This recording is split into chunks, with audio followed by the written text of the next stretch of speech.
How about global thermonuclear war? Hey there, HackerFrogs. It's me, the Shy Hat, and we're here to do HackerFrogs AfterSchool. We're here to do HackerFrogs free hacking. We're hacking all the things. So let's talk about what we're going to be covering today.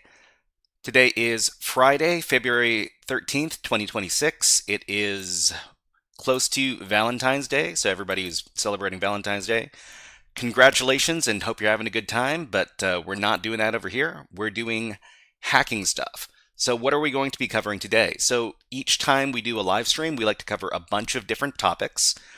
Twinkle says, chat, is this real? This is real for sure. Your potato.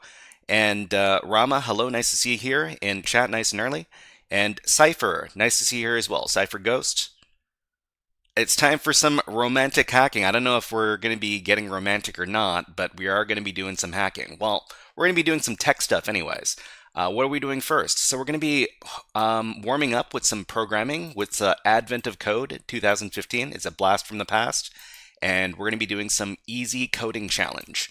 This is going to be the first hour of today's stream. In the second hour, we're going to be doing a demonstration of some Linux hacking over at Dockerlabs. There's a challenge called Allien, and we're going to be covering that in the second hour.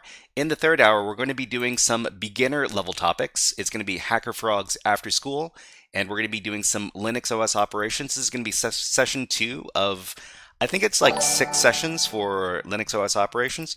Thank you very much, Infrared Reactive, for subscribing on YouTube. Thank you. Okay. And yeah, so that's going to be the third hour of today's stream. In the fourth hour, we're going to be doing a little bit of freeform.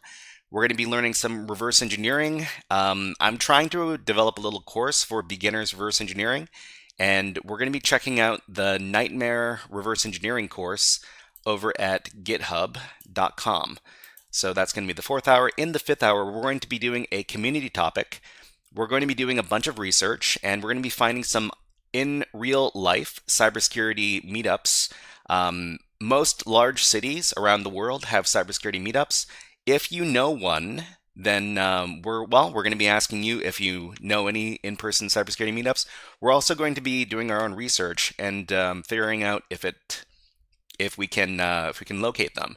We're going to be collecting them, and then we're going to be putting them on our GitHub page over where? Well, it was going to be over here. So we've got a page that we're going to be editing, and we're going to add all those in-person cybersecurity meetups so that people who come by the live stream, I can direct them over to this page. We only have one right now, the one that I go to, but yeah, we're going to be adding to it pretty soon. And QVQ, hello, nice to see you here. What is up? Okay, so while we do this first topic, we can put on a little bit of music, so let me just do that. And then we can get started into our first topic. Let's do some of this.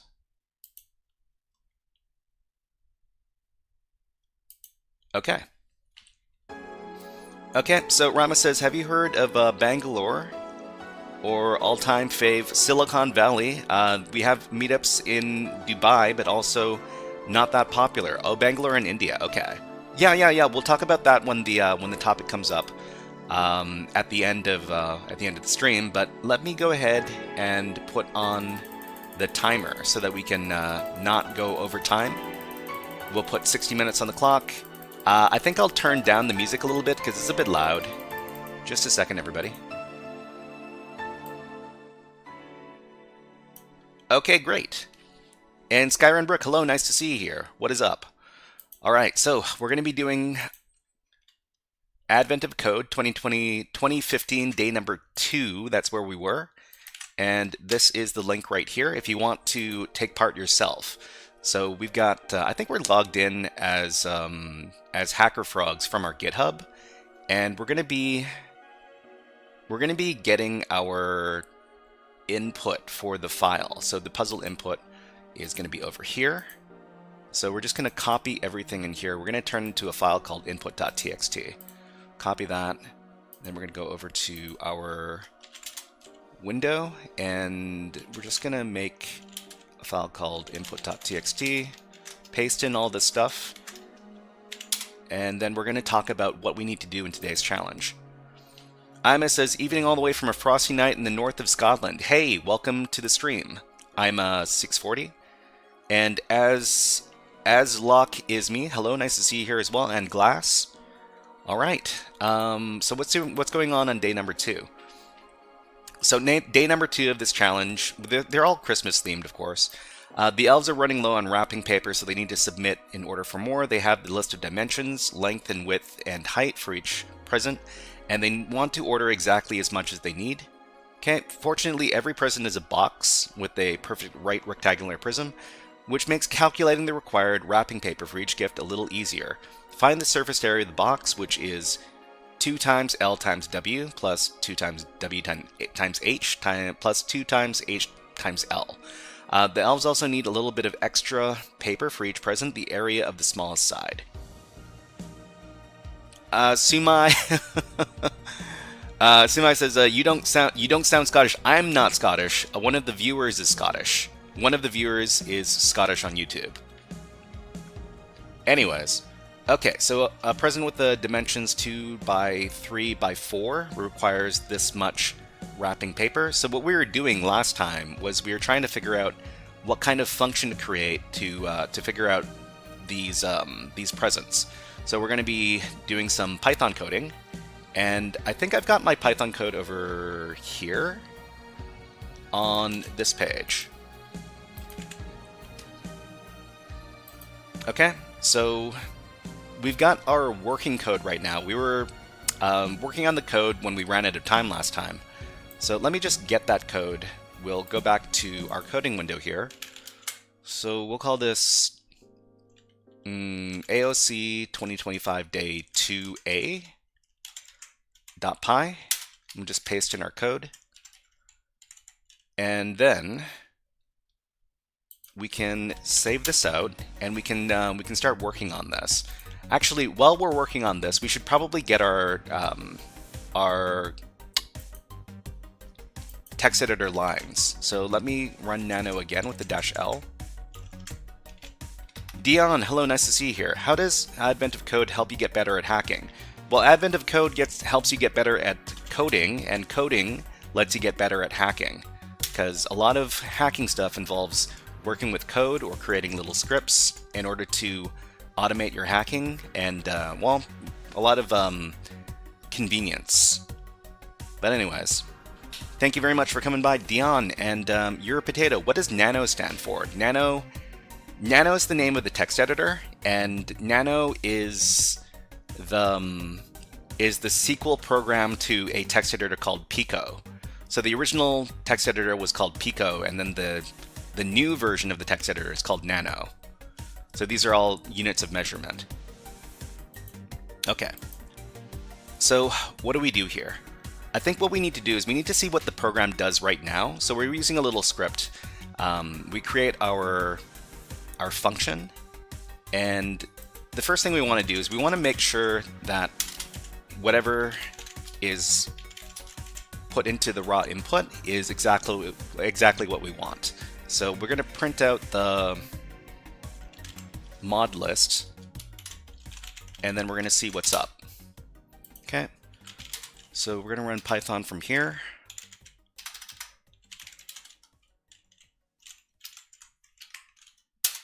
Okay, so we've got a list of these different dimensions here so far. Okay, and Kodo says, I still like Vim over Nano. That is a valid opinion, of course. And Sigma Mail says, Advent of Code is more of an algorithms topic. I don't really get it. Well, I mean, we just want to get better at coding, so these little coding challenges let us practice our coding, and that will help us get better at well, coding in general. And if we're able to write little programs, it makes us more confident in our programming. And thank you very much for subscribing, Giorgio. And let's see, Twinkle Toes says, do you do any streams at different times? Do you do any streams at different times? We stream twice a week. You can usually see our schedules over at the Reddit over here. Okay, what language are you using? Bash. So we're currently writing a Python script. And CypherGhost says, I love your stream so much and have to learn so much that I had to bring a friend. Oh, okay, no worries.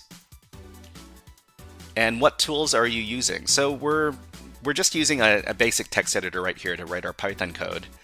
And we're working on this coding challenge over here. SysOS Master says, Pico was an editor originally made for email purposes, writing emails. It evolved into Nano, a general purpose editor. Yeah, I mean, I didn't know that it was used for mail at first. That's an interesting tidbit. Thank you. Okay, so the list is what we want it to be, and then what we need to do is we need to calculate the wrapping paper. So the calculate the wrapping paper, this is our function that we're writing over here. So total equals 0. What we need to do is we need to figure out the total square meters of wrapping paper we need to wrap the presents.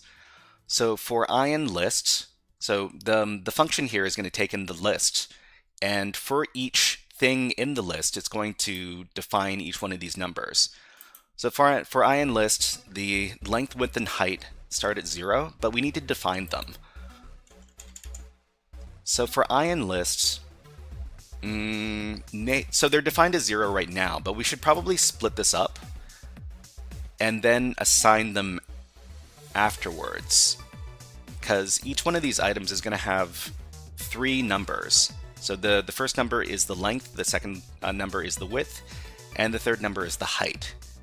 So we need to split this up by... I guess we can split this into a list as well. So I think it's like, is it the split method? So for Allien list, we're going to be doing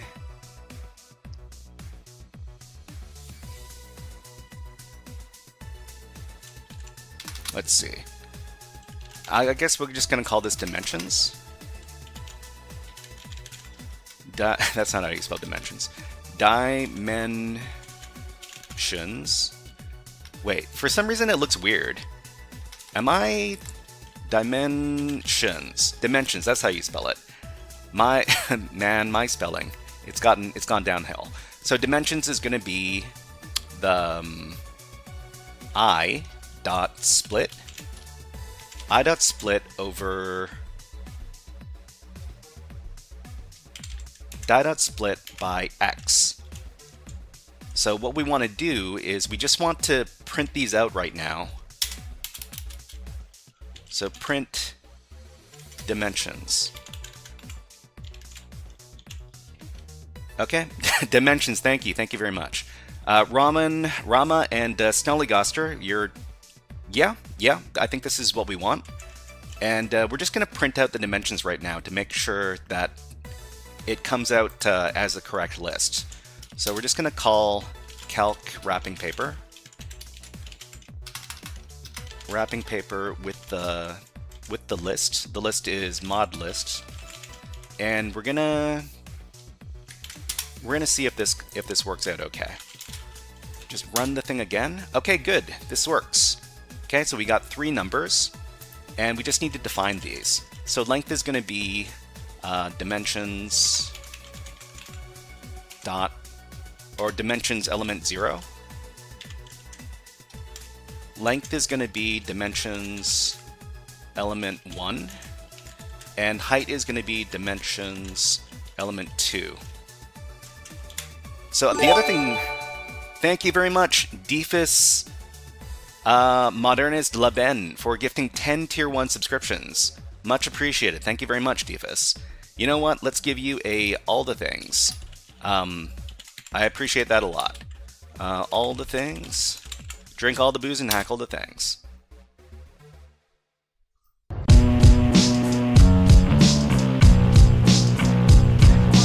This one's dedicated to all the hackers.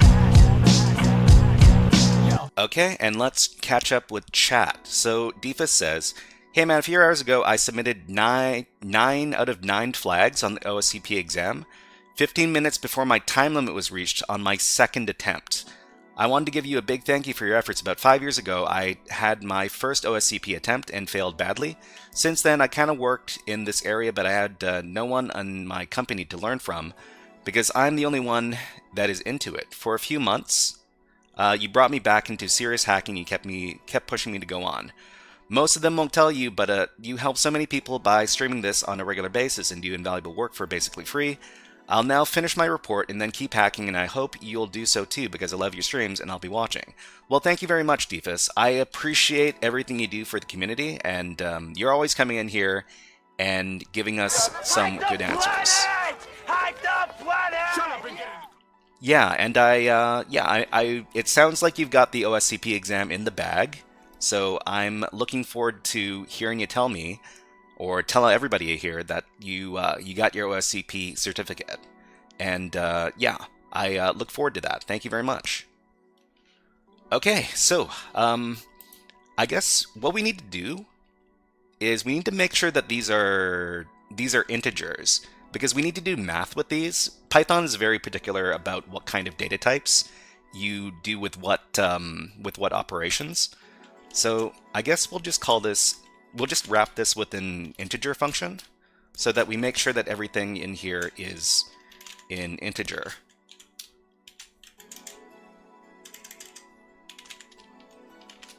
And our usurper, RT usurper, hello, nice to see you here. What is up? We're just doing a little bit of programming over here. So I guess, let's see. So calc wrapping paper mod list. We're gonna print the dimensions. I guess we'll print length. We'll just print length to make sure that it's a integer. Because if it's not an integer, then then we need to go and fix it up. Trank says, do you use VS Code? I don't think I've used VS Code in the past, but for these kind of really simple coding exercises, I don't want to pull out the full IDE to do the coding. So that's why I'm just using some basic text editors to do this code. Okay, so let's save that out. We'll run it. Okay, so it says cannot access local variable length when it is not associated with a value. Oh, okay. Okay, we need to put the print statement down here. Okay, so print is going to go here. And thank you very much to Defus for resubscribing with Tier 1 for 3 months. Wow, thank you very much. Much appreciated, Defus. And yeah, hope to hear the good news about you passing your OSCP exam in a week or so. Okay, so we'll write that out. We'll try it again. Cool. Okay, so all of these these look like integers. They don't look like strings, so we can do math with them. Okay, so Mava says use ice cream. Use ice cream instead of print. Ice cream instead of print. RTU Super says, is this a VM? I do not believe unriced Linux user exists. I'm not too sure what unriced means in this case. And let's see. Slicky Banana says VS Code is for Windows users. Well, I mean, everybody's got their favorite software. It's okay if you don't use one software over another. It's fine. Okay. So I think everything is going according to plan. All we need to do is we need to figure out each one of these operations. Okay, Shay D3 Dev. Hello, nice to see you here. What is up? Okay, so find the surface area of the box, which is 2 times L times W plus... Oh, okay, so I guess we should probably just shorten these to L and W and H so that we can just paste this in. So we got L, we got W, and we've got H. And then we need to create another variable. We'll call this surface area. surface area equals, and thank you very much for subscribing on YouTube, Artur, thank you very much. Mava says, I found a vulnerability in Ubuntu yesterday. Found a vulnerability in Ubuntu? Do you... Is it, I mean, are you publishing it somewhere? Or are you submitting it to some sort of, to the repository? Let me know, Mava. Thank you very much. Okay, so surface area equals this. Okay, paste it in. So we're just gonna print, we're gonna try printing it out.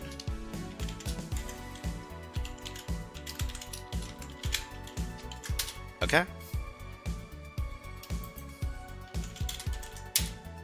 Okay, awesome. So we've got all these surface areas. I think we're pretty close to done. Oh, we need to add the smallest area too, right? Okay. So we need to select the smallest one. Is this the smallest one isn't going to be the same one each time, huh?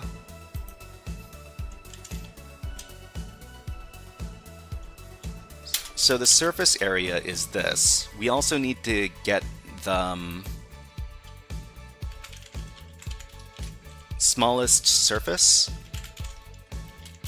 And what is the smallest? How are we going to calculate that? Okay, Mava says, I already submitted it in my GitHub profile. Awesome, awesome. Yeah, we also need the smallest area. So the smallest area is, I mean, it's going to be different each time, right? We need to calculate the smallest surface area. I guess in that case we need to separate these.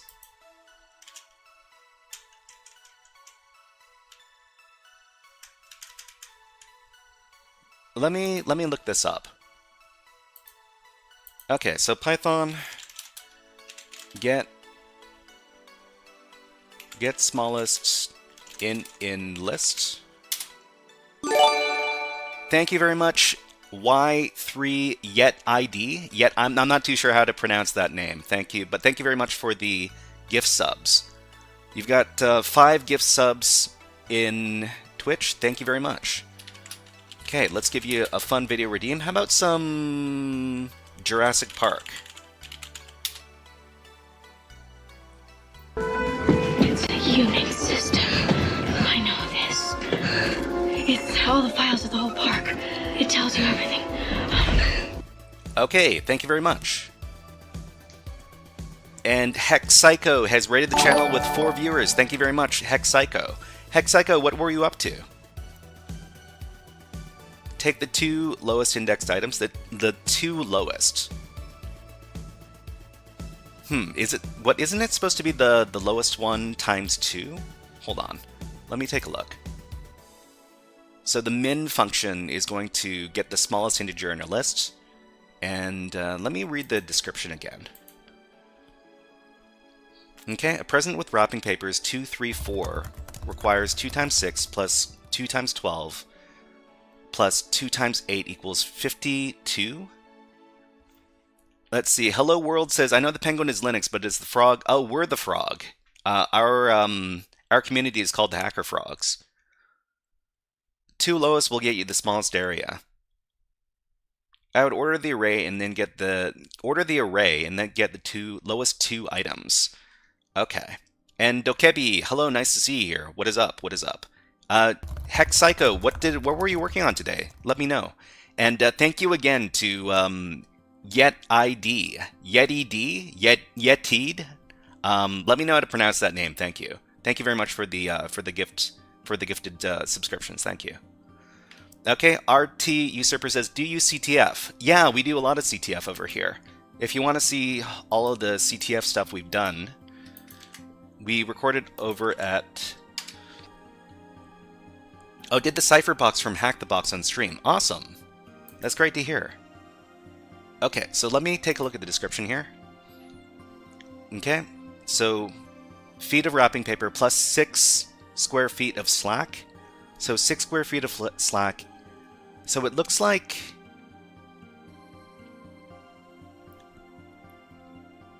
So 6 square feet of flat is 2 times 3, right? So 2 times 3, the lowest 2, and then multiply them together? Okay, okay. Yeti works for me. Okay, thank you very much, Yeti. Hello World says, I got like gym rats. Well, I mean, we're trying to get better at our CTF solving skills, of course. Okay, so let's go back. So smallest surface, we need to get the smallest 2 numbers. So I guess surface area is going to be dimensions. So dimensions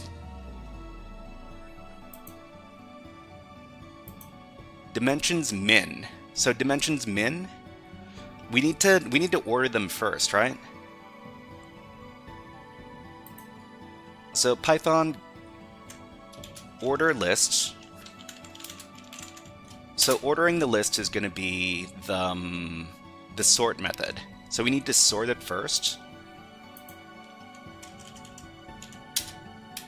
So we do dimensions.sort, and then we get the... Oh, no. We sort it afterwards. We can't sort it before we do our assignment. So let's see. Oh, you know what? This kind of gets in the way. So how can we get the... how do we sort it and also create the variables?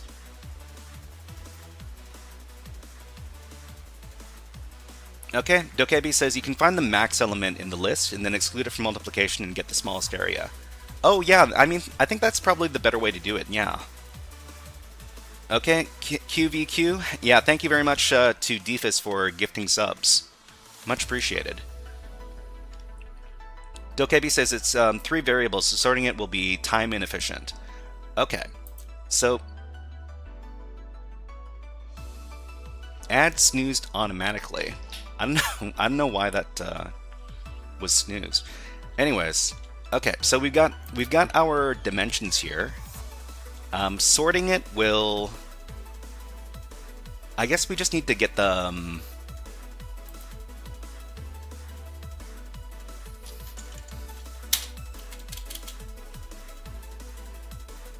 let me think. So how should we do this? We got the length, the width, and the height as integers. So we just need to...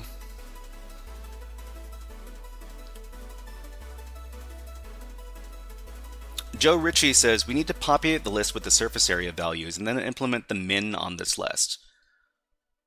Populate the surface area values. So we've populated the surface area.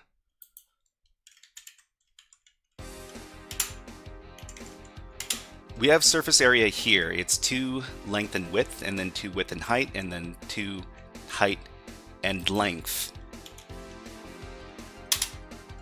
So the smallest surface, we need to take... Max is more computations than sorting. It's not really a huge difference. I don't think doing the calculations for... Well, I mean, I don't think any of the methods we do to get the job done are going to be very calculation intensive. So we got our surface area.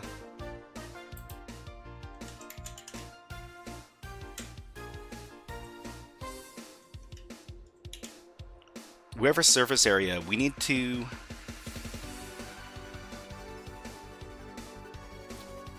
I guess we calculate this first. So we calculate surface area first, and then the smallest surface is going to be the 2 things in the list.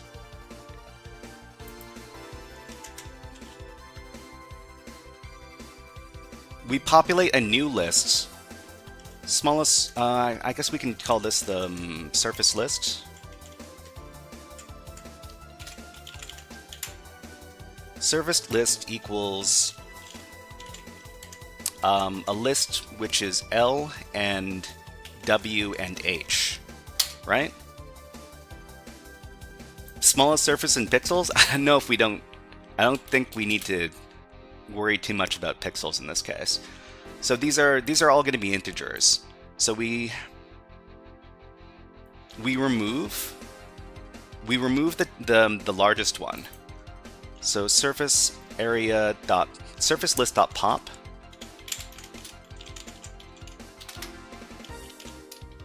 We pop off the max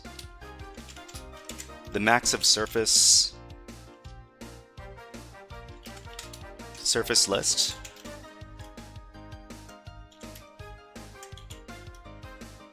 And then we multiply the other two items. So smallest surface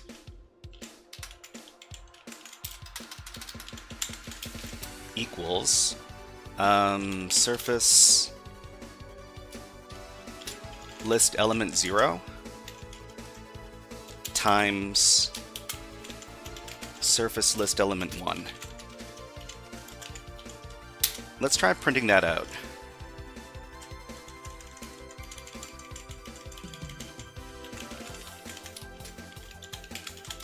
And see if it works. Okay, Dokebi says, I have an even better idea. Let me try my method first, because I just want to do one method and try to get it done as quickly as possible. Okay, so named surface list is not defined. So this is line 22.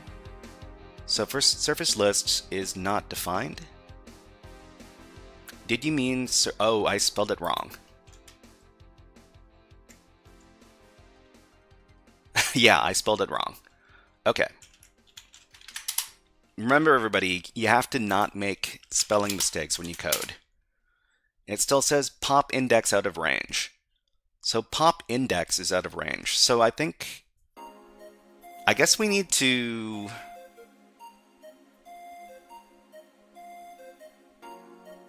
We need to sort this. I guess we can sort this. So for surface list sort,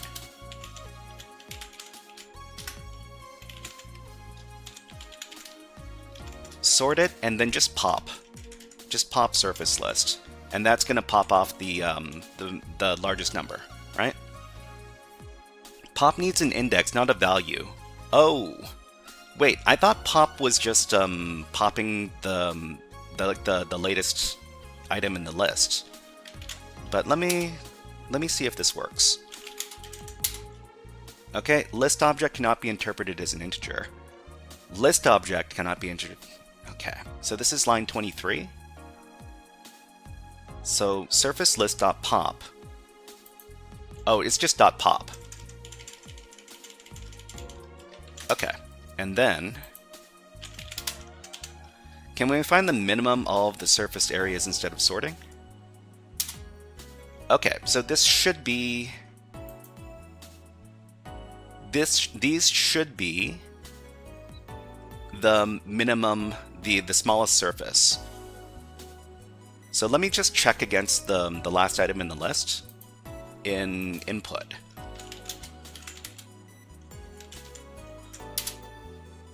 So that it's 8 times 12. So 8 times 12 should be 96. So I think the calculations are going okay. So what we want for each one of these is we want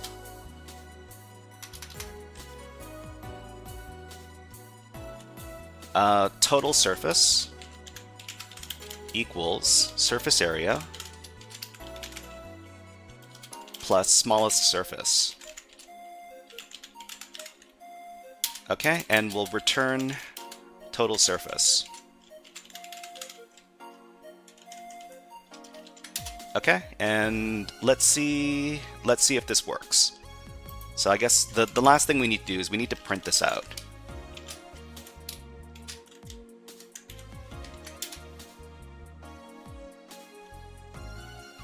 No, we want to we want to add to the total. We have to add to the total in the end, right?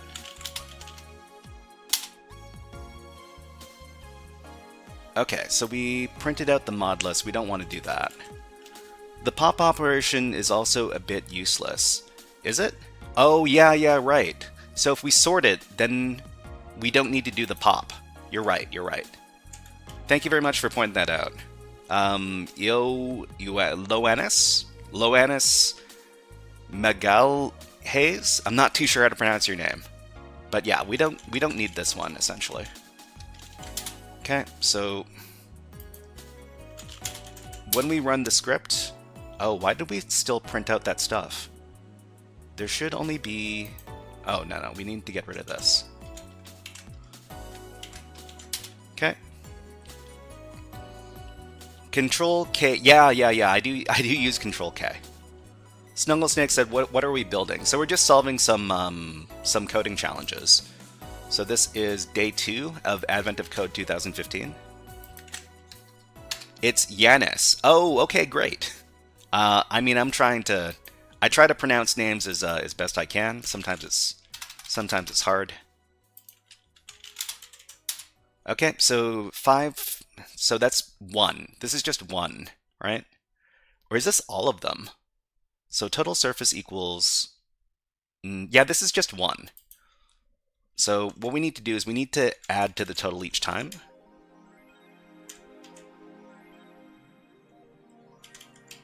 So it's going to be total plus equals total surface. And then at the end of all this, return total. Right? Okay. So why the 2015 challenges? I'm kind of just going from the earliest year of Advent of Code and moving on to the next ones over time. Slicky Banana says, which OS are you on? So we're currently working from Kali Linux because it's got all the security tools. Okay, so this is, well, I mean, this really big number, is this the solution? Let's copy it and let's go over to submit. That's the right answer. You got a gold star. Closer to powering the weather machine. Continue to part 2. Okay, so we're done this first part. I'm just going to record the code that got us there. And then we will move on to part 2.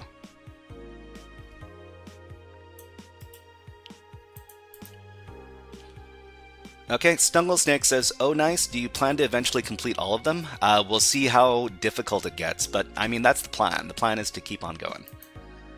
Didev says, perhaps it's just me, but it feels a little unintuitive that Alt-A starts highlighting and Alt-caret copies text in Nano. It is kind of awkward, yeah, but I mean, I didn't make this stuff. Anyways, let's go and record this. So this is going to be Advent of Code 2015, day 2, part 1. We'll just edit the file and we'll plug in our code.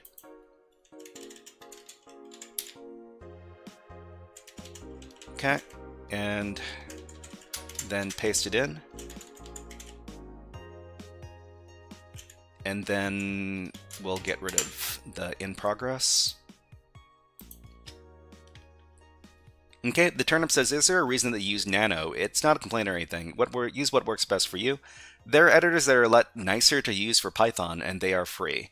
Yeah, I mean, I'm just used to using Nano because I teach Nano to beginner students, and I guess I need to eventually teach myself like another text editor. But the good thing about Nano is that it's very intuitive for people who've never used terminal text editors before. Okay, Advow says, how do I make sure I don't get hacked? Through banner ads. I guess you would not click on the banner ads. Okay, Didev says, Vim can be even more unintuitive to use, and Emacs requires knowledge. I mean, I just use the easiest editor. I can immediately start. I also don't know the all of the features of Vim. I hear that Vim is very nice. There's a lot of macros and stuff that you can program. A lot of nice what are they called? Quality of life features. But I don't know any of them. So I guess that's why I use Nano. Let's copy our code. So copy AOC 2025. Day 2, and we're just going to create the code or the file that we're going to be using for part B. Okay, and let's see what's actually happening in the new challenge. So it's day 2, part 2.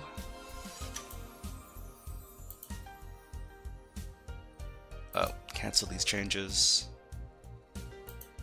Okay, let's make a new file. So we're recording each one of these challenges in our GitHub over here.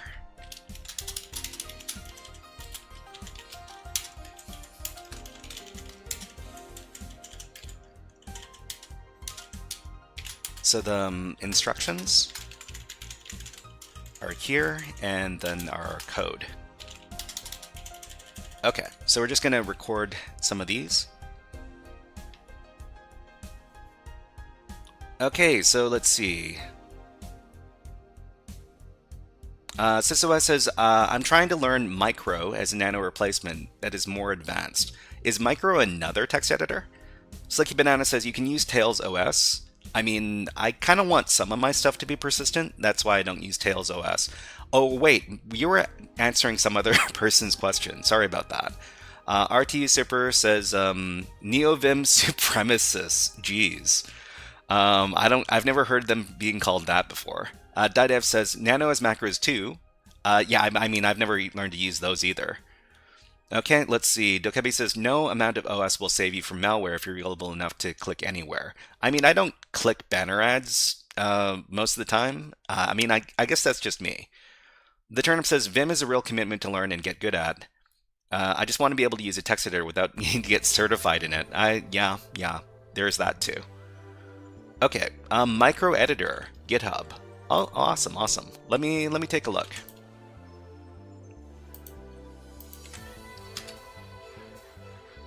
A modern, intuitive terminal text editor.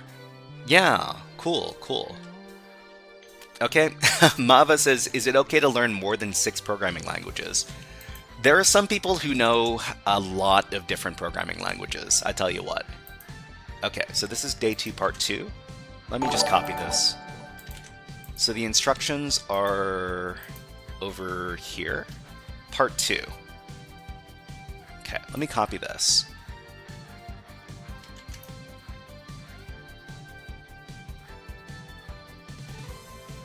Here.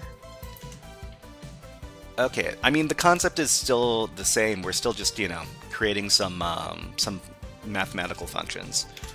More math functions. Whoops, this should be over here. Okay, so how do we, let's take a look at the description for the challenge. Okay, Adval says, I got that book, Art of Invisibility. He recommends a Chromebook to use for banking as an iPad. A Chromebook to use for banking. Well, I mean, the book Art of Invisibility is also kind of getting old. I think it was published in like 2019 or 2018. Let me take a look at the publishing date.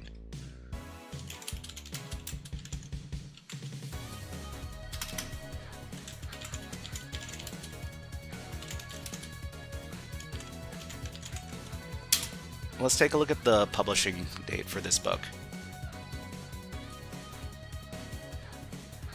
So Art of Invisibility, where's that publishing date? 2017. So I mean, it's almost a decade old at this point, so there's some things that might not be super up to date in the book. Okay. Let's go back. So the new part is this. So the elves are also running low on ribbon. Ribbon is all the same width, so they only need to worry about the length they need to order, which they would again like to be exact. The ribbon required to wrap a present is the shortest distance around its sides, or the smallest perimeter of any one face.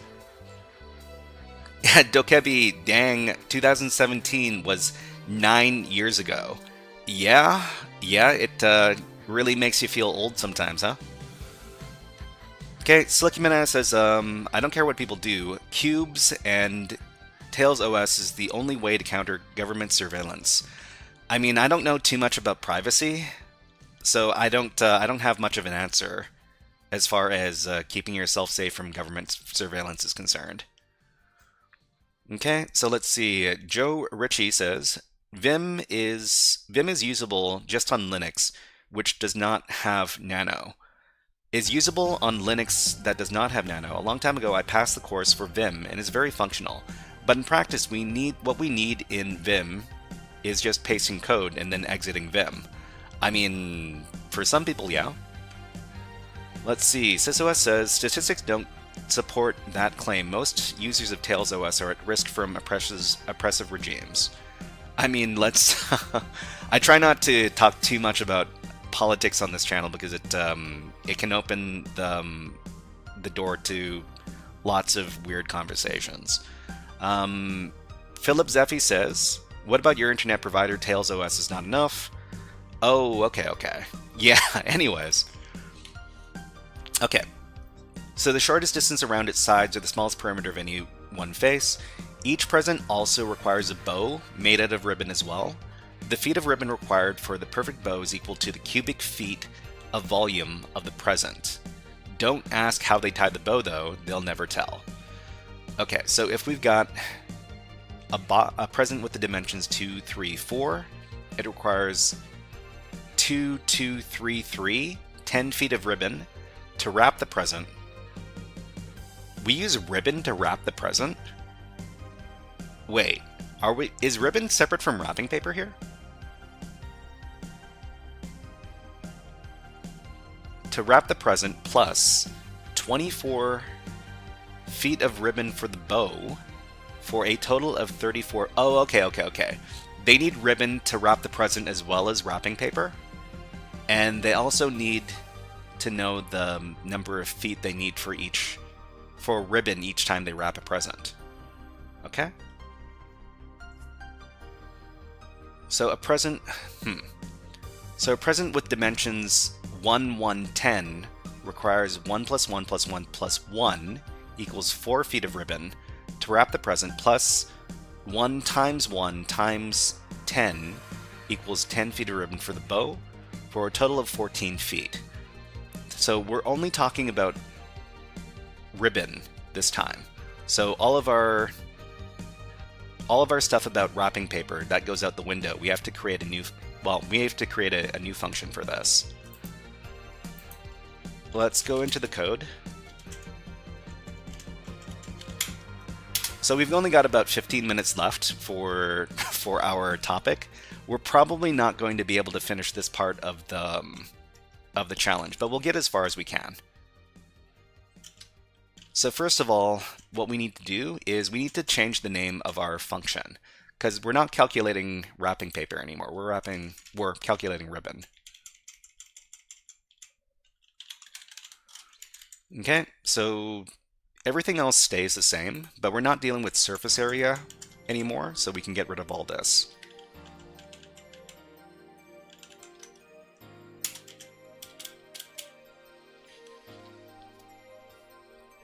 Okay, Didev says, it feels like whoever wrote this AOC never learned about dimensional analysis in physics. Dimensional analysis in physics. I mean, I didn't take very much. I only ever took like high school level physics. I don't know what dimensional analysis is. Okay, let's alright, so let's read the description one more time. So the ribbon required to wrap a present is the shortest distance around its sides, or the smallest perimeter of any one face. The shortest distance around its sides? So the shortest distance... So if we've got 2 by 3 by 4, to wrap it, we need the shortest distance around its sides. Each present also requires a bow. So we're not talking about the bow. We're just talking about the shortest distance around its sides. So is it the smallest two numbers multiplied by 2? Or the smallest number added to itself plus the second smallest number added to itself? Okay, I think that might be it. So DiDev says, let's see. Basically, they're adding cubic feet to feet. You can't add volume to a length. You can't add volume to a length. Okay. Let's see. Pull out the paint or some drawing program and sketch this thing. I don't think we need to do that. It's just the two smallest numbers, and then we add those two smallest numbers to themselves. So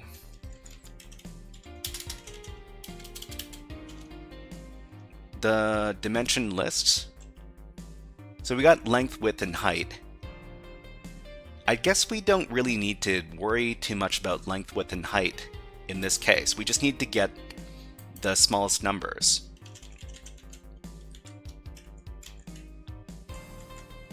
So first, we'll just, well, I mean, length, width, and height is still relevant. We'll just create a new list with the length, width, and height. Dimension list equals LWH, and we'll sort that.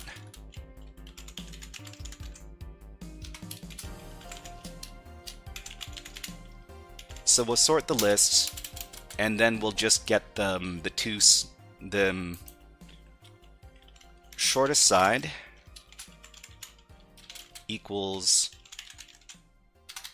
dimension list element 0, and then the second shortest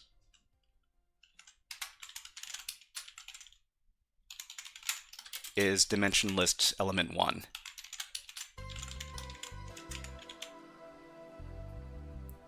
Okay, so why create another list? Is an input list already in the LWH order? It is already in the LWH order, it's just that we want them to be specifically integers, and we define the integers over here. Well, we turn them into integers over here. So we just want to create a list with integers in the list instead of strings, because they start as strings. Dimension list element 1. So the ribbon wrap equals, I guess, shortest side plus shortest side. I mean, it's shortest side times 2, right? Shortest side, let's put this between some parentheses. Shortest side times 2 plus second shortest times 2.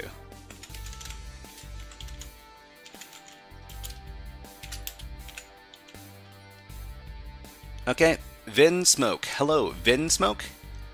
You got a typo here. Oh, do we? Oh, yeah, okay. Thank you very much for pointing out the typos. I'm not super accurate with my spelling sometimes. So ribbon wrap is this. Let's try printing out the ribbon wrap. Just to make sure that we've got the right stuff.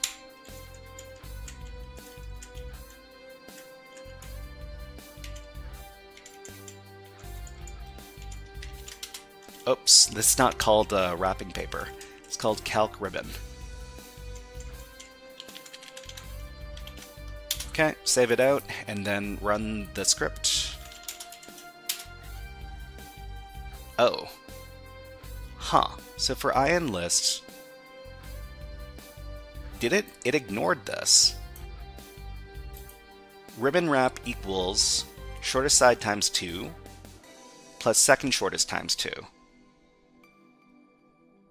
Shortest side equals dimension list element 0, and second shortest equals dimension list element 1. Print ribbon wrap. So ribbon wrap should... Maybe we need to comment this out for just a second. Let's see, dude, your keyboard is doing 360 seconds? Seconds. Wait, what are we doing? Let's see. Oh, I'm using Python on the wrong script. So no wonder it doesn't come back. Okay, so let's see. Should be B. Okay, great. So I think it's working. What are we doing now? So we're just going to be doing some coding for the next 8 minutes or so. We're wrapping up our coding topic. We'll be moving on to the next thing in just a bit.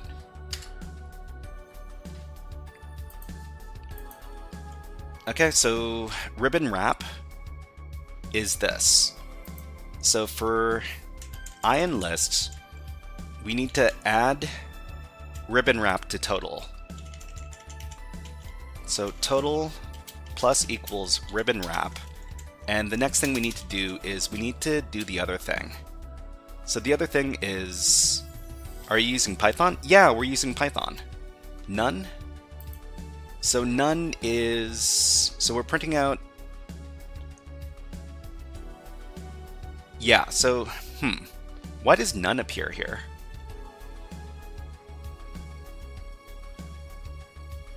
I'll figure it out. I'll figure that out in just a bit. So how does the commands work in the background? You type code and it does its job, but how does a word command make stuff happen? Last element printed is none. Why? I think it's because we're printing out the result of calc ribbon, and right now the result of calc ribbon is nothing. So let me go back here. If we actually put back in return total, then it should give us something now. What? Unindented?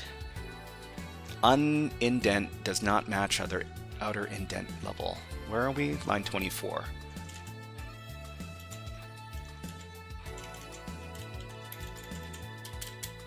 Oh, okay. I had the wrong indent. Which Linux distro? Yeah, we're using Kali Linux.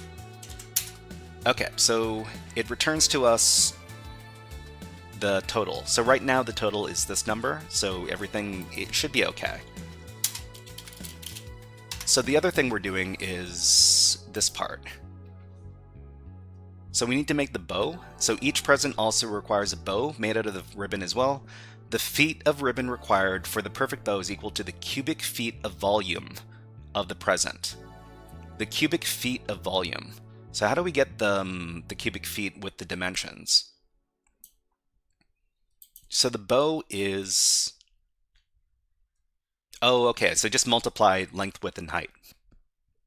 Okay? 1V Art says, I forgot Python. I forgot Python even existed. Well, I mean, do you want to learn cybersecurity? 1V Art? We're just doing some coding stuff. We're coding because we need to get better at coding. Well, I mean, I need to get better at coding is what I'm trying to say. So, let's see. Ribbon wrap equals this. We add that, and then we also get the cubic feet. Cubic dimensions. Cubic dimensions equals L times W times H. And then we re-add that to the total. So total plus equals cubic dimensions. Okay, and let's see if it works. Okay, RT Super says, please tell me you don't daily drive Kali. No, Kali is working on top of Windows, so I daily drive Windows. So this is the number. Let's see if this is the correct number or not. Submit.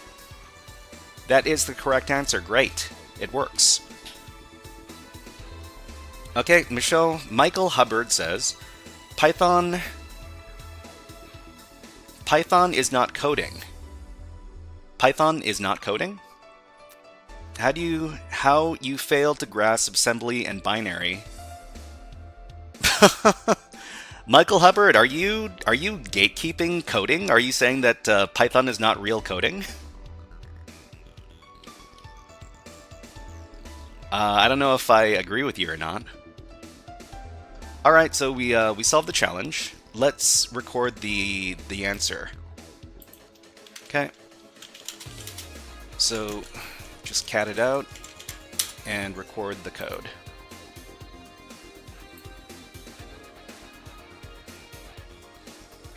Okay, V1Art says, tell Claude to hack the site. I don't think we're going to be doing that. It is assembly or nothing. If you're not coding everything in assembly, you're not a real coder. Yeah, that's what we're trying to say. All right, so our code is here. Let's just put it between some code blocks, and we're done. Oh, we managed to get 2 of them done in one day. That's nice. A file with the same name already exists. Please choose a different name. What went wrong here? Oh, okay. This is not part 1. This is part 2. Okay, done.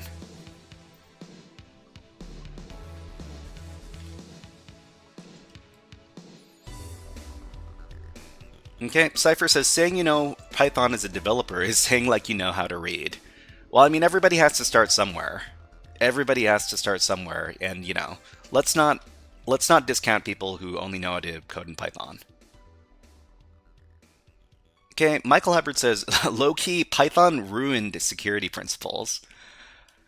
I don't know if I'm qualified to give opinions on this, but if anybody wants to agree or disagree in chat, it's up to you.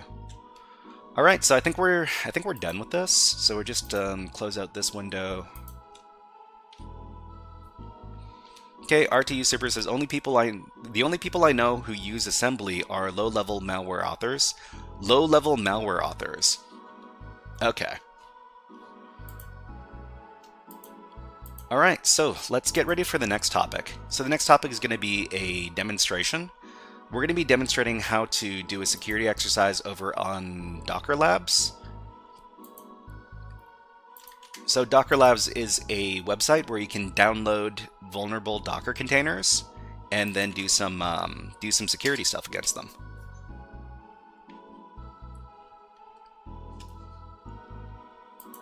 Okay, and let me get ready for that. So I think we've got all of our stuff over here.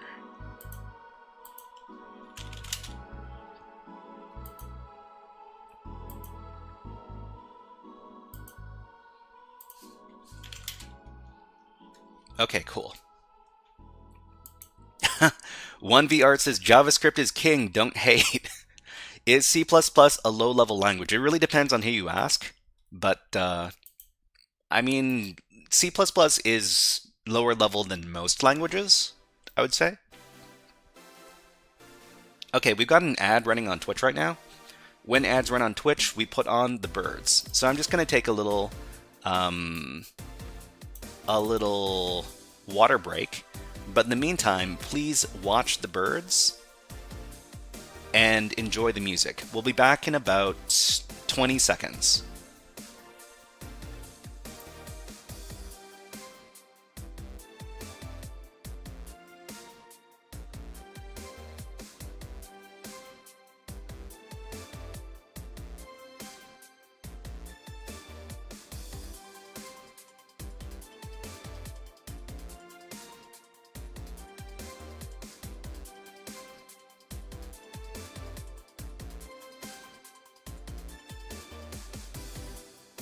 Okay, so the reason why I wanted to highlight this bird video is that it's actually kind of a rare sight where we see one bird bullying another bird. We're going to see in just a second that this bird gets bullied by this other bird who appears, and it's just going to assert dominance over this other little bird, and I feel really bad for it. But it's kind of fun to be able to capture stuff like this on the security cameras. Well, you know, I've got my bird feeder footage over here. Must say that YouTube chat. Well, I mean, YouTube chat. People have a lot of opinions. I try not to get too absorbed in the opinions. Anyways, let's continue. All right, so if you want to follow along, what you can do is you can go over to this website, Dockerlabs.es. It's a Spanish language website, but we can translate everything that's going on over here with our handy-dandy tools. What you want to do is you want to go over to the Allien challenge. You can, let's see, inside the search bar here, you can search for the names of the challenges over here, and then you would download the container. So after you download the container, you can deploy the container to your Linux machine, and then you can start hacking against it. RTU Super says the bird is probably an Emacs user. All rights to bully it, of course, of course. Ima says, tell us what kind of birds they are. We don't get them in the UK. Yeah, so these are North America exclusive birds, and they're called Stellar's jays. So the Stellar's jay is a beautiful corvid, so they're related to crows. These are the West Coast versions of the blue jay. The East Coast gets the regular the regular blue jay that is white and blue, but the Stellar's jay is black and blue. So Didev says we would be downloading it onto our Kali machine. It doesn't necessarily need to be a Kali machine, but it should be a Linux machine, because I'm pretty sure the auto deploy scripts that they write for these challenges, they don't work with anything that's not Linux. Okay, so let's go ahead and start the challenge. RT Super says, are Rust developers in demand? If anybody knows if Rust developers are in demand in chat, please let us know. Alright everybody, this is a guided walkthrough for the Allien challenge from Dockerlabs.es. Let's go ahead and start the challenge. So to start the challenge, what you want to do is you want to download the machine, or download the Docker container, to your local machine. It's going to be a Linux machine, and you'll see that you have a zip file called allien.zip. So after you unzip it, there's going to be allien.tar and the auto deploy script over here. What we need to do is we need to run the auto deploy script to activate the Docker container. So we just run sudo auto deploy script on allien.tar. Okay, we give the password, and that starts up the container. So, of course, all the messages are going to be in Spanish because Dockerlabs is a Spanish website. Estamos desplegando la máquina vulnerable. Espere un momento. And after a bit, we see that the Docker container gets started, and we can access it by using this IP address right here. So it's going to be the same IP address every time. So we're just going to copy that, and we're going to start our security testing. So the first thing we want to do is we want to run an Nmap scan. Nmap is a very common security tool we use to discover open ports and services on remote servers. In this case, it's the Docker container. Okay, so after we do that, we see a bunch of open ports on the system. Let's catch up with chat. Okay, Didev says, pretty sure that Rust developers are in demand. I heard that Twitter switched a huge amount of its code base to Rust or something. Michael Ebert says, Python, when examined in assembly level execution, unpredictable becomes predictable, sniffable, and it's not memory safe ever. It's inherent in the compiler and the syntax table. Well, I mean, I didn't know this because I don't do reverse engineering on compiled Python. Didev says probably safer than C. I don't know. I don't know. I haven't really investigated too much about that. Anyways, let's continue. So after the Nmap scan comes back to us, we see that these ports are open on the system. There's port 22, which is associated with the SSH service, which is terminal remote login.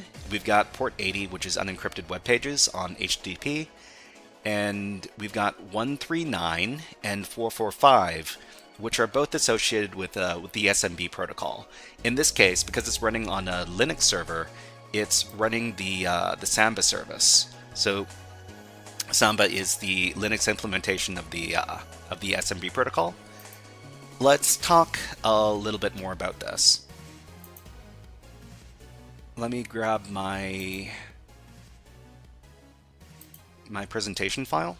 So this is going to be for Dockerlabs.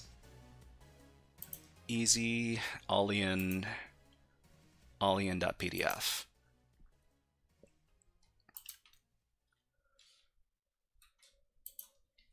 Okay, so this is Dockerlabs Allien. So in this challenge, there's an SMB service that allows null sessions. That is sessions with no username or password. We're going to be talking about how to interact with the SMB service in just a little bit. Okay? So we're going to go over to our SMB tab. So the tool that we're going to be using to investigate the SMB service on the server is going to be netexec. So netexec is a very popular tool, especially for Windows pen testing. In this case, netexec can do enumeration on common Windows protocols such as SMB and WinRM and let's see, LDAP. In this case, we're just going to be doing an SMB interaction with the server, and we're going to try to figure out if we can run the an interaction with a null session. So a null session means no username and no password.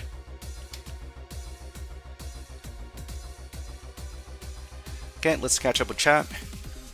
So let's see, no one.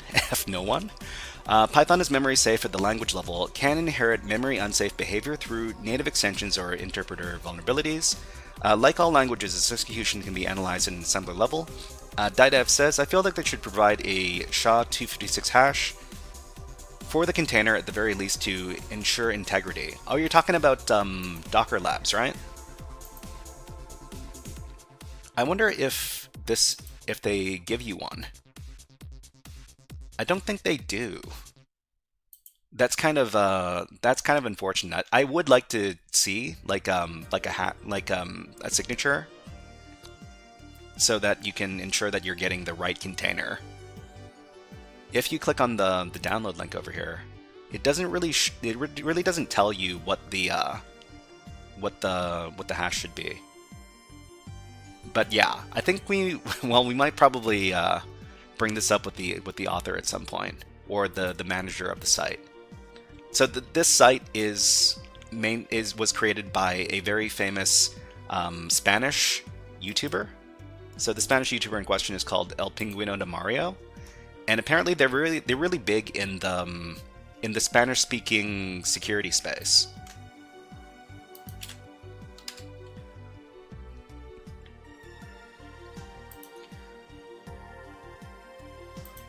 Okay, let's go back. All right, so we were able to get a null session on this particular SMB service. So what we can do is we can try to figure out what users exist on the Samba service. So we can do it with netexec by just doing the null session and giving the user's argument here. So after we do that, it tells us that there are a number of different users on this particular Samba service, and there's one in particular that kind of stands out.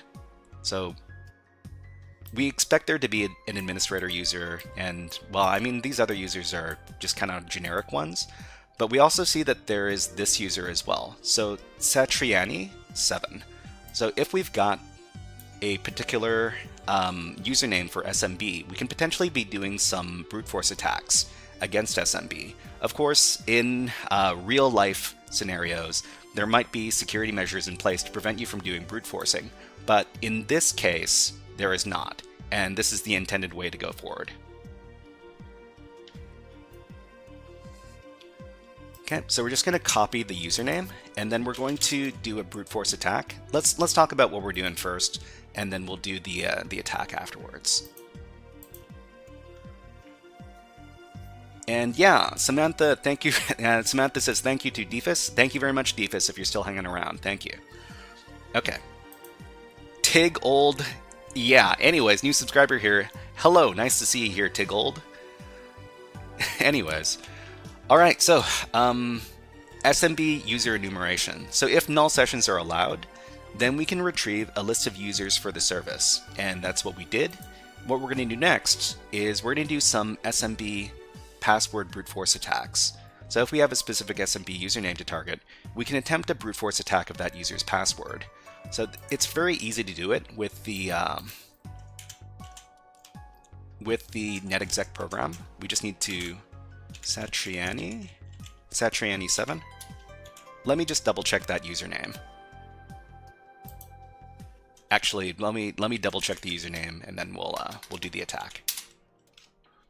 Okay, Satriani 7. Let's just copy that, and then we'll run it against Satriani 7 with the password equal to our brute force password list.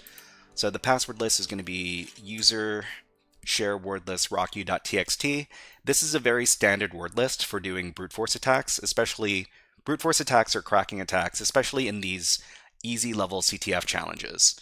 So when we run it with netexec, we need to give this flag over here, ignore PW decoding, because apparently there's some interesting encodings for some of the passwords. So we run the brute force attack, and it'll go through each one of the passwords in the rocku.txt list. After a little bit, it returns the correct password to us.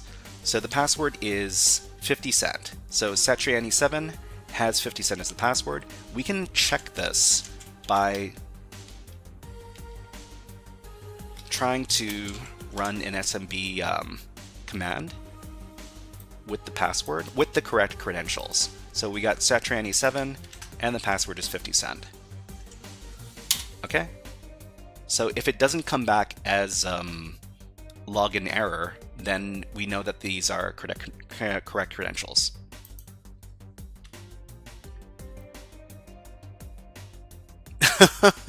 Tiggle says, that's lovely, you said gross. Did I say gross?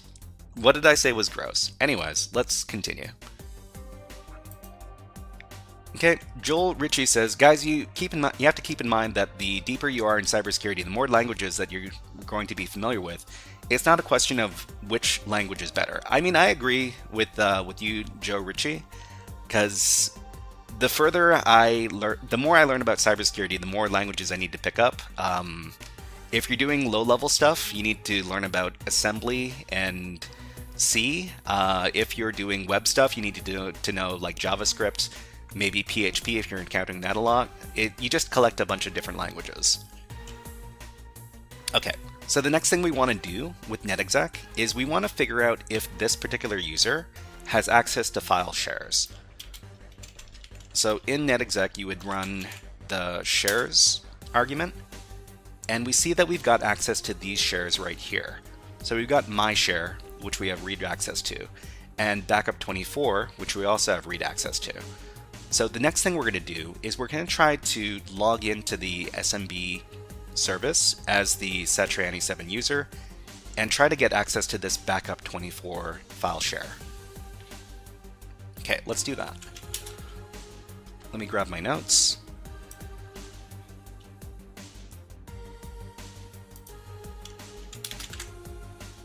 So we can use this tool right here.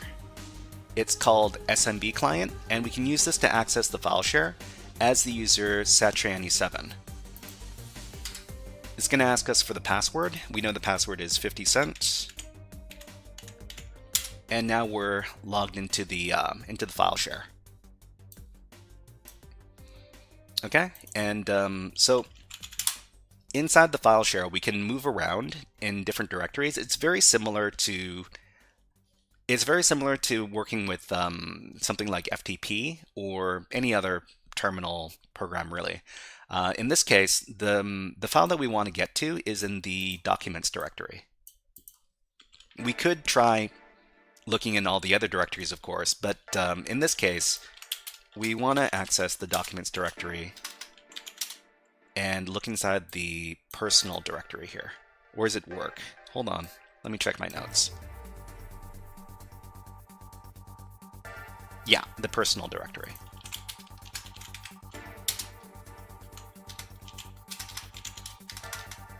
Okay, and we see that we've got a list of credentials in the file over here. It's called credentials.txt. We're just going to download this using the get function inside of SMB. So get credentials.txt. That's going to download the file to our machine, and afterwards we can exit out of SMB and take a look at that file.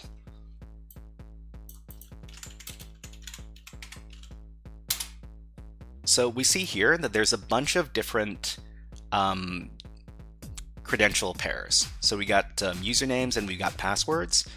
What we want to do with this file is we want to compile this into a list that we can use and try to figure out which one of these usernames and password pairs are correct or valid on the system.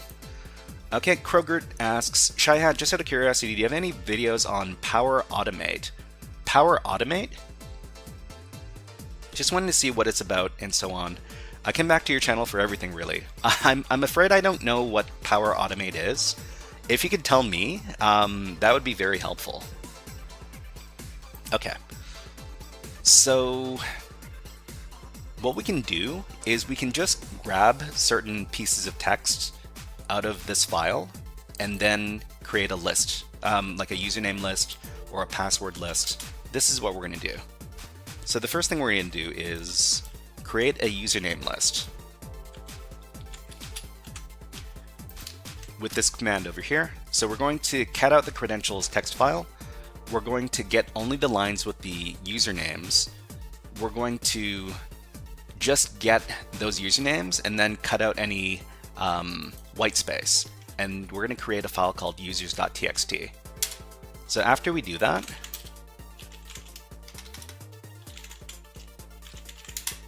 we see that we've got our usernames in the list. Of course, there's an extra line in here that we're just going to get rid of using the sed command. Okay, so this sed command over here is just going to snip off the first line of the file so that we can use it with the passwords we're going to get next. Let's catch up with chat. Okay, Ronan says the 7-zip unofficial site 7zip.com for 1 week was showing the original 7zip.org, like for a few seconds, then was updating the links to malicious files. So the hash file check may have helped there. I mean, I agree that if you want to be completely safe when you're downloading files, you should probably get your hash. What is it called again? Is it called like a hash print? What is it called? Like a checksum. Yeah, a checksum. Okay, MoKiller asks, what services do you offer? I do tutorials on cybersecurity exercises. That's what I do. You should have multiple file hashes. Okay, MoKiller says, I'm not into cybersec. I found your live stream by accident. Your explanation is simple and nice. You deserve a sub. I'm gonna come back for sure. Thank you very much, MoKiller. Okay, let's continue. So the next thing we want to do is we want to get the passwords out of the credentials.txt file. So this command over here will do it. So we just cat out the credentials. We grep on the lines with the. Oh, that's the wrong one. Hold on. We want to get pass.txt, and we want to grep on the lines with the passwords. It's the same thing as the previous command, only we're just doing it with the passwords. So afterwards, hold on. Let me do that one more time. So cat credentials.txt, get only the lines with the passwords. It's the wrong field. Okay. So we run this. And now we've got the passwords. So we've got one list with one file with the usernames, and another one with the passwords. What we want to do before we do our brute force attack to figure out which ones are valid is we want to consolidate these into a single credentials file. So just one file with the usernames and the passwords put together. And we'll do that with this command right here. Whoops. Okay, so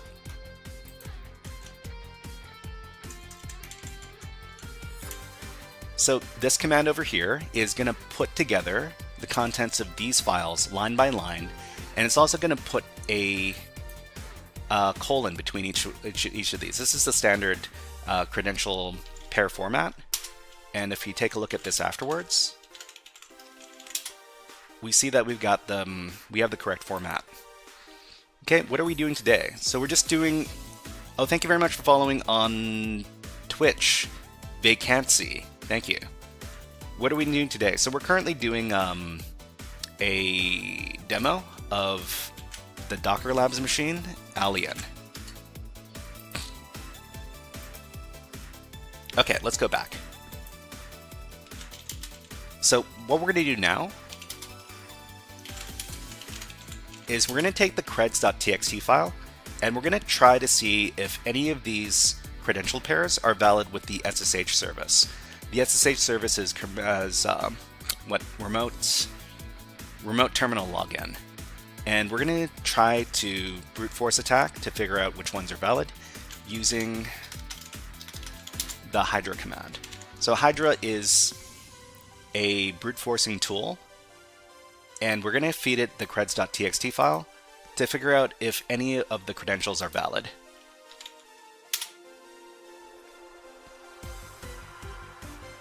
Okay, Michael Hubbard says, Python was built with unsafe C syntax and that hadn't been approved of, and that's why they never fixed these C language functions, and they don't apply down from sharp to C17, 14++. That's why Python's bad. I mean, Python is one of the most popular languages in the world.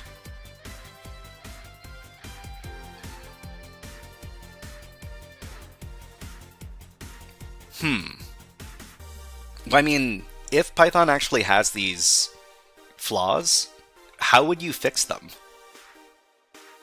I don't think it's really possible at this point, is it? Okay, so we managed to find a valid credential pair. So the login is administrador, well, administrador with a D because this is a Spanish system.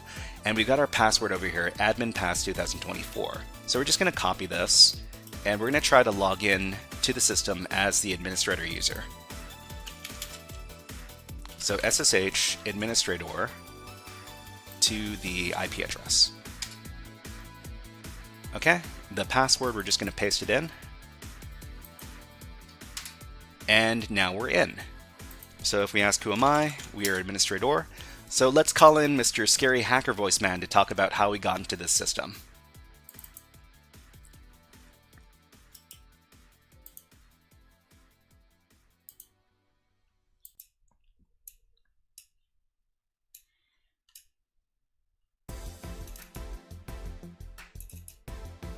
Hey everybody, it's me, Scary Hacker Voice Man. Scary Hacker Voice Man comes out every time we break into a system, and we just broke into this one.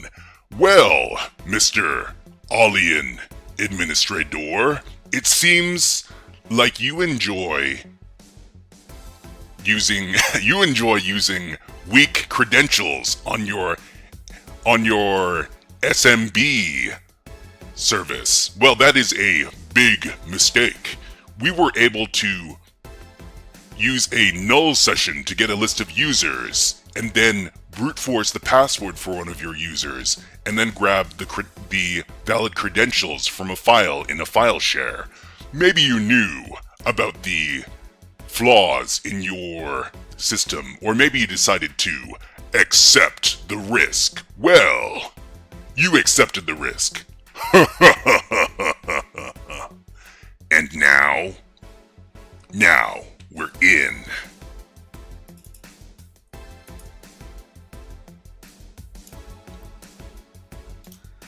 Okay, let's catch up with chat.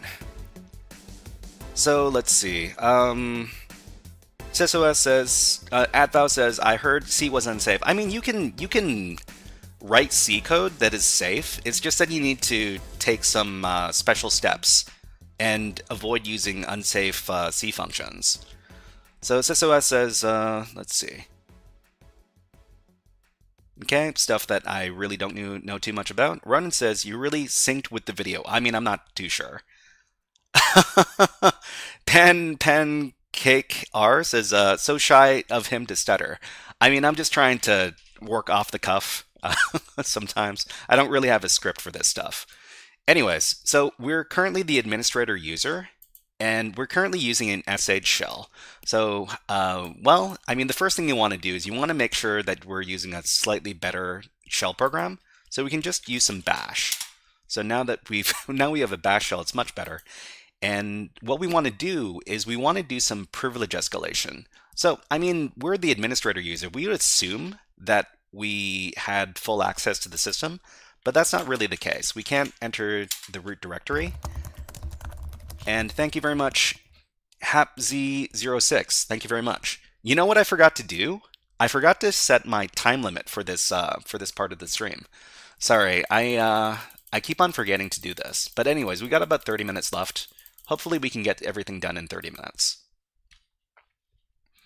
SysOS says, upgrades, upgrades, upgrades. Yes, yes, of course.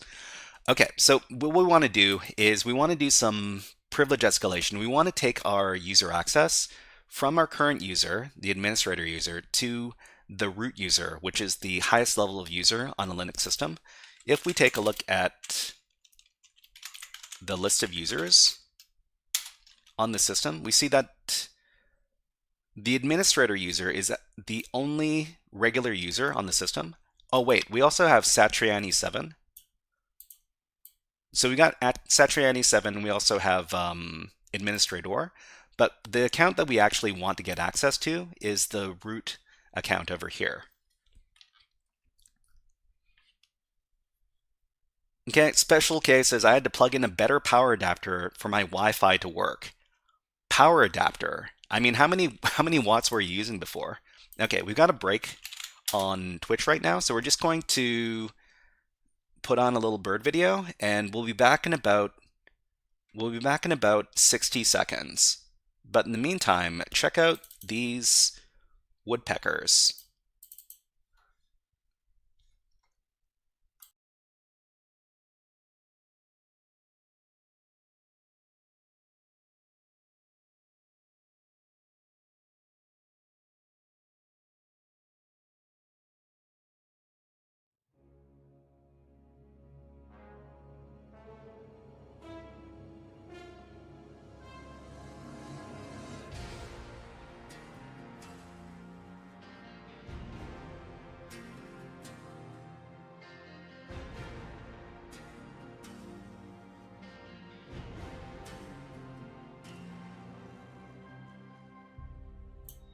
All right. Well, thank you very much for everybody who has to sit through the ads. We try to take a little break when the ads happen so that nobody misses any of the action. Lone Wolf says, my favorite part, escalating privileges.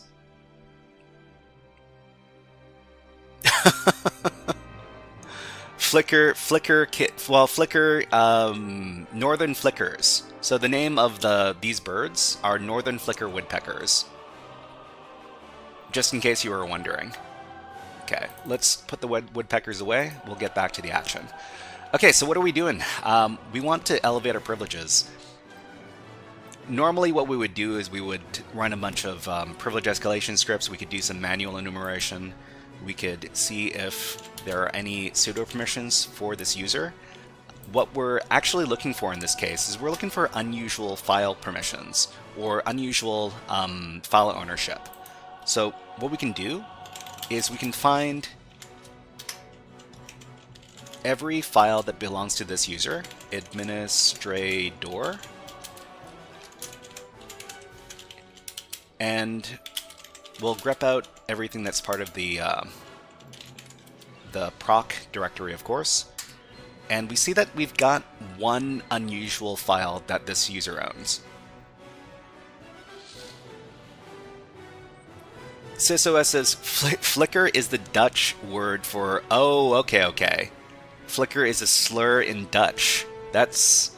I didn't know that. Okay, so Abdel says, what's your window manager here? So the window manager that we're using, I think it's called like Q Terminal. So Qt Q Terminal. That's the one that's default on Kali Linux right now. So our user owns an unusual file in the web directory. So remember when we did our port scan way back when, we saw that there was an HTTP service on port 80, and it turns out that one of the files in there is called info.php.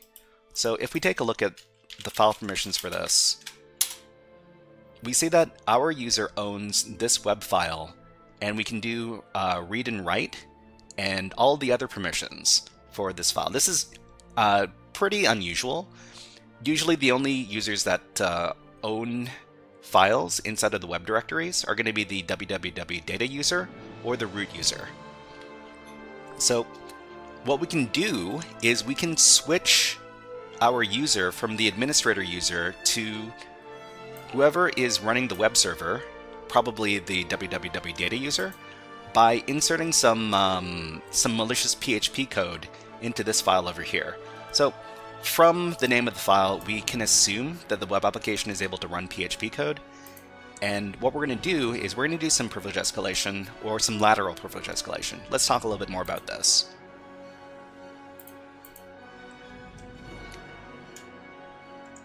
Let's see, we did the SSH brute force. Okay, so we're now doing privilege escalation with our writable PHP script. So our user has access to a web accessible PHP file, which means we can get access to the system as the web server user account. Okay, so let's go ahead and do that.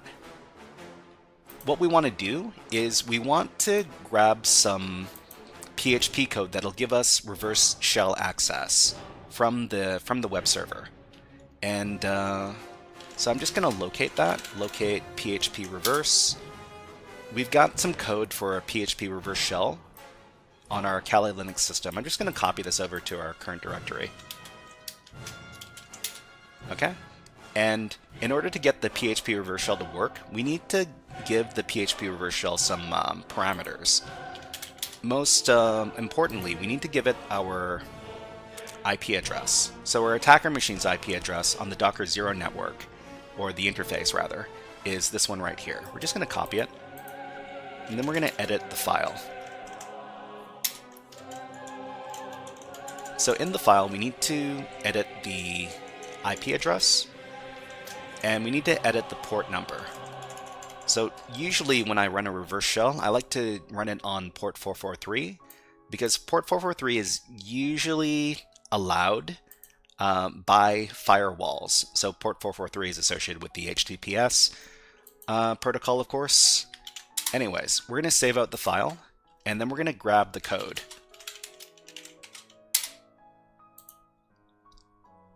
So all the PHP code here, we're just going to copy it, and then we're going to create a copy of this file on the server. So the server's over...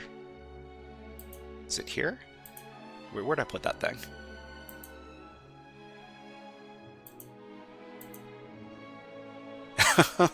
I should have renamed this to something else.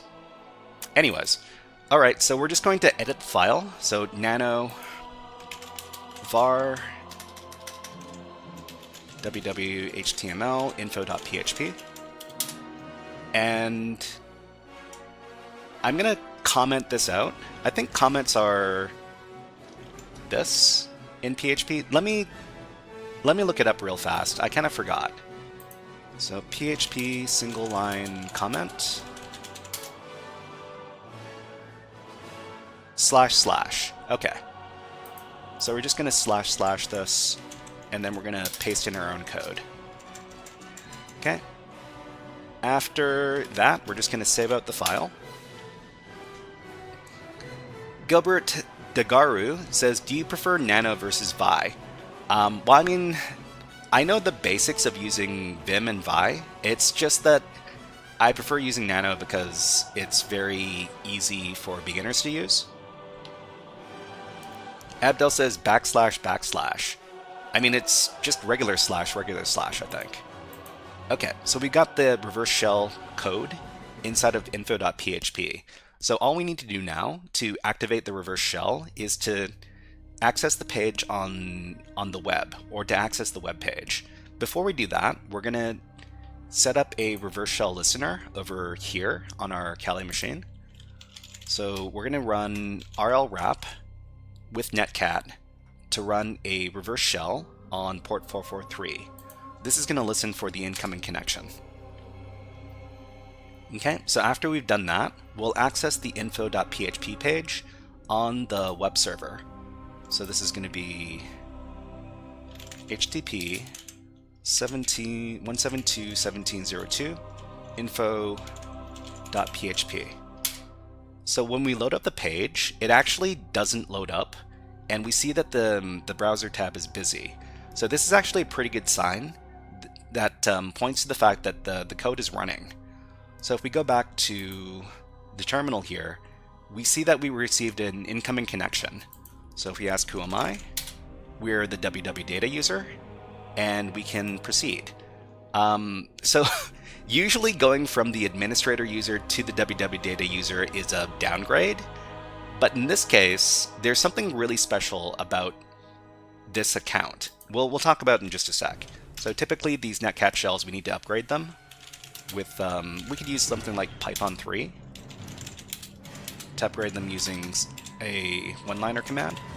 Import pty, pty.spawn, bin bash.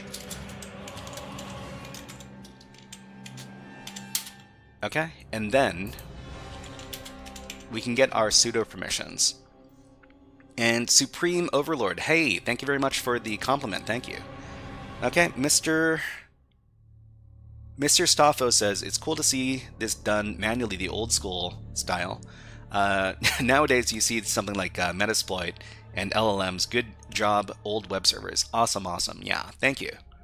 Okay, so when we see our sudo permissions, we see that we've got an unusual sudo permission with this binary here, the service binary.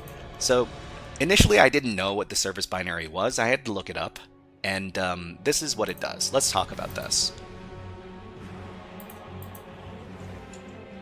So on this machine, as our final privilege escalation step, we're going to be using sudo service. So unexpectedly, the web user account www data has sudo permissions with the service binary. So the Linux service command is used to start, stop, and check the status of system services.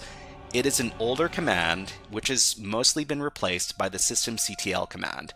So usually when you're starting and stopping your services, you use systemctl, but it used to be that this command was used, called service. So the method of privilege escalation using the service command is well known and involves running a service, and in this case, the service is an interactive shell binary. So the service we start up is going to be bin.sh, it could be bin bash or some other terminal shell command.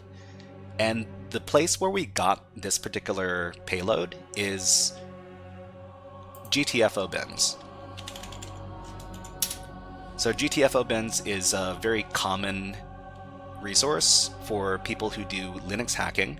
It tells you how to use common Linux binaries to do privilege escalation. So in this case, we could look up whichever binary that we have elevated access with. So we could look up service, and we see that service has a shell function. So if we click on this, with sudo, it says this function is performed by the privileged user if executed by sudo, because the acquired privileges are not dropped, and it gives us a payload we can use to get our elevated privilege. Okay. China says, what is love? Baby, don't hurt me. Don't hurt me no more. Okay, so we're just gonna grab the payload here, and we can run it on the server to get our elevated privilege over here. Of course, we need to run this as sudo, and the shell that we're running, we're not going to use sh because we prefer to use bash. Okay, we run it, and now we are the root user. So who am I?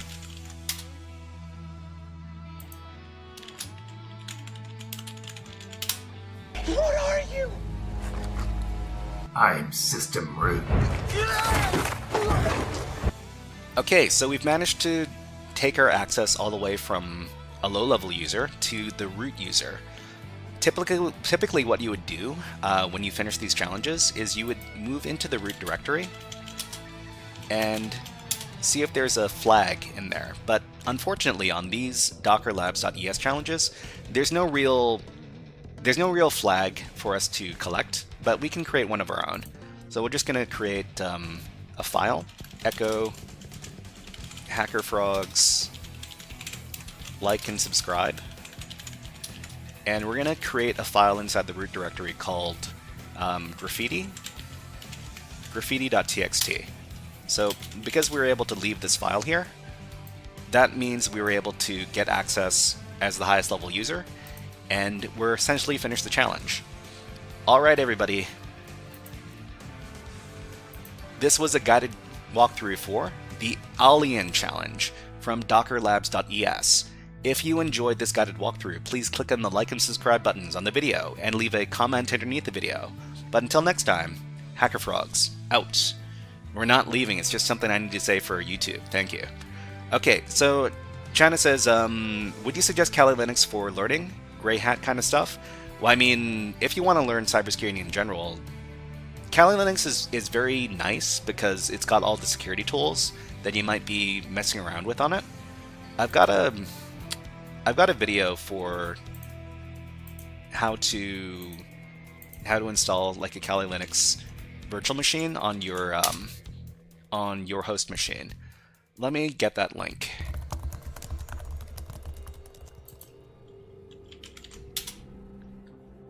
And thank you very much for following on Twitch, Snugglesnake. Thank you. Okay, here's the link for the video. There you go. Snugglesnake says, "You don't sound shy." Well, I mean, you have to catch me at the right time, I suppose. Anyways, we've got about 14 minutes left, but we might start our next topic a little bit early. Is it a lie? Well, I mean, maybe. Actually, The next topic is our education topic. So if you've ever wanted to learn about the basics of using Linux, that's what we're going to be covering next. So let me do some cleanup around here, because we got a bunch of tabs we're not using anymore. The hat is shy. The hat is shy, that's for sure. Thank you very much for subscribing on YouTube. Harshal, thank you. Okay, so let's see. Linux operations over here. Session notes. So we're doing session number 2 of our Linux OS operations. And we're going to be solving a bunch of challenges to do that. If you want to take a look, it's over at this link here.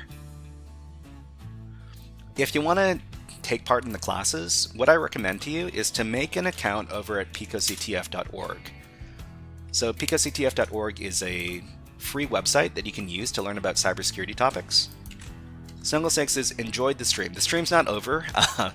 It's just, I said HackerFrogs out because I needed to record YouTube videos. So just make an account over at PicoCTF, and we're going to be doing these exercises over here in just a second. So in the meantime, let me just close out some of the stuff I'm not using. Linux operations, session 2. Where is it? Here.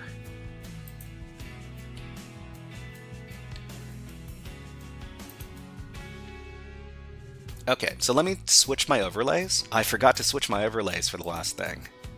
Silly me. Okay, so we're doing topic number 3 now. And topic number 4 is on deck.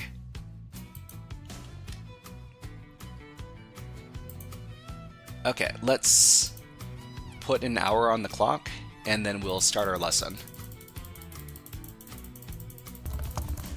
Thank you very much for following on Twitch, Death Party. Thank you. Don't forget the clock. Yeah, I'm setting up the clock right now, so we got 60 minutes. Okay, awesome. Alright everybody, let's start. Everybody, this is HackerFrogs AfterSchool over the wire. Oh, sorry, it's not supposed to be over the wire. It's supposed to be Linux OS operations. I need to change my PDF file. Linux OS operations, session number 2, and what are we doing? So this is the second intro to Linux OS operations workshop.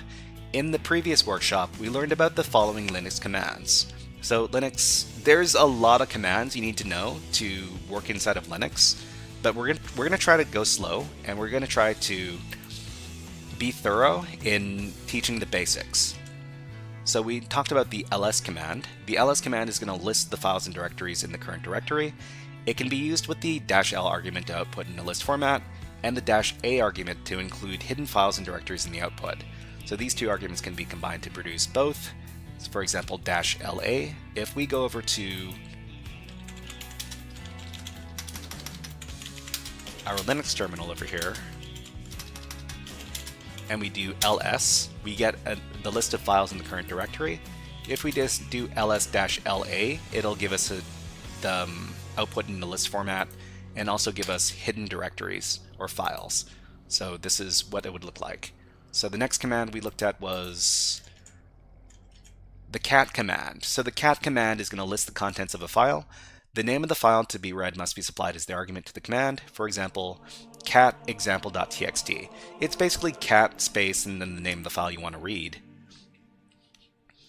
Okay, @vow asks, how many years to get to your level of expertise? I did full-time study for about 18 months before I got my first job in cybersecurity.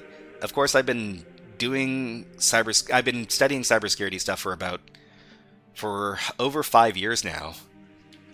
You could probably get there in less than 2 years if you do full-time study. But of course, everybody's circumstances are different. Okay, so the cat command, if you just type in cat and then the name of the file you want to read, and it'll output the contents of the file. So that's the cat command. The cd command is going to change the current directory to another directory.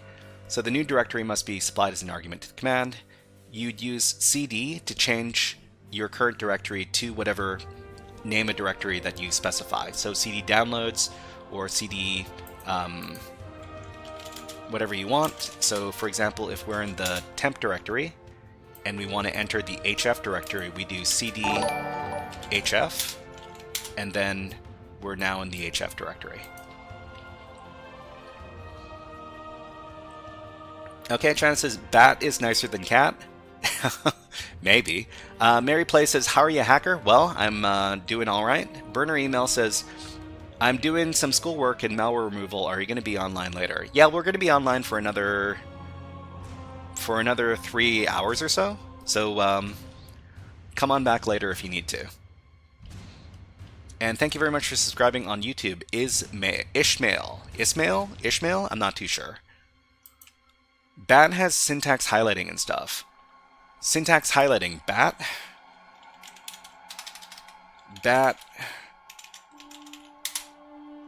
Oh, okay. It's not standard. I mean, we're teaching Linux basics right now, so we're not going to be using any non-standard commands. Okay, so that's the cd command. There's also the pwd command. You just type in pwd. It tells you which directory you're currently in. For example, home Shyhat example, or wherever you might be. And we talked about the file command. Actually, we didn't talk about the file command, but if you type in file and then the name of a file, it'll tell you what type of file it is. Mary Play says, I got affiliated on Twitch. Awesome. Hey, why don't you give us your Twitch link from your Twitch account, Mary Plays? Okay, and that's the file command. Let's continue where we left off.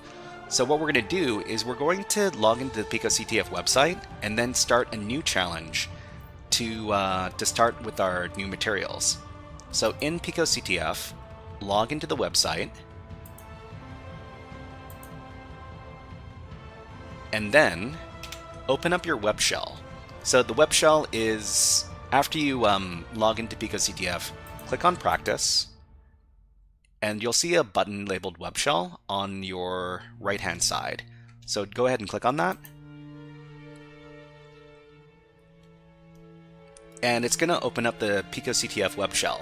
The web shell is a web-accessible Linux terminal, and we're going to be using the web shell to solve our challenges today. After you've clicked on the web shell, you also want to put it in its own browser tab, which means we can see it nice and big. Go ahead and click on this button beside the Help button. It's labeled Pop-out Web Shell Terminal.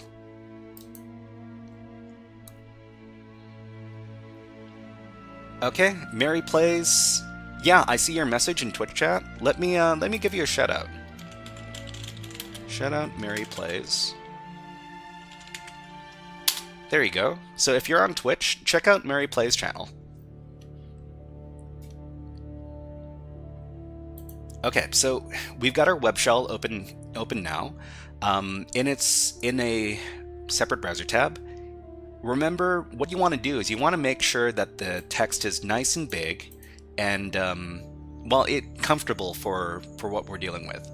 You can go ahead and click on the web browser button here to set the zoom for the web page in case the text is too small or too big.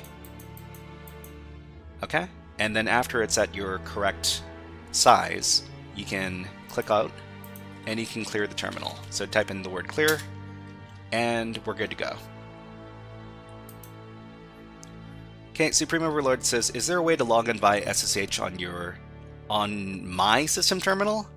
I mean, I'm just teaching people how to use the PicoCTF web shell, because not everybody's got access to a Linux terminal. So we're going to use the web terminal here to learn about Linux. Okay, where were we? Okay, so we're going to start a PicoCTF challenge. It's called... Let me grab that link. Where's the link? First find. This one over here. Okay? So I put the link in the chat if you want to follow along. You can go ahead and log into PicoCTF and then go to the link. Let me paste it in here. Okay, so the first challenge we're going to do is called First Find. So the description in the challenge says, unzip this archive and find the file named ubersecret.txt. So we've got, it's a little bit of a treasure hunt, and they've got a link over here. Okay, so the first thing you want to do is you want to hover over the link and then copy the link. You can right click, you can select copy link. And Mary Plays says, I sent you a friend request, can you accept it? Yeah, I can accept it. I just need to, well, I'll do it after the stream is over. But thank you, Mary Plays. Okay, so we're gonna go over to our web shell.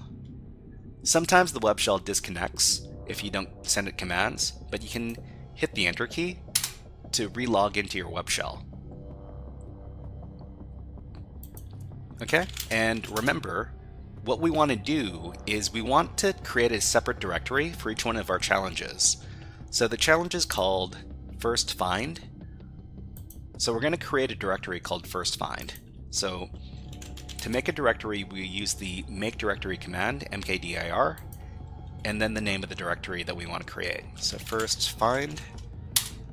After we do that, we're going to see a directory in our directory here that we can move into. Remember, to move into a directory, we use the cd command. Cd space first find. And then when we do the pwd command to print out our working directory, it should say first find. Okay, Joe Ritchie says, does PicoCTF provide your profile with an overall progress like Hack the Box? I'm pretty sure it keeps track of which challenges you've solved. It doesn't necessarily give you like a progress meter, but it does keep track of which ones you've solved. So it says solved by you up here, and you can bookmark them. You can hide the solved challenges. You can show the bookmark challenges. It's not as extensive as the Hack the Box system. Okay, let me grab that link one more time, or actually I don't need to. It's here. Okay, so now that we've set up our directory, we're just going to copy the link one more time, and then we're going to go over to the terminal here, and we're going to download the file. So to download a file in Linux, we usually use the wget command, space, and then paste in the file address. Hit enter to confirm the command. And let's see. Snugglesnake says, how much longer are you streaming for? So I'm going to be streaming for another 2.5 hours or so. Okay, so files.zip has been saved. If we take a look in our directory here, so remember, you can clear the screen and go back up to the top by typing in clear, and ls will get you the contents of the directory. So we see a file called files.zip. Remember that zip files have to be unzipped before we can access the files inside. Oh no. We're gonna be here for a while.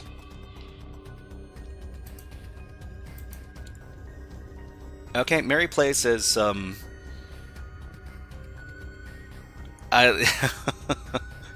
yeah, let's not talk about hacking friends' Instagram accounts, because we don't do that here. Anyways, unzip files.zip,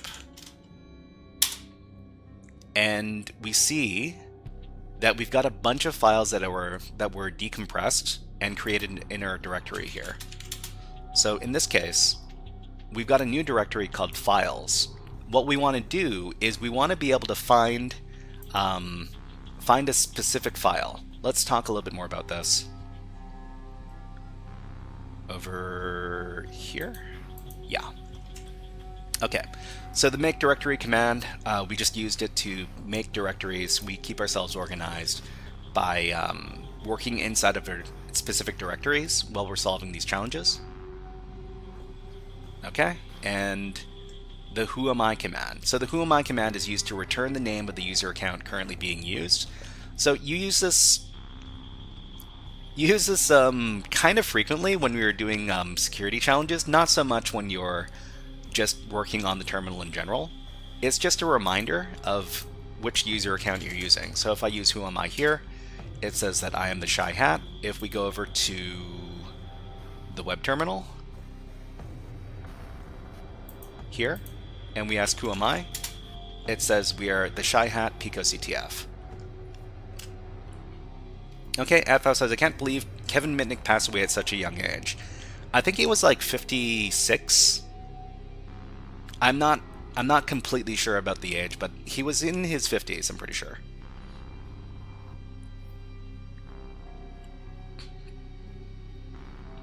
SysOS says, who am I is often used to verify who are a proper user, other than a bash shells. Okay.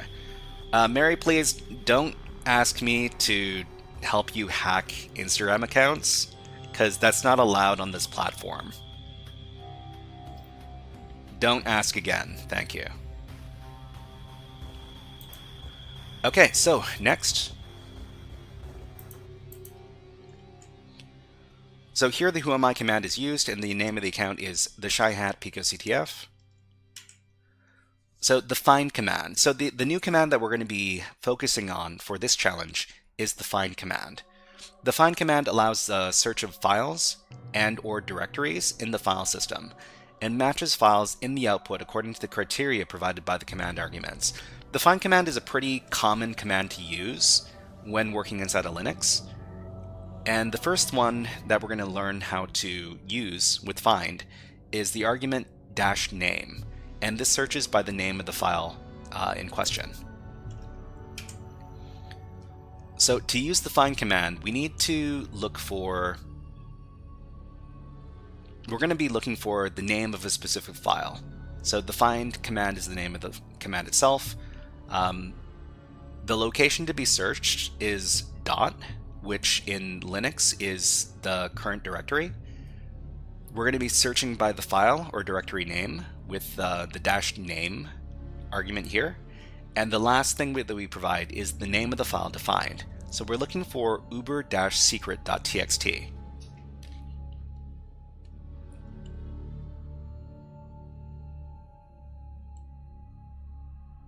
Okay, Joe Ritchie says, a lot of employees in cybersecurity field like to view profiles like on Hack the Box. Oh really? I didn't know. I didn't know about that. Okay, so let's go ahead and run the command. So it's going to be find dot name uber-secret.txt. Find dot dash name uber-secret.txt.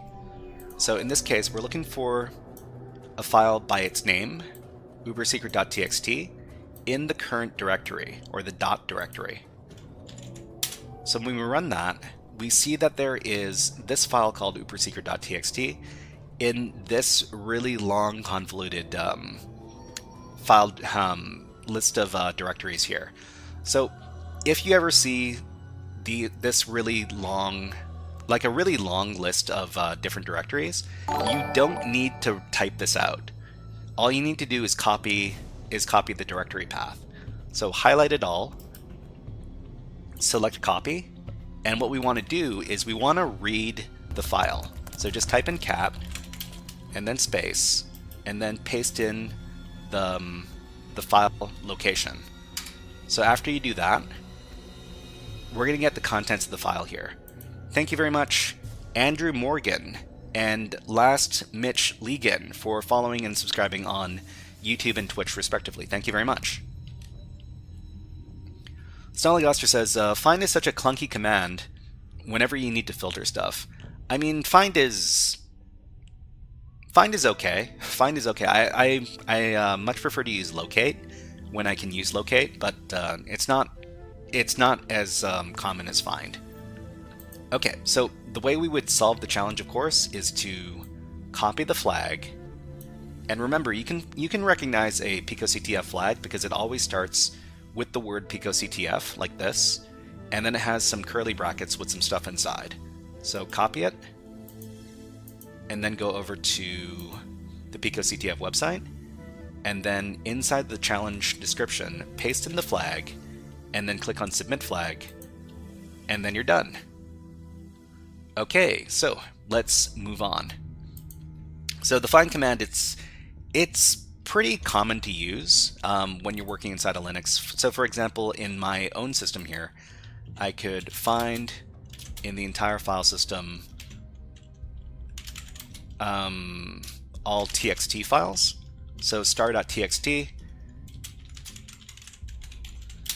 and oh, sorry, I need to put this between some quotes. So it'll show us all of the txt files, for instance. Well, I mean, in this system, there's a lot of them, because txt files are pretty common.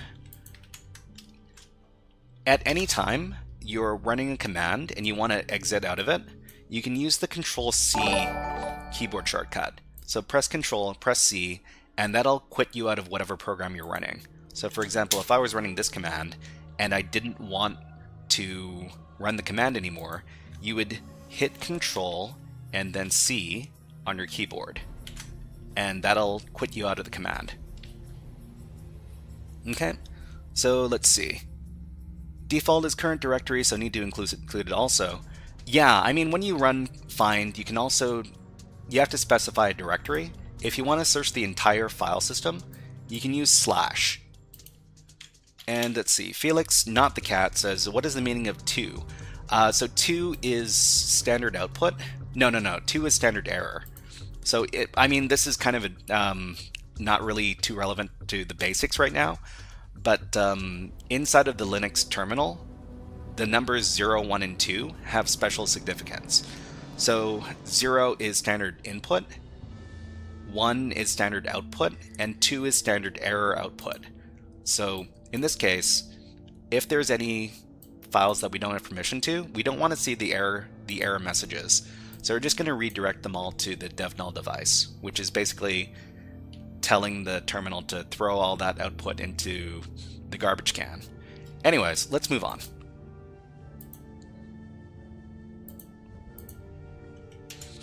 So the next thing we're going to be talking about is the rm command. So to keep our PicoCTF web shell home directory clean, and because we're only allowed a certain amount of disk space inside of PicoCTF, we should delete our challenge directories after we're done solving the challenge, and we can do so with the rm command. So the syntax for the rm command is as follows. It's just rm space and then the file name. But if we want to use the rm command to delete directories, we need to use rm with the -r argument. So for example, if we want to delete the directory first find, we need to rm -r first find. Okay, let's go ahead and do that. So over in our web shell, we're currently in the first find directory, but we can move back to our home directory with the cd command. So we would do cd by itself, and then afterwards, we'll see that we're inside of our home directory. Let's see, CypherGo says, I use rm-rf always. What is the f portion of it? Just a second. So let's see. rm-help. F is force. Ignore non-existent files and arguments, never prompt. Oh, okay. So if you don't use F, it'll ask you if you want to delete certain files. Okay. So from here, we want to delete the first find directory. So we're just going to do rm-r for recursive, and then delete first find. So after we do that, we see that the first find directory is no longer here. -f is force. Thank you. We just looked it up. Okay, and Guylu5 beats rm dash. I don't think we don't need to use -f for this instance. Delete without questioning. Oh, okay. No worries. Guylo5 says, I remember my first time using Linux. Yeah, I mean, Linux it's a skill. You definitely need to get used to maneuvering inside of the terminal. But let's talk about what we're doing next. So the next challenge that we're going to do to learn about basic Linux commands is the first grep challenge. Let me get that link.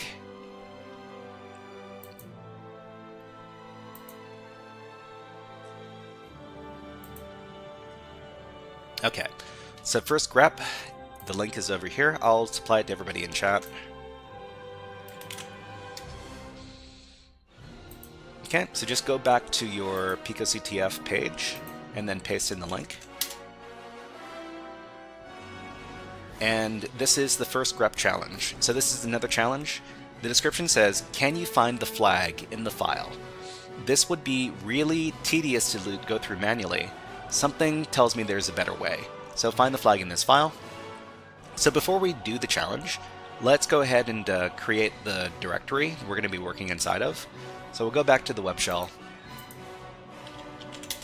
and we'll create a directory with the makedir command, mkdir, first grep,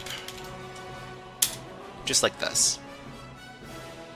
Thank you very much for subscribing on YouTube, Rajvardan, thank you. And thank you very much for subscribing, Kiran. Thank you very much. Okay, so afterwards we see that we've got a first grep directory. We just created it. We're going to move into the directory, cd first grep, and then we're going to download that file. So we need to get the file address first from the challenge. So over here, there is a link.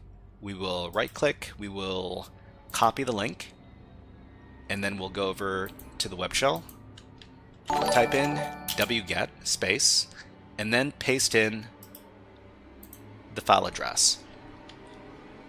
So to confirm the command, hit enter, and then afterwards you should see that the file, that's not going to be confusing. It's now in your directory. MS says you got a follower here. Thank you very much, MS. And thank you very much, Guilherme Viegas, for subscribing on YouTube. Thank you. Okay, so what's inside this file? So if we take a look inside the file, cat file, of course, we see that it's filled with all sorts of junk information that's kind of hard to look at. So there's got to be a better way to get the flag out of this output here. Let's talk a little bit more about how we're going to do this. Okay, what we're going to do is we're going to use the grep command. So the grep command, it's going to search within the contents of files for specified strings. So when we say strings, what we're actually talking about is we're talking about little pieces of text. So it is very commonly used to pick out specific words or phrases. So the grep command is going to pull out certain patterns that you give to it, and if it's in the file, it'll locate it.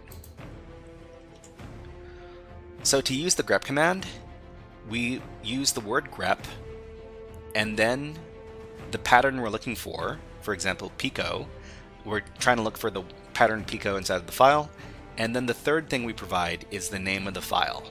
So the grep command, the pattern we're looking for, and then the name of the file. Okay, let's go ahead and do that over in the web shell. So we type in grep and then space and then the pattern. We're going to look for Pico because all the flags in PicoCTF start with the word Pico. And then we're going to give the name of the file, which is called file. We give the command, and then it's going to highlight the pattern. So we find the flag here. It is PicoCTF grep is good to find things. Okay? So highlight the entire flag and then copy it. And then we can solve the challenge by going back to the challenge, pasting the flag into the submission field, and then clicking on submit flag. Okay, so grep is a very, very handy tool to use when you're looking inside of the contents of files. So for example, if we've got, let's say we've got a file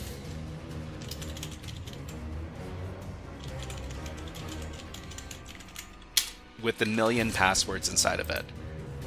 And what we want to do is we want to find all instances of the word password inside of the file. So what we could do is we could run grep and we could look for the pattern password. And it's going to pull out all the lines which have the word password inside of it. So we run this command and we see all the lines that have the word password in it. So it's a very, very handy tool, and people who use Linux, they use grep all the time. Okay, Guy, Lo-Fi Beat, so it's like Control F to find things. Yeah, it's kind of like that. Bearded Waffle says, I started over the wire the other day. Awesome, awesome. And let's see. Felix, not the cat, says, does Control I work in this web terminal? Does it? In the web terminal? Hold on, let me try.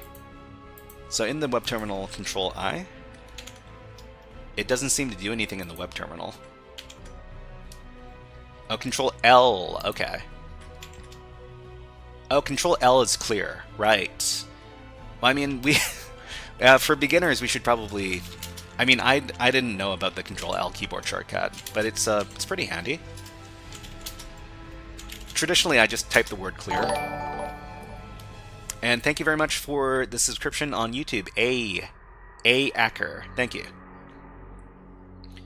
Control L clears the screen and lets you command you have written on the screen. Oh, the command that's written on the screen still remains, really? So ls, let's see. Oh, that's pretty cool. It doesn't delete the command that you've got on the screen. Okay, let's continue. So that was grep.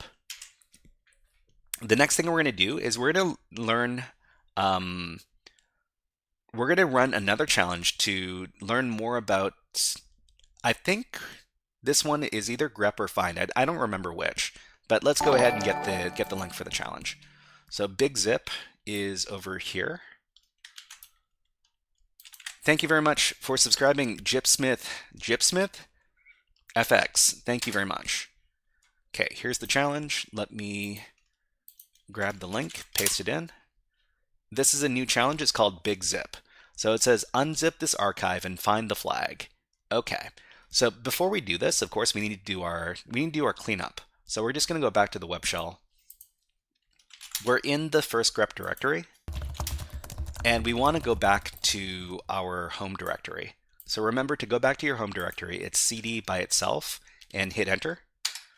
Thank you very much for following on Twitch, Book Dragon. Thank you. And we want to delete the first grep directory. So we're just going to rm-r first grep. This will let us delete the directory. After that's done, we see there's no directory here anymore. What we want to do is we want to create a new directory for the Big Zip challenge. So make directory Big Zip, and then move into the directory. So cd Big Zip. Okay. So after we're here, we can download the file that we need to solve the challenge. So back at the challenge, we've got a link. So we'll right-click the link and we'll copy it. After that, go back to the web shell, type in wget space, and then paste in the file address. Remember that the wget command, it's going to download files, but we need to give it the file address. So after that, hit enter, and that's going to download the Big Zip files file.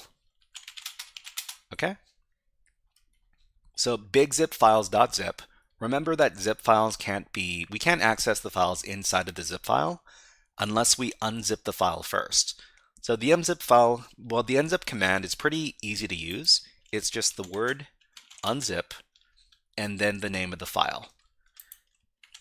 So you can also use the tab autocomplete that we learned last class to autocomplete the name of the file. So just type in the first couple of letters of the file name and then hit the tab key on your keyboard to autocomplete the file name. So start the name of the file and then hit tab to autocomplete. So give the command, and that's a lot of files. So so the command unzipped all of the stuff, all the files inside of the zip file, and we need to find the flag in all of this soup over here. Okay, Kilo Moon says, if I learn this, can I hack the stock market and make $1 billion? Yeah, you can totally do that.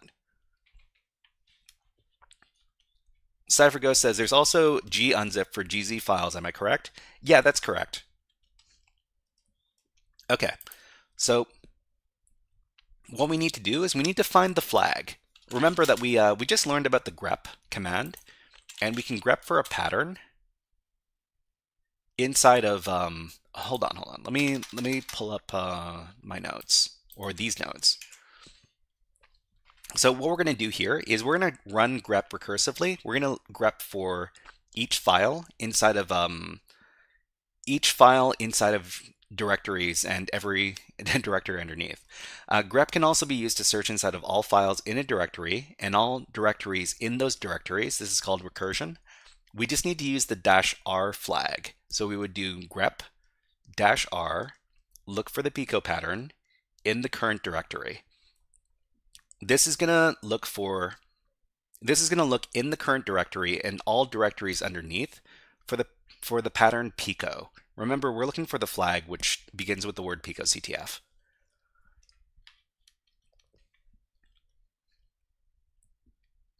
Okay, SysOS says many compression tools have the un function.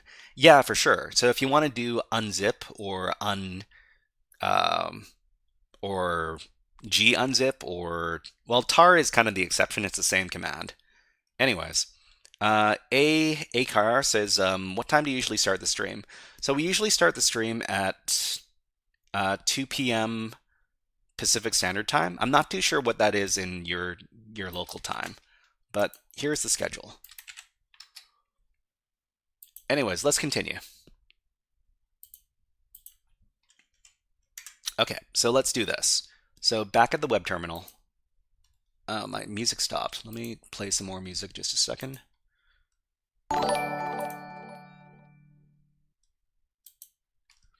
Thank you very much for subscribing on YouTube, Humberto. Thank you. Alan Cheng says, hi, I'm from Taiwan. Hello, Alan Cheng. Nice to see you from Taiwan.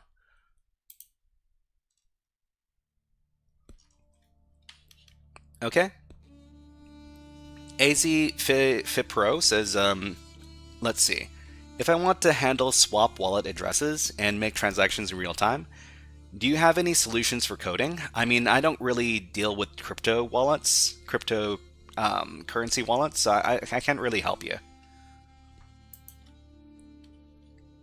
Okay, Anonymous, thank you very much. Let's see. Sir Craig asks, what are you trying to do? Just got here. So we're currently teaching people how to use basic Linux commands. And if you want to join in, you need to make an account over at this website right here. It's called PicoCTF.org. It's a really good website for learning about cybersecurity skills. Okay, so let's go ahead and go back into the web shell. We're going to do grep-r for recursive. We're going to search for the pattern Pico, and we're going to look in the current directory. So what this command is going to do, it's going to look inside of all the directories underneath this one, and it's going to look for the pattern Pico. So when we run the command, it finds the flag in this file over here. So this is the file name, and this is the contents of the line. So information on the record will last 1 billion years, and then we've got the flag output here. So in each one of these cybersecurity CTF exercises, the goal is to get the flag and to submit it. So we just need to copy the flag, and then go back to the challenge, and paste the challenge into the submission field here. Click on Submit Flag, and you're done. Okay, let's go ahead, and I think we've got one more challenge we're going to do before we finish out this lesson. So let's talk about this. Actually, before we go on to the last lesson or the last challenge, we're gonna clean up because there's a lot of stuff in here.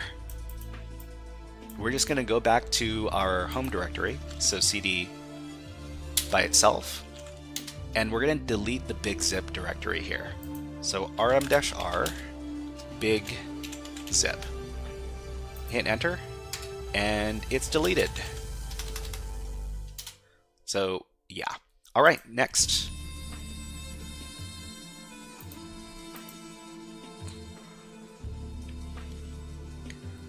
Sir Craig asks, is this a basic Linux command, or do you need a package for it, by the way? I mean, everything we're teaching, these are all basic commands you can find on most Linux servers. I don't think we're going to be teaching any commands that that you need to install.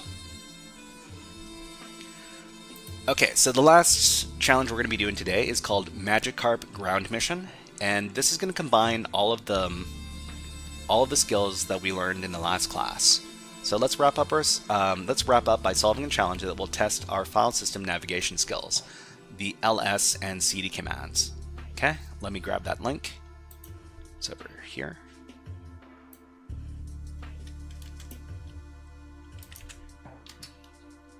All right, we're going to go back to PicoCTF. We're going to paste in the challenge link, and let's talk about what's going on here. So this challenge is called Magikarp Ground Mission. The description of the challenge says, do you know how to move between directories and read files in the shell? Start the container, SSH to it, and then ls once connected to begin. Additional details will be available after launching your challenge instance. So the challenge is, it's going to be a little bit more difficult for people who are not really used to using Linux, but I'll talk you through it, okay?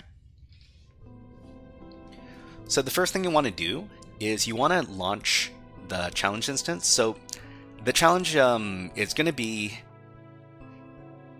deployed to a temporary server. So to launch that temporary server, you need to click on the Launch Instance button. Okay, after that's done, you're going to receive some instructions. So it says log in via SSH as CTF player with the password, this password. On the host, Willie Courier PicoCTF.net and port this thing. Okay, so remember when you're using the SSH program, you're logging into another computer. So let me grab all this information and let's explain how to take this information and turn it into a command we can use to log in. Okay? So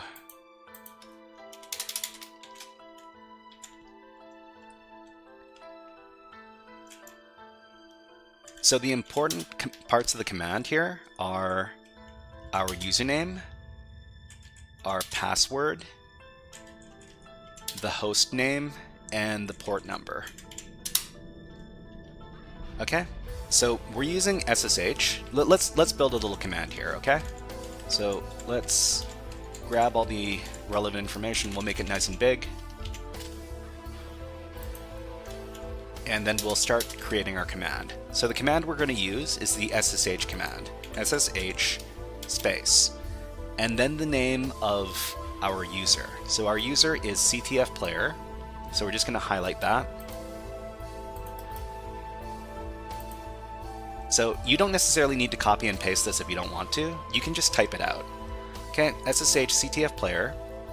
When we use SSH, we need to specify the username and the host. So the host is Willie Courier PicoCTF.net. I'm just going to copy this. Between the username and the server, we need to put the @ symbol here. So CTF player @ williecourier.picoctf.net. And the last thing we need to do is we need to provide the port number. Okay, and Nguyen Han says, if you're learning Linux for hacking, I recommend the Bandit Over the Wire. It covers almost all the basic commands for the beginner. Yeah, you can definitely check out Over the Wire Bandit. Sorry, we got a break on Twitch right now, so I'm just gonna wait until the ad is over. And while the ad is running, let's put on some birds. How about this one? Okay, we'll be back in about 60 seconds. We just need to wait for the ads to pass by on Twitch. Okay?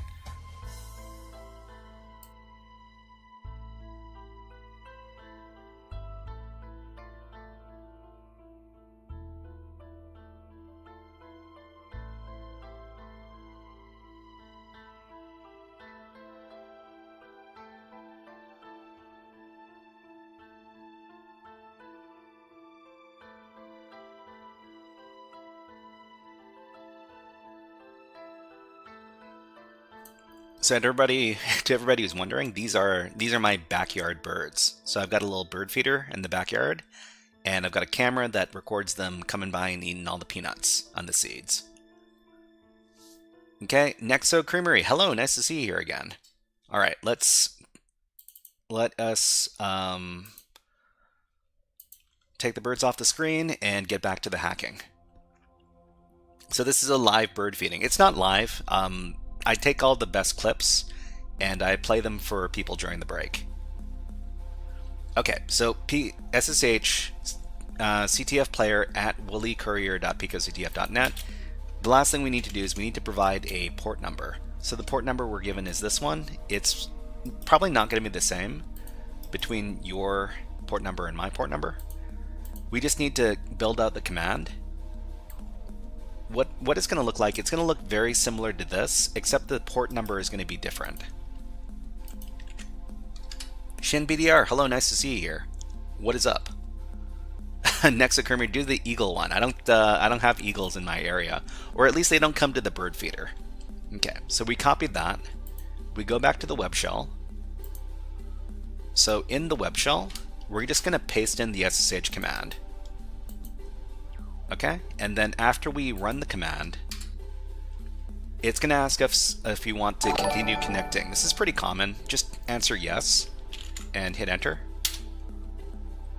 And Tarantula, thank you very much for subscribing on YouTube. Thank you. Next up, Creamery, summary, please. So we're doing this challenge right over here. It's called Magikarp Ground Mission from PicoCTF. We're basically using it to practice our Linux skills. Okay, so it's going to ask us for the password. So the password is given to us here.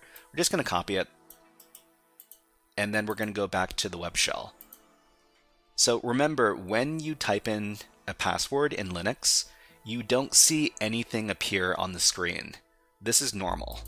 So just paste in your password and then hit enter.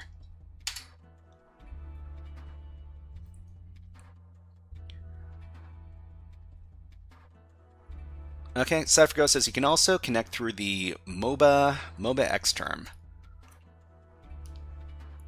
Okay, so we're logged in now. We're logged into the SSH server, and the first thing we want to do is we want to check out this directory.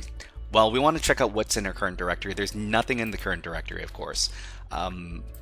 What's actually going on? Let's take a look. So the first thing we need to understand is the home directory. So each user on a Linux system has a space where they can store their personal files. It's usually located at /home/username. For example, /home/theshyhat. Inside of your web terminal, you're going to have a home directory of your own for your PicoCTF account. So the other concept we have to understand to finish this challenge is the top level directory. So the top level directory of a Linux system is the / directory, where we can find all of the other directories and the files in the system. It can also be called the root directory, but this can be a little bit confusing since there's another directory called the root directory.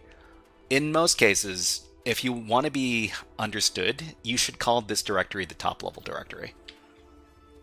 Joe Reggie says, can you provide the IP address command in this machine? It's using white address. So sorry, I don't understand the question. Could you rephrase it? Okay, Book Dragon says, random question, I'm new here. I'm taking the Linux Plus exam in about 4 months. Any advice and resources? I have done most of Over the Wire. Yeah, I mean, there's another fun CTF challenge you could do as well. It's called like Hack My VM Venus. Let me give you the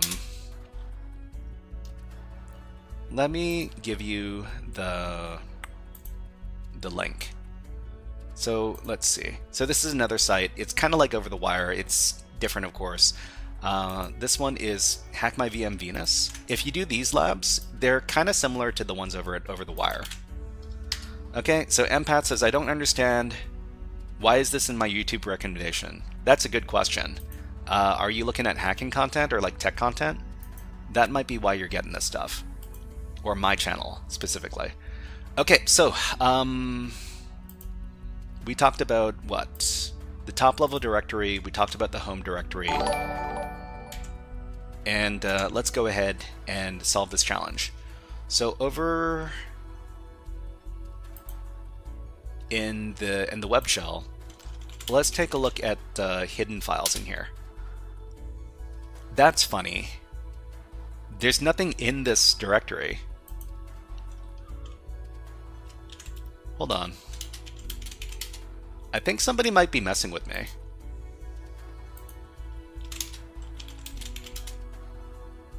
Let me get out of here and let me restart my instance.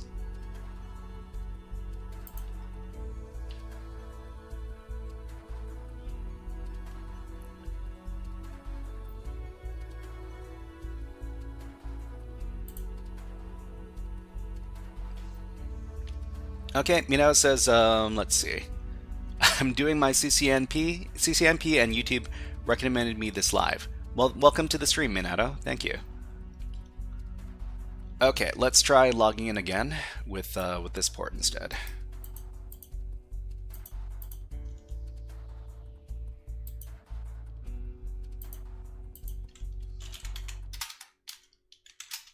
Oops.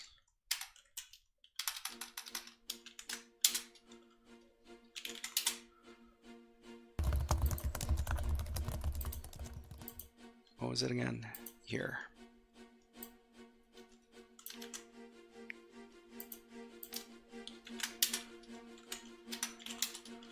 Okay, so we now have instructions. I think somebody logged in before me and deleted the instructions here. Anyways, let's take a look at these text files. So we got 103 flag.txt and instructions to 203.txt. So if we take a look here,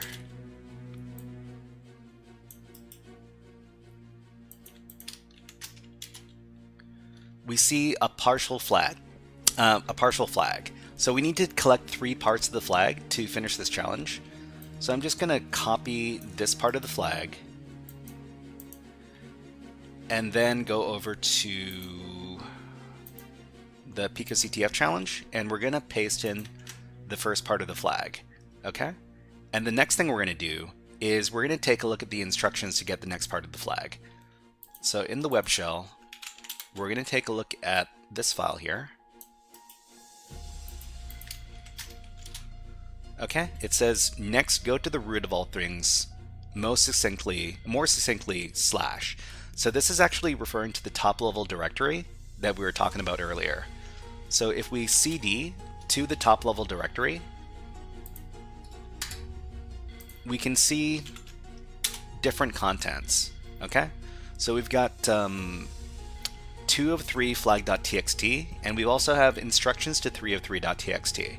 So if we read this next file, so cat 2 of 3.flag.txt, we see this part of the flag. So we can copy this part of the flag, then go over to the challenge and paste in that part, and then we go back to the web server, and we can take a look at the last instructions here. So instructions to 3 of 3.txt, copy that, and then cat it out. Okay, and it says, lastly, CTF player, go home. More succinctly, tilde. So we've been talking about how to move into our home directory a few times during today's stream. So remember, you can move to your home directory by giving the cd command by itself. So cd by itself. If you do pwd, it'll show you that you're in home CTF player, which is the name of our account. So if we take a look at the contents of this directory, we've got the third part of the flag over here. So we're just going to copy it, and then we're going to cat it out. Okay, so this is the last part of the flag. So we're just going to copy that part of the flag, and we're going to go back to the challenge. So in the challenge, we now have a complete flag. So now that we've got the complete flag, we can submit the flag, and we're finished. Okay, so before we finish out our lesson, let's talk about what we learned today, okay? So let's review the Linux commands we learned in today's workshop. So we talked about the find command. The find command is used to search for files on the system. It can be used with many different arguments and flags to refine the search parameters. We talked about the whoami command, which is used to return the name of the user account that is currently being used. Thank you very much, Azzy, for subscribing on YouTube, and Allien, sorry if I didn't say your name. Thank you very much for following on Twitch earlier. Thank you. Okay, Nexo says, I can't wait to be a pro hacker by watching a frog. Well, I mean, it's a strange world we live in now, isn't it? SysOS says, the tilde also works on the other user's name. So go to root the home directory. You go cd tilde root, presuming you have access. Oh, really? You can use tilde with other usernames? Huh, I didn't know that. Just like Yoda, but a hacker. Thank you. Thank you very much for subscribing on YouTube. Luz AK and Sir Chance. And thank you for the follow on Twitch. Also AV. Thank you. Thank you very much. Okay, so the who am I command. We also use the rm command. The rm command is used to delete files or directories, but deleting directories requires the use of the -r flag. Flag, in this case, rm-r something something. We use the grep command. The grep command searches within the contents of files for specified strings. It is very commonly used to pick out specific words or phrases. We use find and we use grep inside of Linux a lot. Thank you very much, Chahe Vesa. Thank you for the YouTube sub. So what's next? In the next HackerFrogs AfterSchool Linux OS workshop, we'll keep learning more about the Linux OS using the PicoCTF platform. So the next lesson is going to be during the next stream, which is going to be on Wednesday of next week. But we're going to keep going. We got more subjects to handle or to cover. Okay, so let's go ahead and finish out with 3 minutes to spare. Awesome. Before you go on to the next topic, can you see more birds? Of course. Let me put on more birds for you. How about this robin? He's gonna have a little bath. Where is it? Yeah. Okay. All right. So I'm just gonna have a little stretch and a little sip of water before we move on to the next topic. Okay.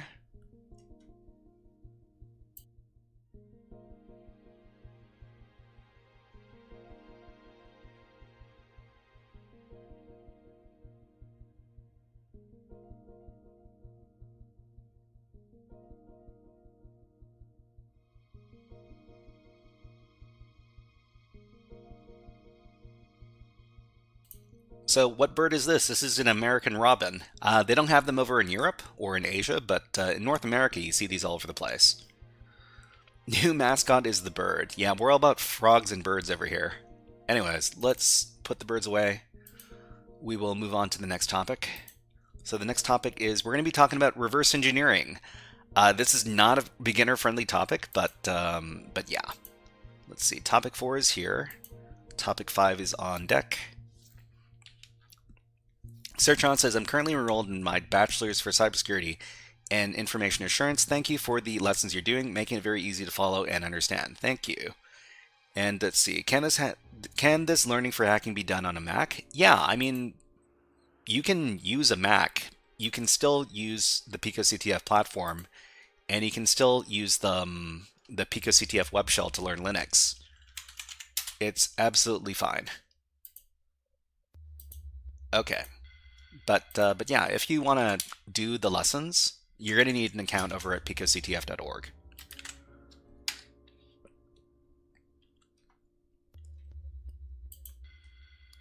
Okay, so I mean, anybody can use the website.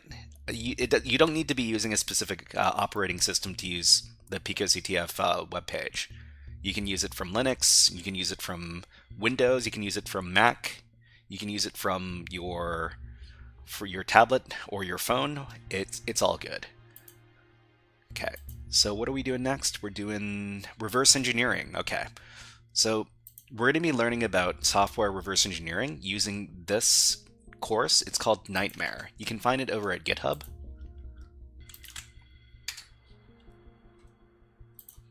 And this is going to be a little bit more freeform. I'm trying to develop a course for reverse engineering. But in the meantime, I'm just going to try to work through the exercises and try to explain how to do the exercises with Kali Linux over here, okay? So what we're going to do is we're going to go over to the beginner reversing section of the course. Let's see, Al Karashi says, can you upload the live later? Yeah, you'll see that the live will be uploaded to the YouTube page. So you just need to... You can visit the YouTube page right now, and you can see the recording there. Okay, so what's going on for this particular course? We're looking at the beginner reversing section, and the first challenge we're going to be looking at is the Seesaw 2018 tour of x86 Part 1. x86, huh? Okay. So it says the goal of this challenge is to answer the following questions. Starting off, this challenge is meant to teach beginners a little bit about x86. So we're talking about x86 assembly. It's a very low, well, it's pretty much the lowest level programming language you can use for x86 devices, which are mostly going to be PCs and laptop computers. The questions were only up during the competition, so I had to grab the questions that were asked from this website, sure. These questions are in regards to the stage1.asm file in this directory. So that is just a text file which contains assembly code. So let me... Hold on. I think we need to grab the file from this... We need to grab the file from this repository. Just a second.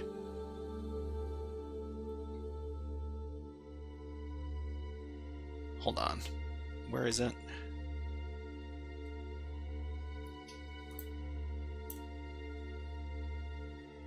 Resources. Reverse. Yeah, this is it. Okay, so everybody, we're going to be referencing this file here. So if you want to get a copy of the file, you can either reference the raw version of the file and just select all. Actually, so I'll give you the link for the raw version of the file. Here it is.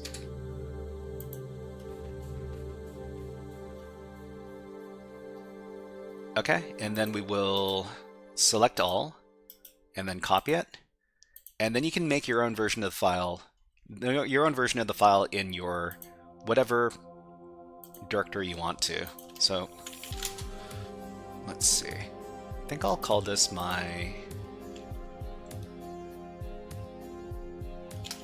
reverse engineering tab. That's not how you spell engineering. Okay, and then we will create a file. It's going to be called, what is it? Ooh, let's just call it like test.asm.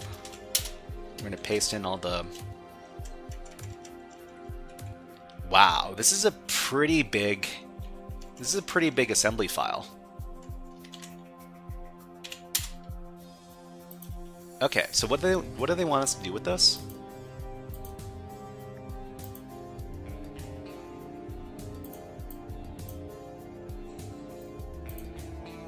Okay, these questions are in regard to the stage1.asm file in this directory. This is just a text file which contains assembly code. So what is the value of the DH after line 129 executes? So 129, let's just talk about this. So we're talking about x86 assembly code. If you don't know assembly code, it can be very, very confusing. It can be very, very hard to understand what's actually going on here. My recommendation, if you want to learn about x86 assembly code, there's a website called asmtutor.com, and this will give you a bunch of lessons that teach you about learning x86 assembly. So I'll give you the link over here.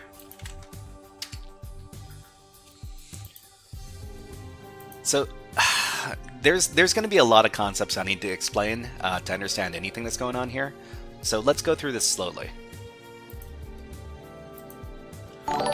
So it says, so line 129 executes. Line 129 in question is here.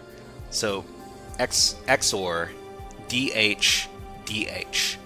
So this command is XORing the DH register with itself. We're talking about memory registers. There's something called, let me try to explain. So this is a test for me to see if I can explain this stuff. When we're dealing with reverse engineering, we really care about x86 assembly language. This is the lowest level language for devices using the x86 chipset. So different computer devices use different chipsets, such as x86, or what about C? It's lower level than C. Al-Karashi says, a friend once told me to get in good with ASM if you want to be good at programming, and he told me to learn C. Yeah, so I mean, if you want to learn about low-level computing, you should learn C, and you should learn x80, well, assembly language. It doesn't necessarily have to be x86 assembly, it's just that x86 is one of the most common chipsets. That's why people talk about x86 more than other assembly languages. Okay, and so it's a low-level language, or the lowest level language for devices using the x86 chipset. Other chipsets include, what was it, ARM? ARM, and that's for like iOS devices. And what's another example? What was the chipset that they use for? It was called like Snapdragon or something. I forget. But another example chipset would be the ARM chipset. So each chipset has its own assembly language. So in our case, we're talking specifically about x86 ASM. RISC-V, right. So other chipsets include ARM and RISC-V. RISC-V is also mobile. It's like other types of mobile devices, right? So x86 assembly is the language we're talking about right now. And when we're talking about assembly languages, most assembly languages are moving information around memory registers. So what are these memory registers? So memory registers are storage locations on the computer chip. So the computer chip in this case is going to be the x86 chip. It's open source. Okay.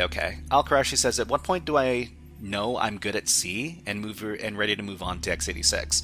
I mean, I'd say that you can learn C and assembly at the same time. It's just that the interesting part is figuring out how your C instructions are compiled down into assembly instructions. And thank you very much for subscribing, Francisco Fernandez and Rafi Valley. Thank you very much. Okay, so memory registers are storage locations on the computer chip. And in this case, x86 memory registers include stuff like the A register, the B register, the C register, the D register, etc., etc. All we need to understand about these registers is they contain data to be accessed. Okay, in this case, they're asking us to take a look at the D register, not just the D register, the DH register. So the D register has two bytes. I'm pretty sure the D register can hold 2 bytes. There's a low register for D and there's a high register for D. So in this case, XOR is between DH and DH, and this is a pretty common operation to empty out the value of the register. So it says the command is XORing the DH register with itself and stores the value in the DH register. Due to how the binary operation XORing works, whenever you XOR something by itself, the result is 0. So the value of DH after line 129 executes is hex 0 basically, which is 0 in decimal as well. Another thing we need to understand when we're dealing with that x86 assembly or like low-level programming stuff in general is hexadecimal notation. So hexadecimal notation, it's going to appear a lot. Anytime you see a 0x between before a number, this indicates this is a hex number. So hex number 10, hex 10, this is 16 in decimal. So when we're talking about hexadecimal, there are 16 symbols as opposed to the regular decimal, which is 10 symbols. Or, yeah, so it's like 0, 1, 2, 3, 4, 5, 6, 7, 8, 9, A, B, C, D, E, F. So this is, when you see like the symbol FF in computer programming, it means 256. Thanto says, finally RE contents. Yeah, I mean, I eventually got there. But let's go ahead and put on some new music and then we can move on. Okay, my timer is going. I was afraid I forgot to set my timer. Let's play some of this music.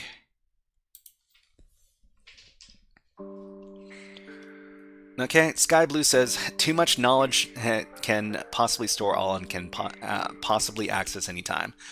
I mean, nobody's expecting anybody to understand the stuff all at once. You need to learn this stuff over and over again. Eventually it'll stick to your brain. But oftentimes when we're talking about low-level programming languages, when we're talking about reverse engineering, we're going to see these hex numbers all over the place. So hex 10, so 10 just means one set. And one set in hexadecimal means 16. So if we see like a hex number that's like, let's just do anything. So 57. So hex 57, that means 5 times 16 plus 7. So what is 5 times 16? So 16 times 10 is 160, 80. So this is 87. 87 in decimal. I'm not good at doing these hexadecimal conversions. Samwise Genji, hello, nice to see you here. And thank you very much for subscribing Code with Moody and Jojo, thank you. But yeah, let's go back to what's going on here. So what is the value of GS after line 145 executes? So in this case, when we're talking about the assembly file, move GS DX. Tell them to, what?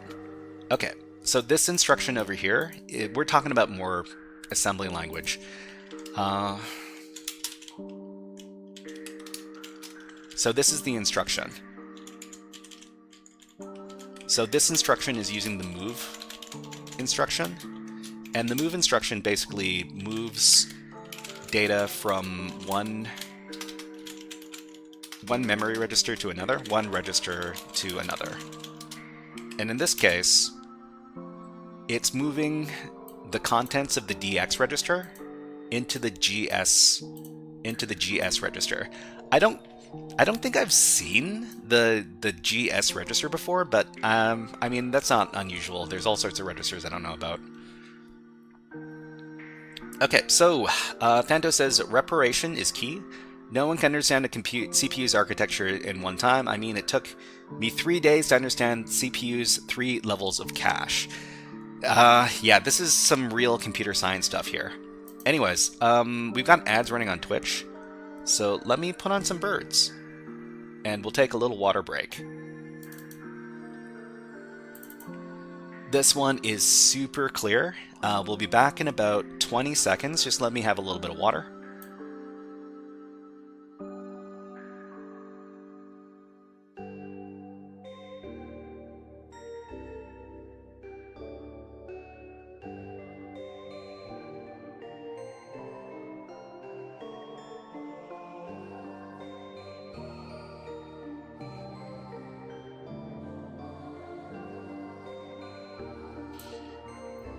So if we're talking about reverse engineering malware, that's not something I do. I'm trying to teach myself the basics of reverse engineering first, and hopefully you can excuse me not being good at this while I'm learning. Okay, so this is moving DX into the GS register. When we do the move instruction, it's going to be move, and then the destination and the source. So this means that the second operand is going to be moved to the first operand. So whatever's in DX is going to be moved to GS. Okay, Samwise says, I'm always amazed by the resources they use for learning. The internet is such a... Yeah, there's unlimited numbers of... there's an unlimited amount of information you can get if you know where to look on the internet. Okay, Tap Official says, I did a course on reverse engineering ROM guided. Oh, ROMs. Reverse engineering ROMs. That's awesome. Rodrigo Pintos, thank you very much. Are you reading LLM output right now? No? We're reading this is a course. The course is called Nightmare, I think? Yeah, Nightmare. You can find it over here. Thank you very much for subscribing on YouTube. Andrew Spangenberg, thank you. Okay, so with this instruction, the contents of the DX register are moved into the GS register. So what I was talking about before. So we need to know the contents of the DX register. Looking up further in the code, we see this in line 131 and 132. So it's move DX hex FFFF hexadecimal. Not, oh, I haven't seen this instruction before. Not. Okay, let's talk about this. So these next instructions here. So this move instruction moves this value. So the value is hexadecimal FFFF. Let me figure out what FFFF is. So if you move over to, if you translate this, there's all sorts of conversion sites you can use. Hex to decimal. So this is rapid tables, for example. Enter the hex number, convert, and this is the number in decimal. So hexadecimal FFFF is decimal 65535. Okay, so let's see. Samwise says, these move commands look like assembly instructions. Yeah, these are assembly instructions exactly. Okay, Thanto says, assembly code for Valentine's Day. Move mouth to chocolate. Move mouth to chocolate. Okay, Tap Official says there's an official 10 video course on memory editing, machine coding, and breaks down values and everything. Going through it simpler. Okay. Awesome to know. So basically we're moving like a really big number into the DX register. So the not instruction, let me just look this up real quick. Actually, wait, they'll probably explain it in here, right? Okay, so let's see what we have. The value hex FFFF moved into the DX register, then knotted. Noted or knotted? When the value is knotted, the bits are flopped. Flopped? And since the value FFFF, all the bits are 1s for 16-bit values, and the result of DX will be 0. Okay, so also we see that between lines 132 and 145, there is nothing that would change the value of DX to something other than 0. So when the contents of DX get moved into GS, the value of GS has to be 0. Okay, so we're talking about... Oh, okay. So they're talking about a bit flip operation. So not is bit flip. So we're talking about binary. So FFFF is how many? So let's see. FF is 256, and this is another 256. I'm not exactly sure what this is in binary. If we go over here and we turn FFFF into binary, so hexadecimal to binary, this is the number in binary, right?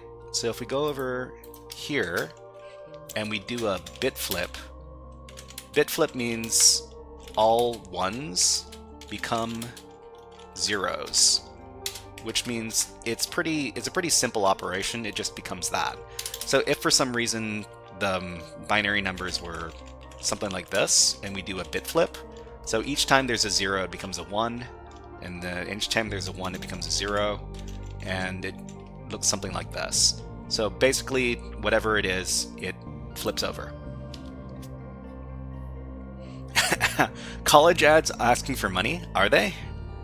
Basic ones complement. Yeah, the ones complement, it switches over. Okay, let's move on.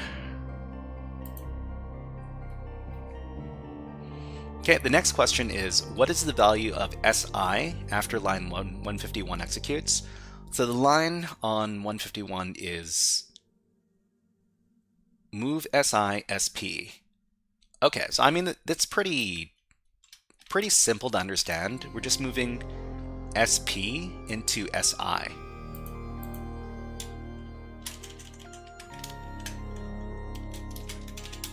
SP is moved to SI. We don't know what the contents in SP are, of course, so we need to find out.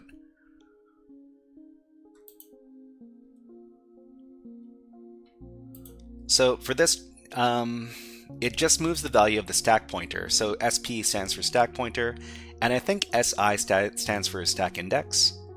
Oh, source index. SI is source index. So stack pointer register moves into source index. In order to know what the value of SI is after this, we need to know the value of SP. Looking up in the code, we see this on line 149. Move SP CX. So CX is moved into SP. So we know that the value of SP register is equal to the CX register, and CX is 0. So 0 is moved into FS. And then we look at the line 107, we see that the CX register gets the value 0. It gets the value 0 assigned to it. So move 0 into CX. So lines 168 to 169 are, jeez. Okay, the value of T is moved into AL. So in this case, we're probably talking about like the ASCII hex code for the letter T. And again, it gets moved into the AL register. Thank you very much, David Trader, for subscribing on YouTube. Thank you. Okay, so it says this moves the value hex 0E into the AH register and moves the value hex 74, hex for T, into the AL register. So let's talk a little bit more about this.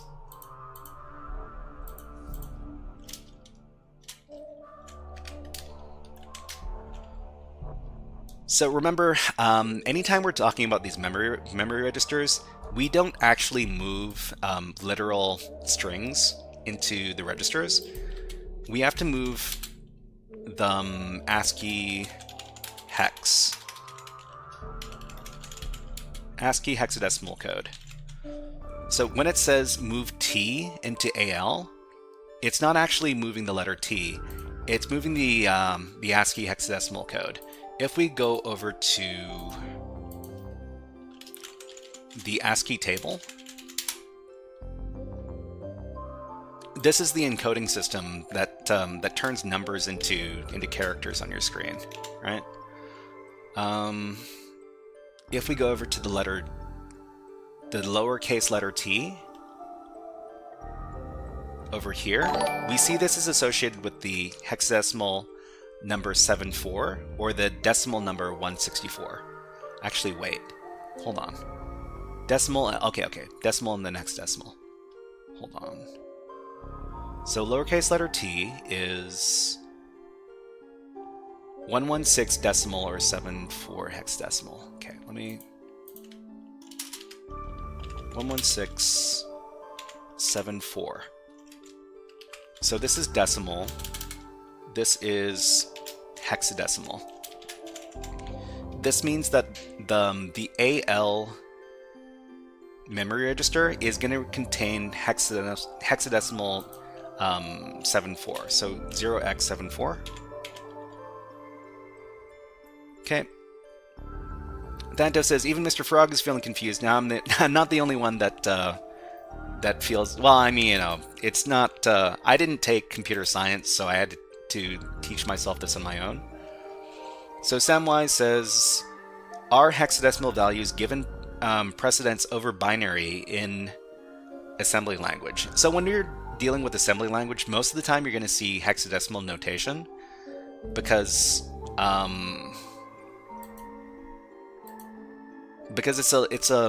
it takes up less room.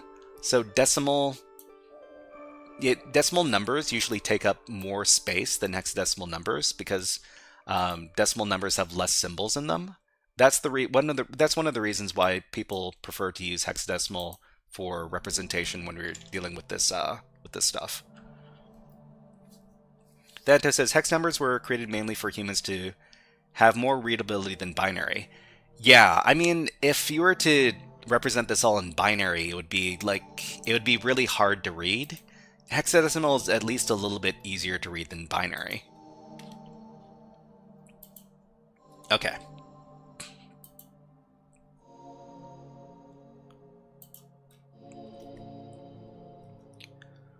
So this moves, let's see, 7-4, hex 7-4, hexadecimal for T, into the AL register.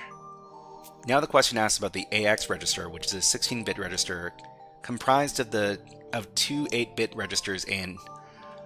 Okay, so we get to talk about registers inside of other registers. That's great. So here's how this works. So this diagram shows 16 bits of the AX register. So let me try to explain how the memory registers work. So the original register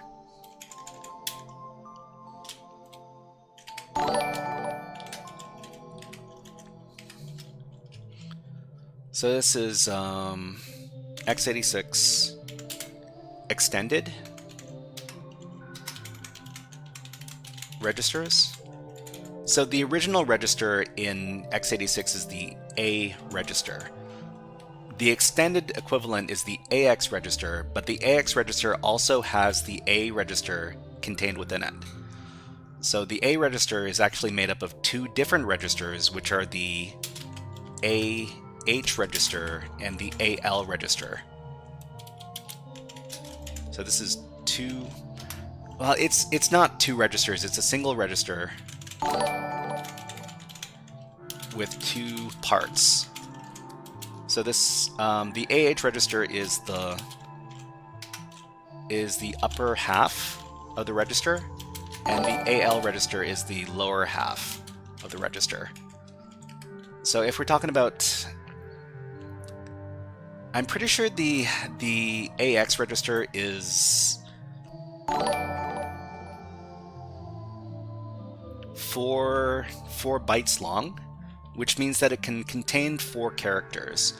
So for example, the AX register contents might be something like 1, 2, 3, 4, or the bytes that contain, you know, the ASCII bytes that contain 1, 2, 3, 4 in ASCII.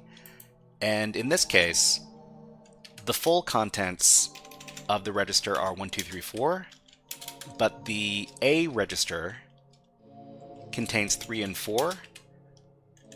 Let's A register. This is the AX register.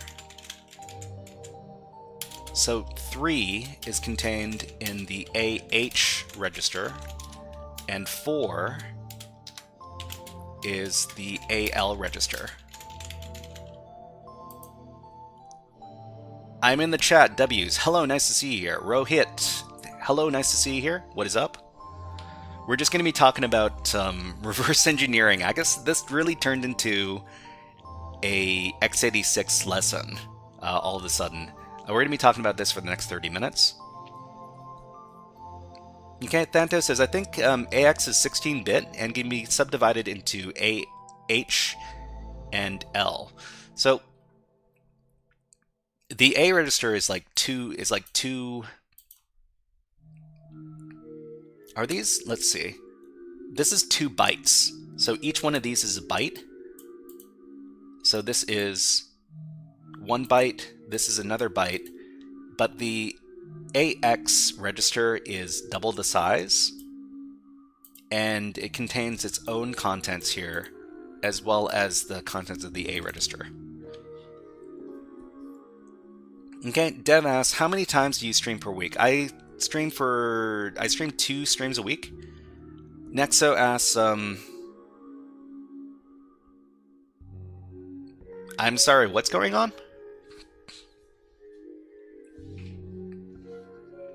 Nexo, could you explain what's going on? I'm not really sure what you're talking about. So Dev asks, how many streams per week? 2 streams per week. We usually keep a schedule over here on the Reddit. We also have a Discord.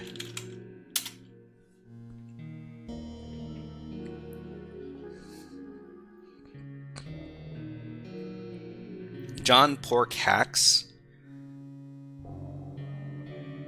Okay, Rohit asks, can you provide some bug bounty knowledge? I mean, I can't teach you about bug bounty.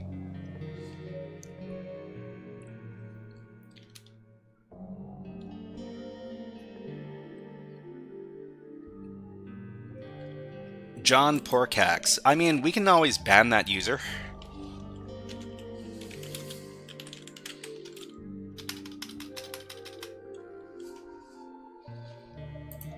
Anyways, let's go back.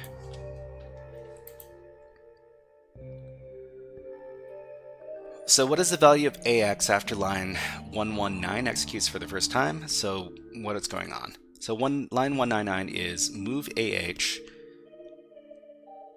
Okay. Nexo says he found all the cookies for my old stuff. Cookies for your old stuff. I don't understand what's actually happening, Nexo. Byte asks, how's everybody doing? Hey, what's up? And Cypher asks, can you give me some Valentine's Day baking recipes? I don't know if I'm the person who's best for recommending those. Okay, I think what we're going to do is we're going to move on to another challenge, because explaining all of this x86 stuff is a bit much. So let's move on to another challenge. How about Pico strings? This is going to be a lot easier to understand. If you're keeping up with us, this is where you're going to find it over here. What are we reversing up in here? Well, we were previously doing a pretty deep dive into x86 assembly stuff, but it's going to be a lot easier to look at this challenge. So, okay. So the goal of this challenge is to find the flag. Let's look at the binary. Okay, so I think... I mean, this is going to be... We can find this challenge on the PicoCTF... Actually, this is from 2018. We're not going to be able to find this challenge.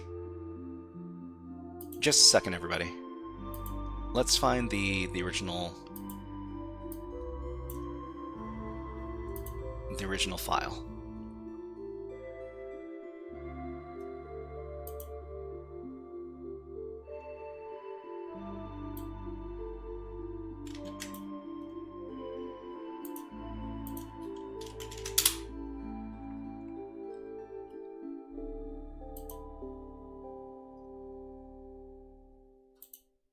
Okay, I just need to locate the source files. Yeah, resources. So resources, I think... Oh, this is for Seesaw specifically. Where's the one for PicoCTF?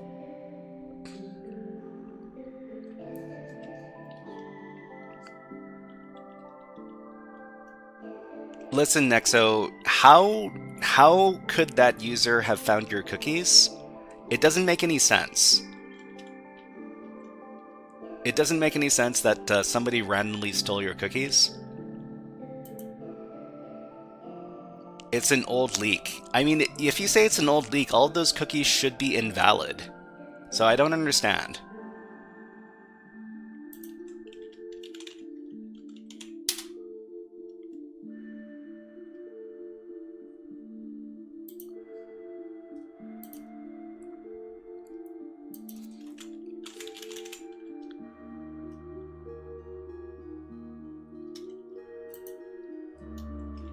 Okay, so let's go over to PicoCTF strings. The goal of the challenge is to find the flag. Look at the binary. And, well, I mean, this one's a little bit too easy. Let's do another one instead. I think we can find the original files somewhere else.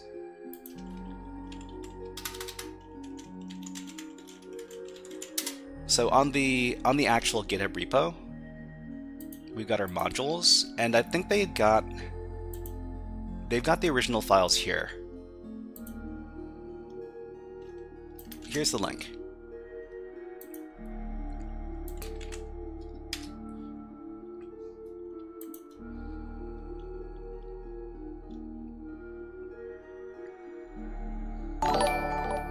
Okay, so we've got the README file and we've got the rev file. So this is the actual binary file. I'm going to copy it and then we can copy it to our machine. So if anybody else is wondering what we're looking at, it's going to be this.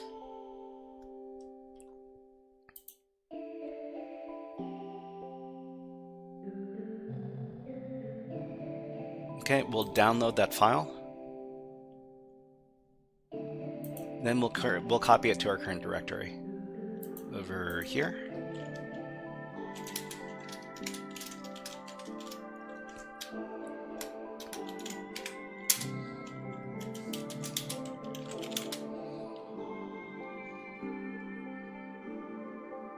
Okay, Ashen says, I'm new here. Does this live stream happen often? Yeah, we do this a couple times a week. You can find the schedule over here.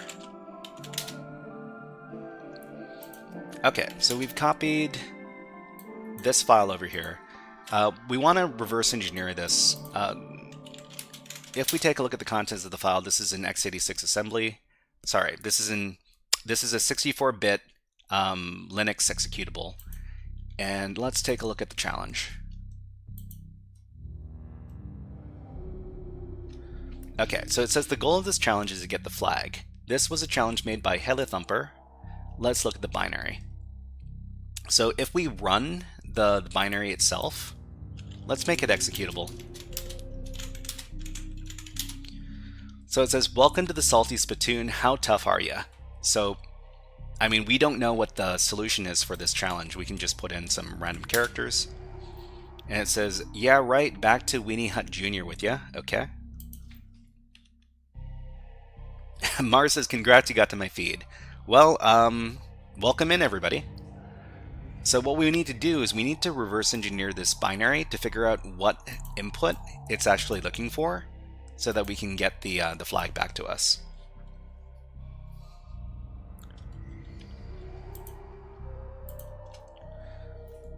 Okay, so it says we can see that we're dealing with the 64-bit binary, and when we run it, it prompts us for input.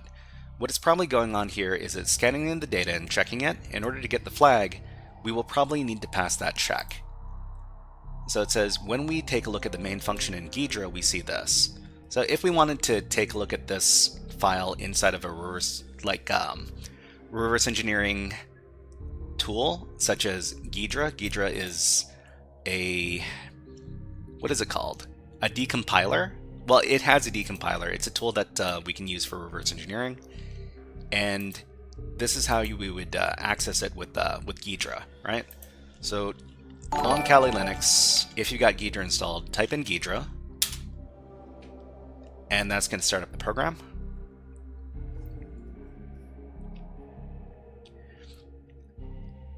Ikechu Wu, I can't read that. I don't read, is that Arabic, or I'm not too sure what language that is. I would ask you to refrain from sending messages in languages that are not English. Thank you. Okay, and thank you very much for subscribing on YouTube, Jan Kozwalski. Thank you. Samwise says, is that a C script? I don't, well, I mean, the decompiled stuff is all C script. Okay, so we're opening up Ghidra. We're going to start a new project. And we're going to call this project, I don't know, Let's just call it Nightmare Rev. And start that up. And then after we do that, we can import the file. So we got the file in our temp HF directory. So we're just gonna do import, and we're gonna point to that file. It's gonna be in my computer temp HF, this one here, and then select file to import. Okay, so after it imports, click OK, and then OK again. So in order to take a look at the file, we need to analyze it. So to analyze it in Ghidra, double click on the file name. Okay, so it says Rev has not been analyzed. Would you like to analyze it now? We'll answer yes, and then we will analyze.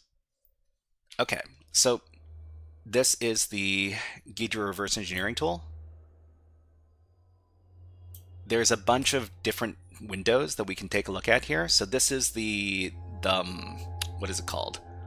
The assembly instructions. So the disassembler is here, and we can also take a look at different functions inside of the decompiler window. Okay, thanks for the helpful quality content as always. The Dockerlabs walkthroughs are super helpful. Well, thank you, Ekachuk. I'm not too sure how to pronounce your name, but much appreciated. So what we want to do is we want to take a look at the main function inside of the binary here. So we can go over to the symbol tree. Actually, no, we're looking for, yeah. So inside the symbol tree here on this side, we can take a look at the functions. So there are a bunch of different functions, but most of these precompiled binaries are going to have a main function. So click on the main function. We can see the the decompilation. It's going to give us some C pseudocode. So it's kind of like C, but it's not really functions. These are called routines. Are they called routines? Okay, so Samwise says assembly uses jump as a means to call functions, if I recall directly. Let's see, TransUSDT says backdoor in Ghidra by the NSA. I mean, I'm pretty sure there's not a backdoor in Ghidra, because it's an open source project now. Let me double check. Let me double check whether or not Ghidra is an open source project. I'm pretty sure it is. Anyways, we've got ads running on Twitch right now, so we're going to take a little break. So while the break is going on, check out this bird eating peanuts. We'll be back in about 30 seconds.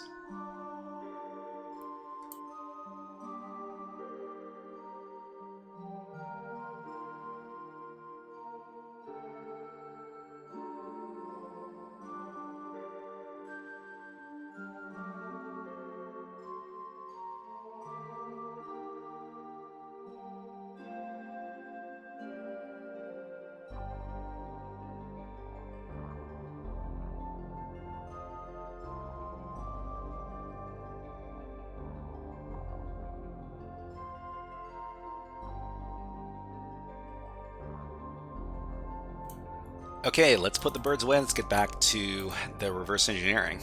So somebody said that there's a backdoor in the Ghidra software. Let me just check that Ghidra is what I think it is. Reverse engineering tool developed by the National Security Agency. Okay. So it says it's a free and open source reverse engineering tool developed by the National Security Agency, NSA of the United States.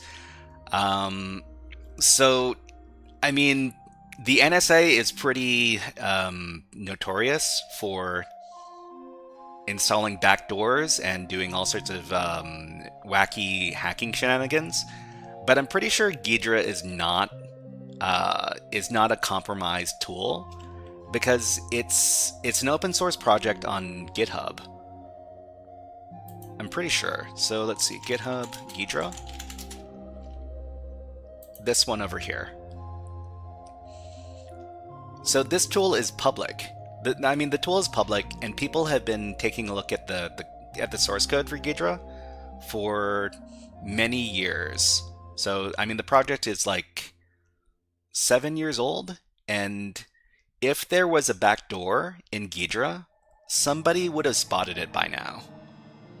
So you can't be absolutely certain, but I'd say that the chances of it being backdoored by the NSA are kind of low. Anyways, let's go back. So there's a Boolean main void. So this is the main function. So it's looking for something. So let's see, if ivar is equal to 0, else puts right this way. Okay.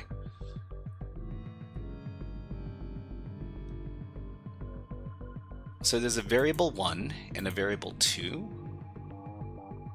And we need to figure out what the special password is. Anime says, Ghidra is used by the highest tier of security specialists. You'd think that anyone was good at detecting backdoors, it'd be them. I mean, the people who use Ghidra are reverse engineers. And reverse engineers are pretty good at spotting malware. You're accusing the tool that people use for reverse engineering of having malware in it. So I don't think that's the case. Okay, Snollygoster says it's made by the NSA. They wouldn't backdoor a reverse engineering tool. They'd backdoor something more useful like an HDDS or CPUs. So all the data is theirs rather than just a few reverse engineering people. I mean, what do you really get from owning a bunch of security researchers? That just makes... I wouldn't... That's not the way you should be doing it. Okay, let's take a look. So when we take a look at the main function in Ghidra, we see this. So we clean it up a little bit. Integer check, void pointer, callocate, and hex32, 1. Welcome to the Salty Spittoon, how tough are ya? And then it does the scanf function. So the scanf function in C is basically going to take in user input. Anime says, I'm saying that if it had any, so backdoors, they would have been caught by now. Well, we hope so. So check equals validate pointer. So the variable check is equal to this function right here. So the validate function. So if the check comes back true, then, oh, okay. So what we need to do is we need to check out the other function that is called validate. Thank you very much for subscribing, Mayank Doobie? Is that how you pronounce that name? Welcome to the stream. Okay, so we can see that it's scanning in data to PTR, then running the validate function. So let's see if we can spot the validate function inside of Ghidra. So in Ghidra here, yeah, okay, there's another function called validate. So let's click on that. So this function, oh, okay.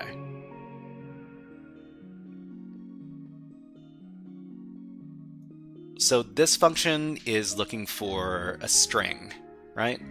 And the string is loaded in over here. So hexadecimal F. So okay, this is like one character at a time. So I guess if we collected all these characters, we could figure out what the correct password is. So this one's F. This one's L. FL. I'm guessing this is going to be A, flag, FLAG, FLA, oh, okay. So it's flag and then like opening bracket, H, U, C, F. Okay, we just keep on collecting these characters. I guess we could record them right now. So it's flag, and then I'm assuming it's going to be between these things, right? So what are these characters?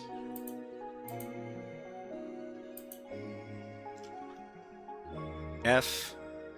Actually, let's just copy all these, because these are just hexadecimal characters.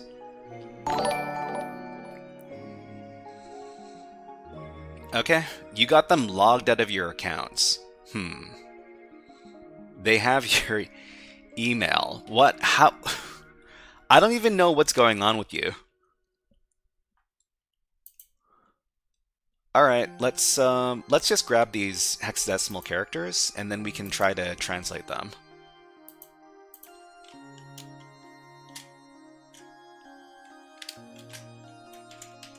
Oh, I didn't copy everything. That's weird. Okay.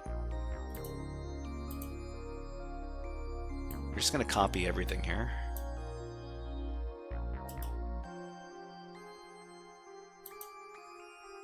Oh, it doesn't let you copy everything. That's kind of a bummer. No, it does. Okay, so let's just grab these hexadecimal characters, and then we'll put them all together.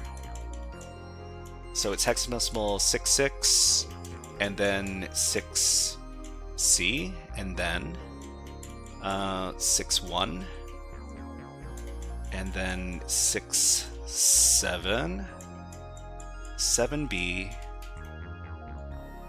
48, 75, 43, 66, 5F, 6C, 41, 62, and the last character is 7D. Okay, so I wonder if we can just translate this. I'm going to copy this, and we're going to go over to another translation tool. It's going to be hexadecimal to text.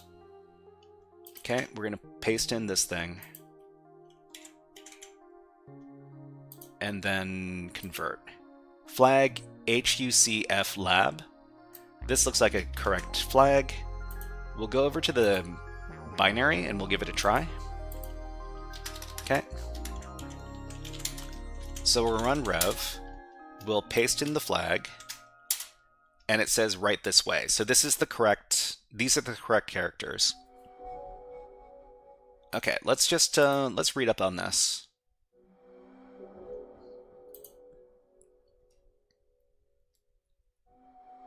So we can see that it's scanning in data to the PTR, so the pointer, and then running the validate function. We can see that the validate function does this.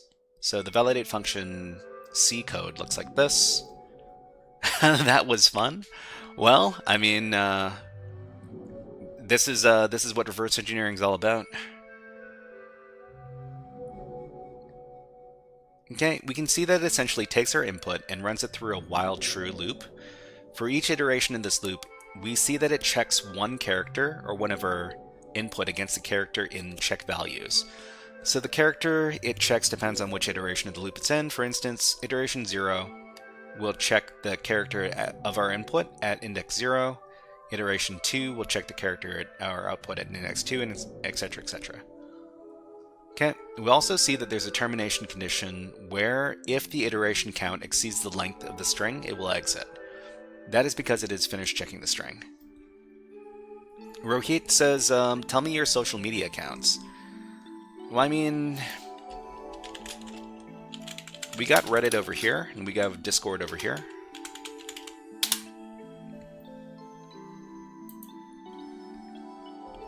Okay, now this check will return either a 1 or a 0. In order to solve the challenge, we need to output a 1. In order for that to happen, we can't fail any of the character checks. In order for that to happen, our input needs to be the same as the character it checks against. Looking at the code, we see that the first 4 characters it sets. However, looking at the assembly code shows that there is more. Okay, so all of this stuff over here that we were checking. Tell me your passport details. Please don't tell me your passport details. So from this, we can get a list of bytes. I mean, we copy the list of bytes. They use a Python program to convert this. But in our case, we use the website here. Okay, so we can see that our needed output is flag HUCF lab, which is probably the flag. We can tell this since the flag is usually in a format similar to flag something something. And with that, we got the flag. Okay, so I think this is a pretty good point to stop this portion of the stream. We're going to move on to the portion of the stream where we look for local cybersecurity groups. So what are we doing? Astral Void, thank you very much for the subscription on YouTube. Thank you. Okay, Drug God, what the heck? Can we use this in hacking? Reverse engineering? I mean, reverse engineering isn't exactly hacking, but it can be used to examine malware, which is used a lot in hacking.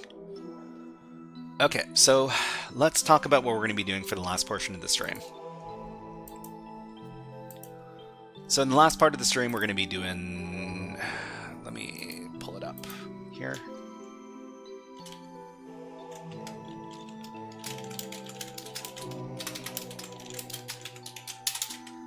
So we're going to be looking for IRL cybersecurity / hacker meetups. Jackson America. Jackson America. Wow, that's some message for Jackson America. Hey, what's up? Okay, where it says Telegram or Instagram or WhatsApp. I don't have any of those. Okay, so IRL cybersecurity hacker meetups. So what we're going to do is we're going to take suggestions from chat for looking in cities for meetups. Okay, we're going to find the meetup groups, then compile them to a list.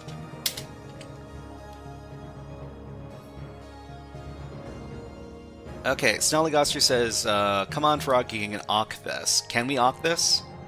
Watching you from India. Oh, why is your name Jackson America if you're a 17-year-old boy from India?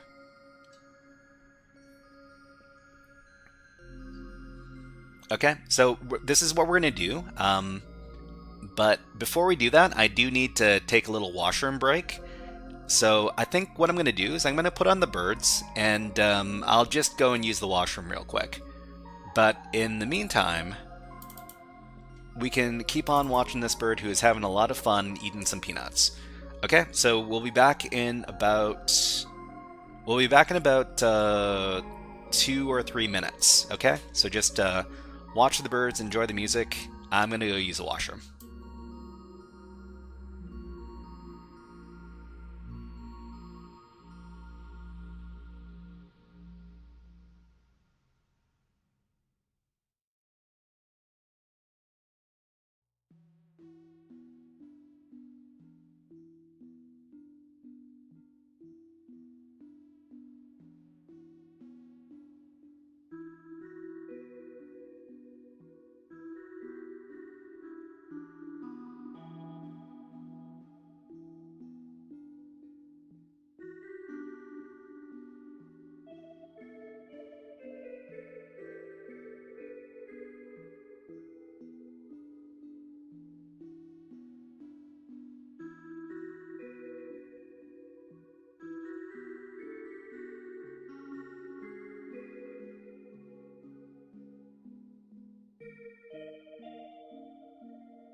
Okay, so we're going to be doing this for about 2 hours or so.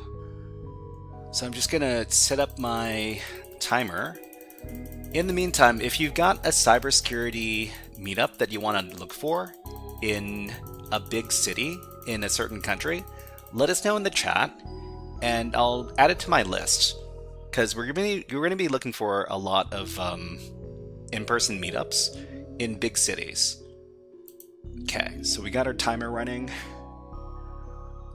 And let me grab the list of cities that other people have suggested.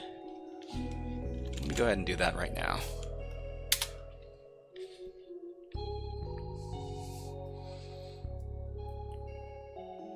My brain is not braining. That's a concern. Okay, so if you've got a big city that you want to look up for cybersecurity meetups, we can type it in chat and I'll list it down. So let's see, where's my post? Jackson America says, "Are you an ethical hacker?" Yeah, I do the ethical hacking. Okay, let's make a list of cities. So we've got some Malta. I see Malta on the list. I don't even know where Malta is, but we can look that up. Malta, and we've got Nigeria. I'm assuming we're going to be looking in like the big cities in these countries. Okay, I've also seen the Parliament Central Block building is very beautiful. Hey, Jackson, what's up? And let's see. I didn't see... So this one's from YouTube. There weren't too many suggestions here. Let me take a look at what was suggested in the Discord group. Vancouver? Yeah, I mean, I think we've already got one for Vancouver. Hold on. So in the general scheme... I think people were asking about Mumbai. So let's see. So India, Mumbai. And let me check the other thread to see what was suggested there in the Reddit. Okay, so let's see. Nigeria, Ibadan, Lagos. Ibadan, Lagos. Okay, and Indonesia, Bandung. Indonesia, Bandung. Maharashtra.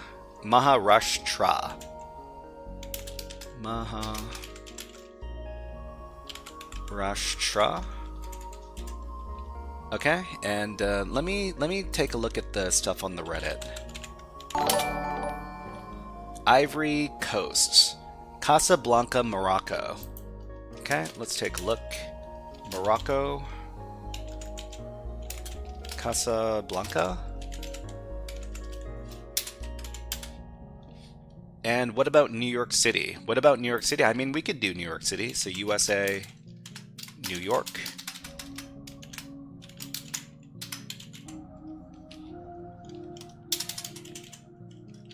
Okay, and let me take a look at that schedule, at that thread. So let's see, Pakistan, Islamabad. I see that as well. Islamabad.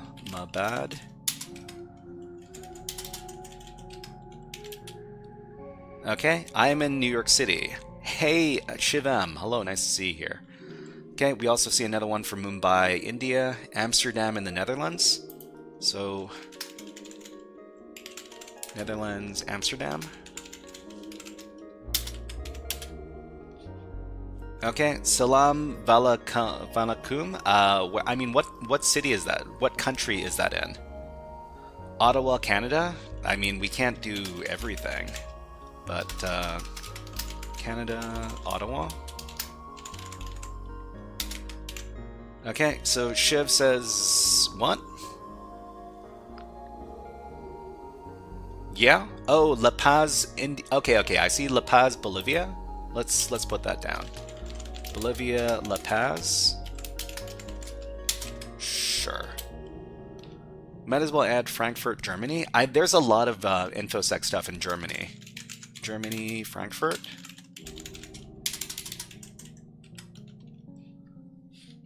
Okay. And I think... Oh, we got one for Turkey as well. So there was a request for Turkey. Izmir.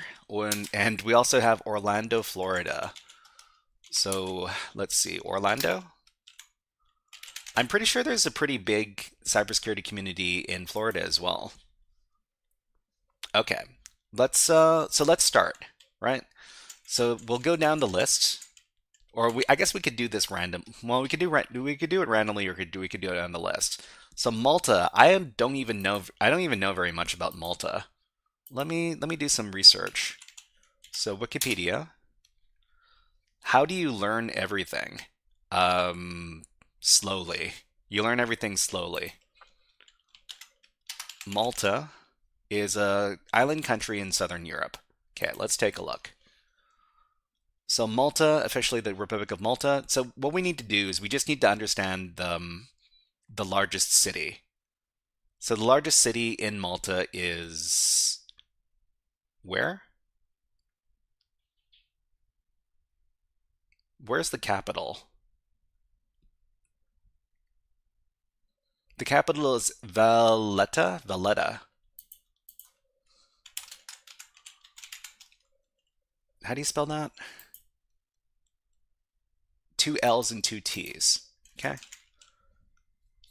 Okay, also in South Philadelphia. I mean, Philadelphia is... Yeah, we could take a look there as well.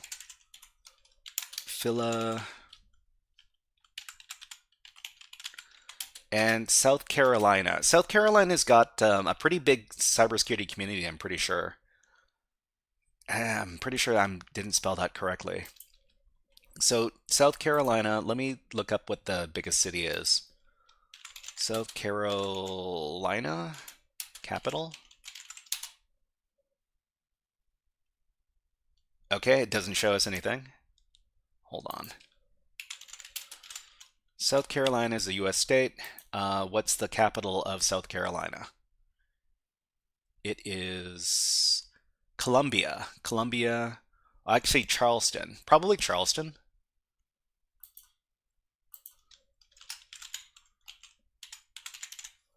Okay, and let me go ahead. Capital of Nigeria is Abuja. Abuja. Abuja. Abuja. Okay, so before we get going, let me go ahead and put on some new music. Just a second, everybody.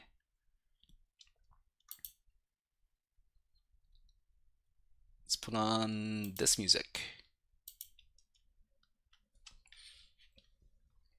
Okay, what are we doing? I don't understand. So we're going to be looking up in-person cybersecurity meetups for different places in the world. So Malta, I mean the first city on the list is Malta, Valletta, Malta. I mean the easiest way we could do this is just ask the AI. So if we go over to the AI and we ask about cybersecurity meetups. Okay, let's see.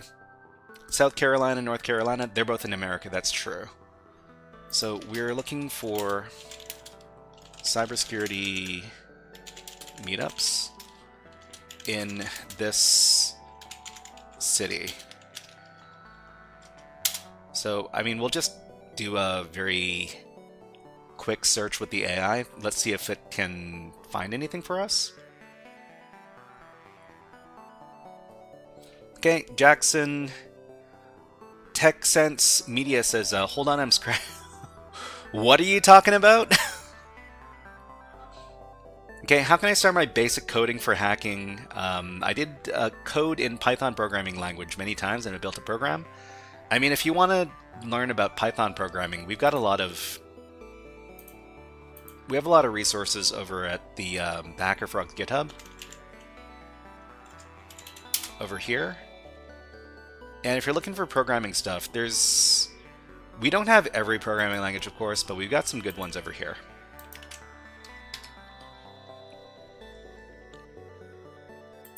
Okay, so let's see. Cybersecurity meetups in Valletta, Malta. There isn't one single big Valletta-only group.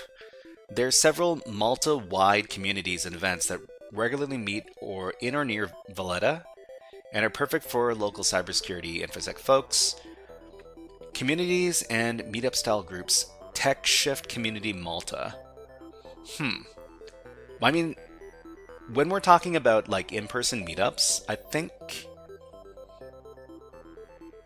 Let's see. So USDT says, you think AI will take over all the cyber jobs? No. No, that's my answer. And thank you very much for subscribing on YouTube, Lord Arajo. Thank you. Okay, so OWASP Malta chapter, huh? So OWASP is usually a very prevalent group for cybersecurity meetups. Let's try looking this up. So OWASP Malta. So the reason why we're looking these up is because a lot of people ask me about how to get into cybersecurity. I think one of the best ways to get into cybersecurity is to go to in-person meetups in big cities.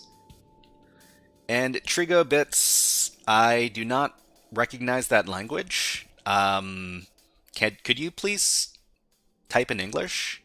That would help me out a lot. Okay, Didev says, let's see. I don't understand why viewers can't use AI to look this up instead of having you look that up for them. So, Didev, I think a lot of people are lazy. A lot of people are lazy. They don't want to do their own research. They want other people to do their research for them. So, let's see. Thank you very much for subscribing, Francis on Yido. Thank you. And let's see. Do you think AI will stop people from asking if AI will do stuff? Nope. Nope, it won't. Okay. So OWASP Malta provides resources, security, and consulting to improve software security. I mean, OWASP Malta, what we want to confirm is whether or not these meetups are actually going on. So OWASP Training Course Malta. OWASP Training in Malta. What we want to do is we want to identify like a website that we can direct people to. Samwise asked, "Do you daily drive Kali Linux?" I don't use Kali Linux as my daily operating system, but I do use it pretty much every day, if that's what you're asking. So Didev says, how would they be expected to hack if they can't do research? I think people have to be taught. People have to be taught to be self-reliant. You can't rely on people to automatically know how to get all their resources right away. We need to be able to push them in the right direction. But Didev, I do agree that eventually people who are doing cybersecurity, people who are doing hacking, they have to be self-reliant. But for people who are new and just getting into the industry, I think it's important to be able to push them in the right direction. So I don't think this is going where I want it to. Samwise says, I'm looking at translation fully from Windows to Linux in a couple months. Yeah, good luck to you with that. A lot of people are moving away from Windows because they find that it's getting a bit annoying having to deal with it. Thank you very much for subscribing, Candelario. Thank you very much. So OWASP Malta. Let's see. Discounted members, regions, OWASP chapter, www chapter Malta. So the thing is that I'm not guaranteed to be able to find a group for each one of these cities. I'll try looking for at least a little while. If I can't do it, then Trigobet says, just translate it from Hindi. I don't know. I can't even recognize that it's Hindi. I don't know this. I speak English. This is why people should be typing English in this channel, because I don't speak other languages.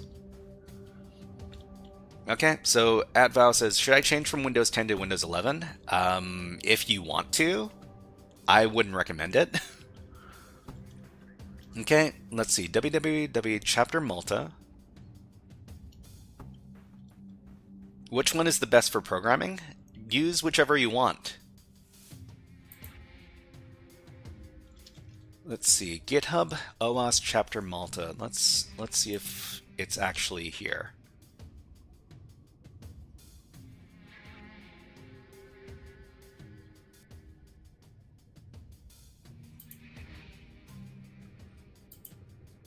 So let's see. OWASP Malta chapter, ISACA Malta chapter, TechShift Community Malta. So if I can't find it in the next couple of searches, we'll move on to the next city.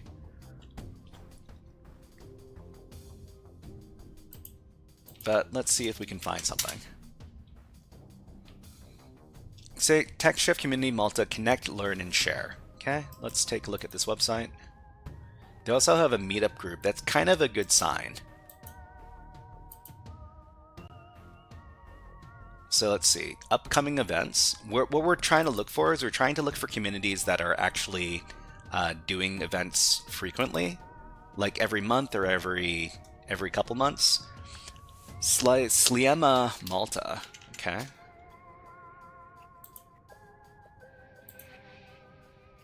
So let's see. What is it about us? Let's see what's going on for events. Thursday, February 19th. So this is actually a... This looks like... This looks like an active group. Okay, so let's call this a win.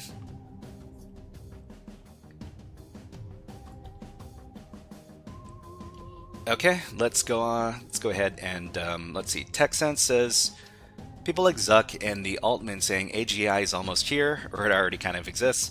I mean, I'll believe that AGI is here when I see some proof. Okay, let's add this to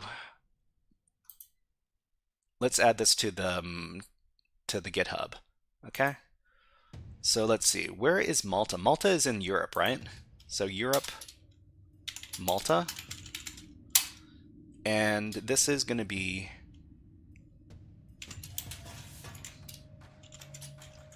here. It's called, what is this group called?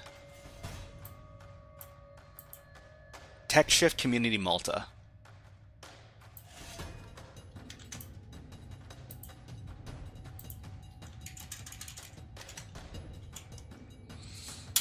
So TechShift Community Malta, this is in...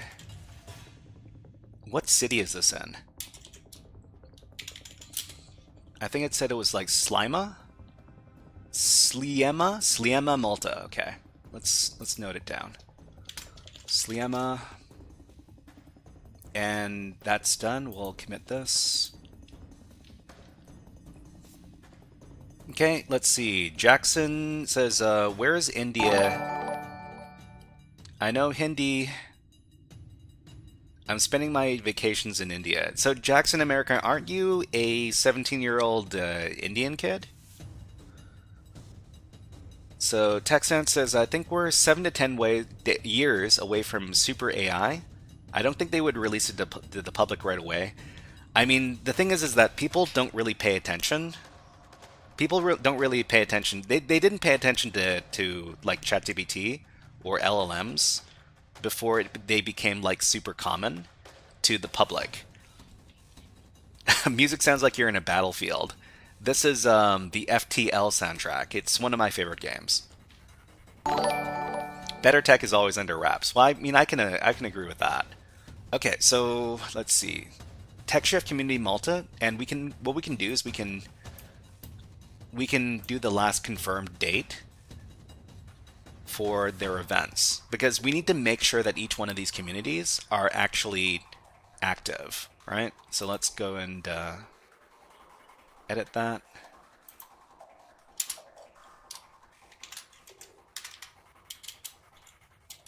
Last confirmed 2026 February.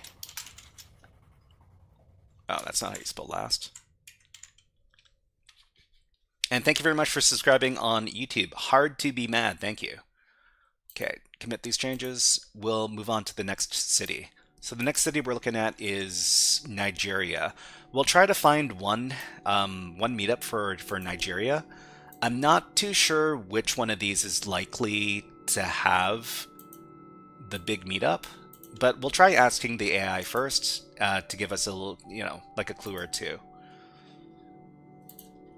Where is there a big cybersecurity local community in Nigeria? Okay. Ludovic says, do you have any recommendations or tips for preparing for the OSCP exam? Thanks in advance. The OSCP exam, I'd say solve as many Windows machines on Hack the Box as you can, because most of the exam is focused on Active Directory hacking.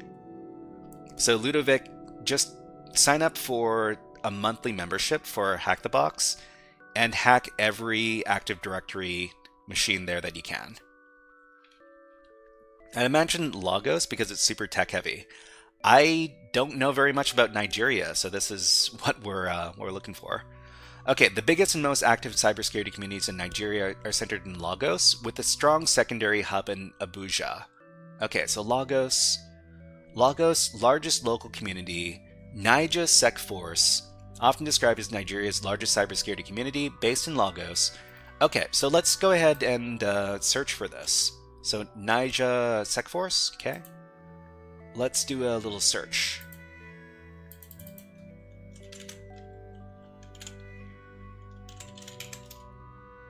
Okay. Advow says, should I buy some books? Any recommendations on the subject, or just read online subreddit posts? What are you looking for, like hacking and cybersecurity in general? I've been reading a really good book lately. It's called The Hacker's Mind.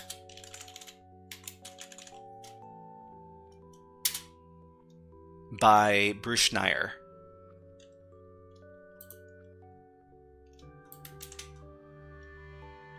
How many certs do you have? Personally, I don't have very many certs. I'm not a person who's very... I mean, certs are useful in some cases, but I mean, I don't really need certs for what I'm doing because I'm doing education stuff.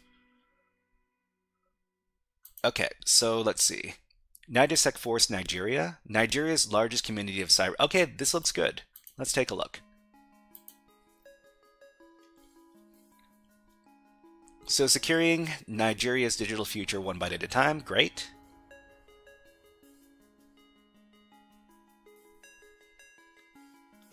Okay, so what we want to do is we want to find the meetups. So, I mean, the website is here.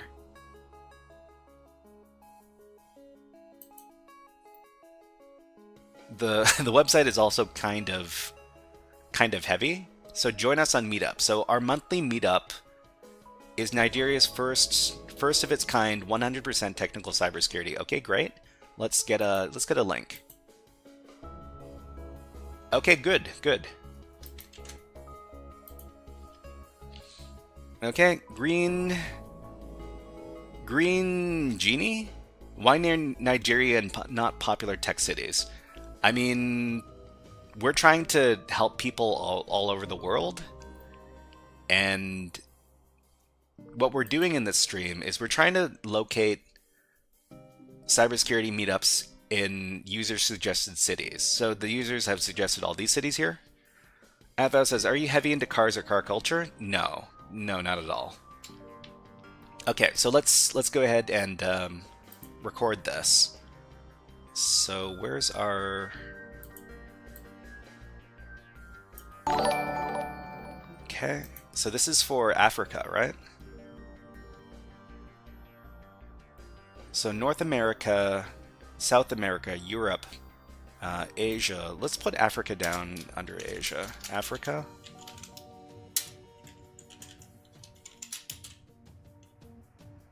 Africa, Nigeria. What city is it in? Lagos. And this is...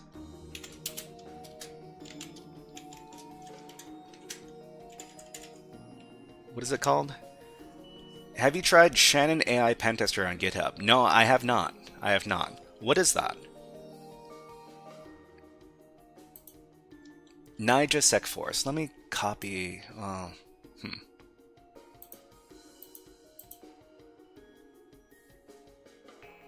Let's just type it in.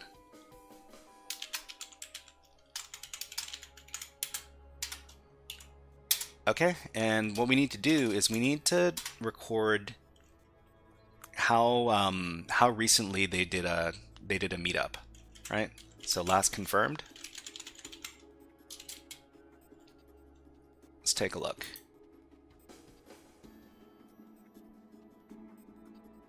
So past events, they did one in November of 2025. That's not a good sign, because November was quite a while ago.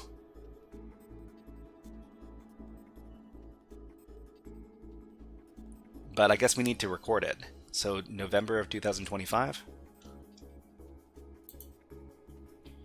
2025 November. Okay, so we've got one city for Nigeria. We'll move on to another country. And well, I mean, eventually we might be able to get back to the same country. Okay, Jason IT Solution. Hello, nice to see you here. It's been a while. What is up? Okay, let's commit these changes, and we'll move on to the next city. So the next city is going to be, well, the next country is going to be India. So we got a couple of requests for Mumbai. So we'll try looking for a cybersecurity meetup in Mumbai, India. Okay, let's copy that. We'll just try asking the AI first for some quick hits. What about Mumbai, India?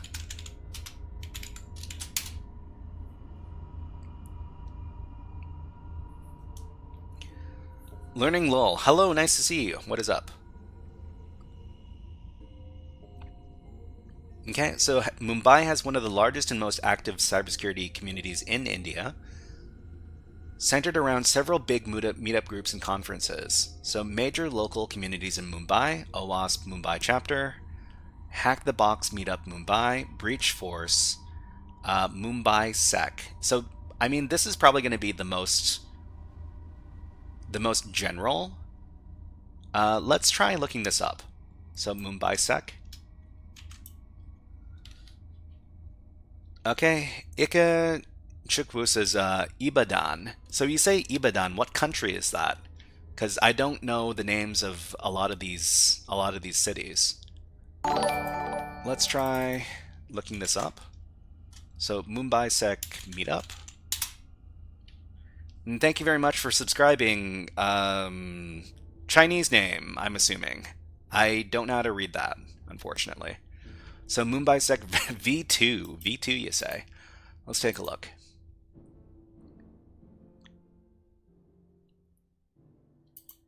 Okay, so this is Mumbai, India. There's 60 members. So 60 members, that doesn't seem all that great. But there's another website here as well. So Mumbai Sec for github.io. There's also a Discord. There are no events listed here, so we probably need to look for this somewhere else. Do you know how to write reports on pen testing? I have written pen test reports before. What kind of tips are you looking for? Jason IT Solution says, yeah, it's been a while. Procrastination wants me to put my dreams on standstill, but still kind of swamped. Well, I'm glad to see that you've got some time now.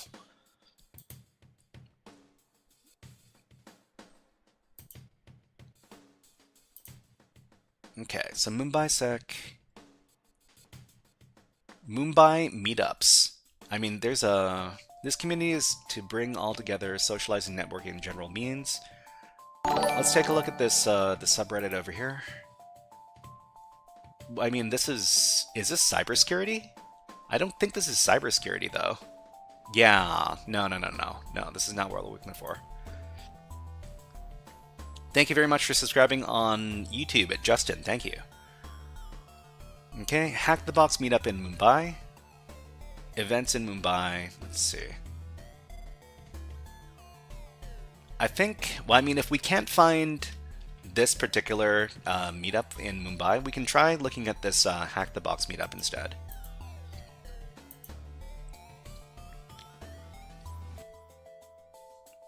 Fukmin's Twang, where are you from? I'm from Canada.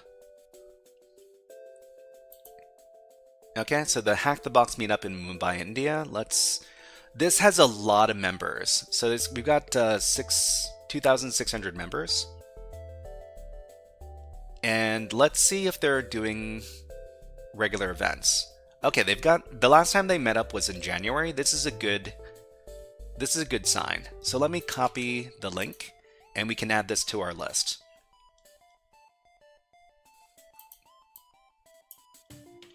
Okay, we'll edit our file. So this is in Asia, this is in India, and this is in Mumbai. So this is the, what was it, Hack the Box?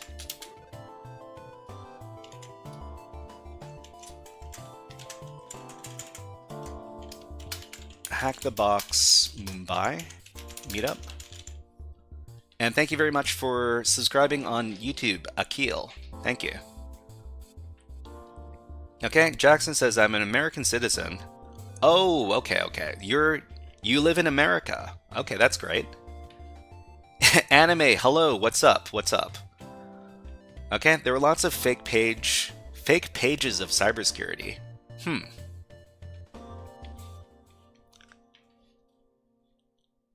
Oh, really? Oh, in India, there's lots of fake cybersecurity pages. I'm sorry to hear that. Okay, so we need to specify the last confirmed date. So this is from 2026 January. So that's pretty good. So we've got one meetup for Mumbai, India, and we'll move on to another country. And then, yeah, let's see how far we can get. Let's save this out. United States, Canada, thank you. Trying to make friends all over the place. So we got one for Malta, we got one for India, we got one for Nigeria. What's next? So next, let's try Indonesia. So Indonesia, this person asked for Bandung. I'm not too sure if Bandung is like the biggest city. I'm not sure.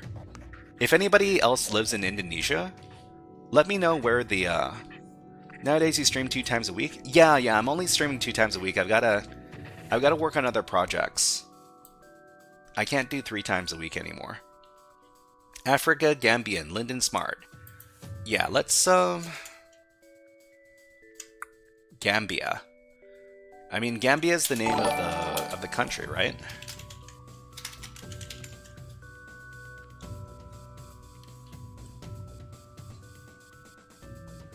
Okay, if you can come to Mumbai, please call me. I mean, I don't live in. I don't think I'm going to be going to Mumbai anytime soon. We did find a cybersecurity meetup there, though. The Quantum Cube says, should I continue coding because of AI? I think you should use AI to help your coding, is what you should do. So AI is it's a tool. Don't pretend, don't, what is the word? Don't get discouraged that AI is going to take your job as a coder. Just use it as a tool to create code. Okay, let's do a little bit of research about Indonesia. I actually don't know very much. So, Indonesia. So this is a good opportunity for me to learn all about geography, because I don't know very much. So Indonesia, the capital is Jakarta. Okay. So Maghrib Gaming says, I'm from Bandung. You're from Bandung? Okay. Do you know about cybersecurity meetups in Bandung? All right. So let's see. What about meetups in Bandung, Indonesia?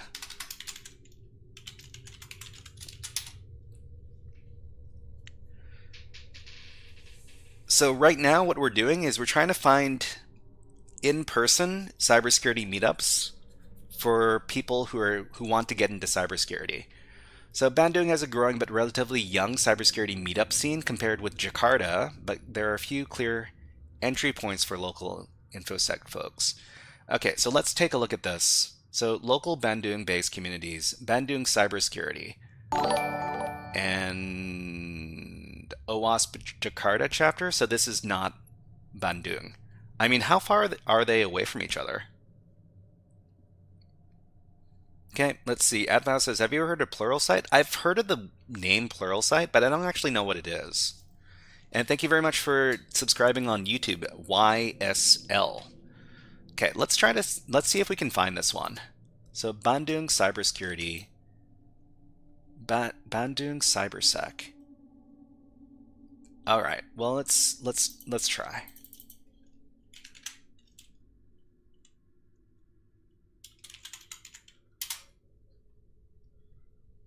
Okay, Inspire, thank you very much for coming on by. Okay, let's see if they've got a website. So the problem with some of these countries is that they're not going to have any information about cybersecurity meetups in English. It's going to be in their native language. So I mean, the best thing to do is to search in your native language. Indonesia, let's see. I don't think it's here. Pinatol says, can you help me figure out which language is best to create web apps? Let's see. Next.js and backend and payment gateway, please give me your opinion. I mean, I'm not really the person to ask for about developing web apps. Some other people in chat might be able to help you better because there are quite a few people in the chat. If you've got an answer for Pinatol about what language you should be creating your web app in, let us know. Thank you. So IT, Okay, so I mean, how far is Bandung away from Jakarta? Bandung, Jakarta travel time? Ghost Raid. Ghost Raid? Okay, it takes like 2 hours to drive from Jakarta to Bandung. I mean, it might be worth it. Like it doesn't sound like a super long way to go. The thing is that, you know, some of these countries don't have very many cybersecurity meetups. Do you agree eating vegetables is essential? Please eat your vegetables. The Freak says, Ghost Strat sent me here. Welcome in, Raiders. Welcome in. What is up? What did you get up to on your stream, Ghost Raid? Or Ghost Strats? Let's, yeah, please tell me what you were doing on your live stream. Okay, driving from Jakarta to Bandung will take 2.5 hours. Maybe we should switch it up. Because I don't see anything super concrete over here. Okay, what about meetups in /communities in Jakarta?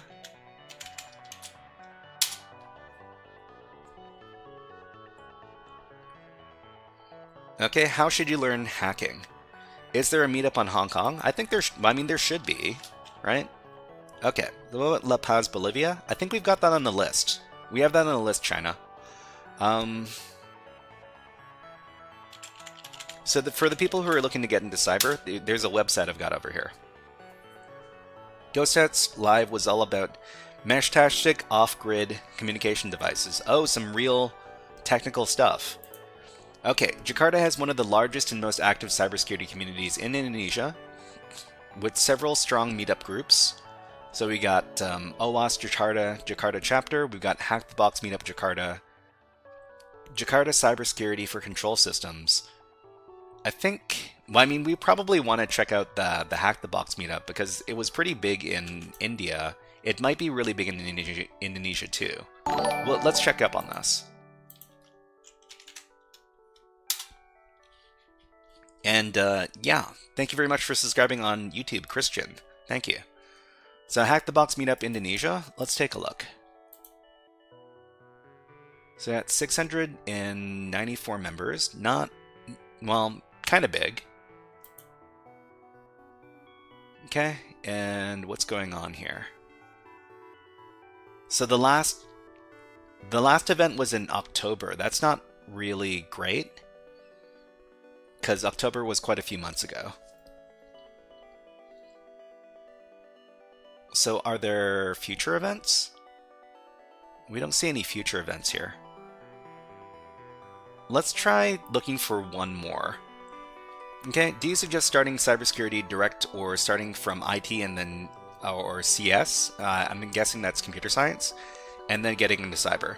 I think the best way to get into cybersecurity is from another role inside of tech, so from help desk or from tech support. Use X. I am Elon Musk. Of course you would say use X. That makes a lot of sense. So what were those other groups? So OWASP Jakarta chapter. We'll try looking for this as well.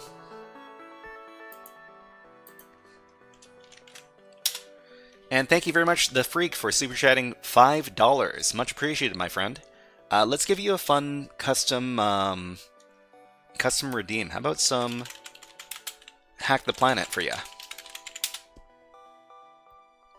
Hack the planet! Hack the planet! Shut up and get it! Thank you very much, The Freak. All right, let's take a little break because we got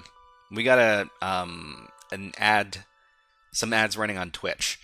So let's put on The Birds, and we'll be back in just about 60 seconds. But enjoy the birds and the music.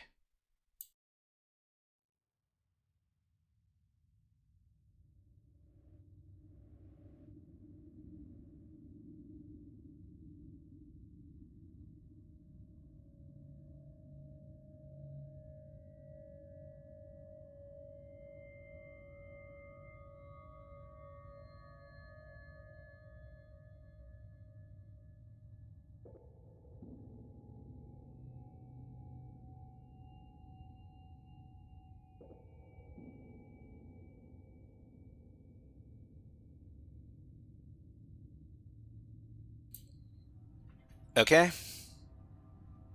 Yeah. So, China, when you talk, Chine, I'm not too sure how to pronounce the name, but IRL means in real life. So we're talking about cybersecurity meetups that are not online and are people meeting up in person. Well, I mean, there is music on. It's just kind of not very loud. Okay, let's put the birds away. Let's get back to looking up these groups. So OWASP Jakarta. We also have OWASP Jakarta chapter on Meetup. Let's take a look. So OWASP Jakarta, it's got 3,600 members. That's quite a few. And let's see how recently they met up. Are you 25 years old? No, not at all. $1 or mystery Tesla? $1 or a mystery Tesla? I don't know what we're talking about here. Okay, so what we want to do is we wanted to confirm that they had some recent events. Okay, so there was one. Well, these ones are they all online? So this isn't an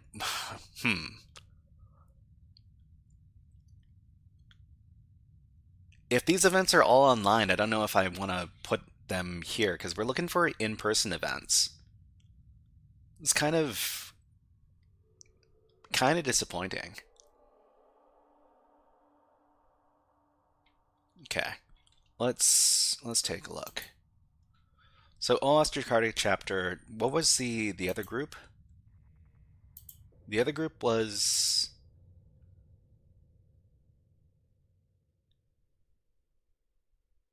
Let's see. OWASP Jakarta, Hack the Box meetup. Jakarta cybersecurity for control systems. I'm kind of... So Jakarta chapter, I guess we can put down the Hack the Box meetup for Indonesia instead. Yo, can I get a shout out? Krish.py. Krish.py, are we talking about Python? Hello, nice to see you here. What is up?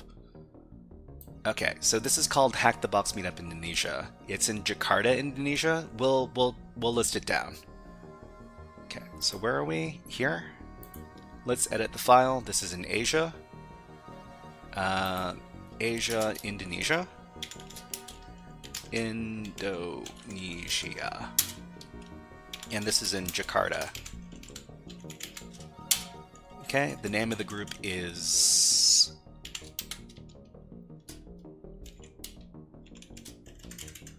Hack the Box meetup. Hack the Box... Is it called Hack the Box Indonesia? Let me double check. Hack the Box meetup Indonesia.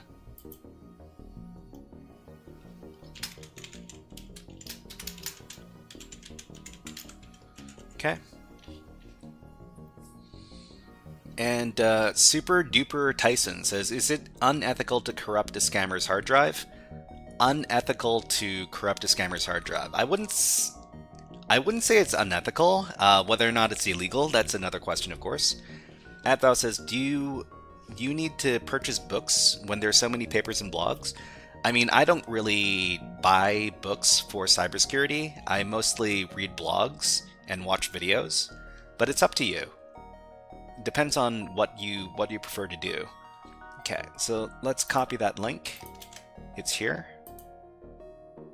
And there we go. So the last thing we need to do is we need to confirm the last event.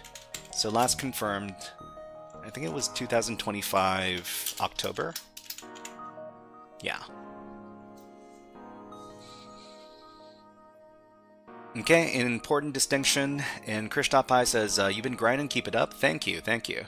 What do you think about scammer vigilante YouTubers then? Are we talking about like scammer payback and like, oh god, what was the name of that guy? Kit Boga. Kit Boga is like the really famous one. There's also like something Brown. I don't remember, but I mean, they do what they do. And a lot of people like them for it. Purple hair guy, I don't even know. I don't know these people. They are technically breaking laws. Well, I mean, the thing about breaking laws is that there are laws that are enforced, and there are laws that are not enforced. And yeah, there's that. Okay, so we did one for Indonesia. We ended up looking at Jakarta instead of Bandung. But I couldn't find very much for Indonesia.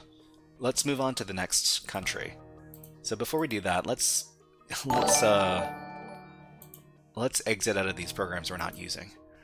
Okay, so that was Indonesia.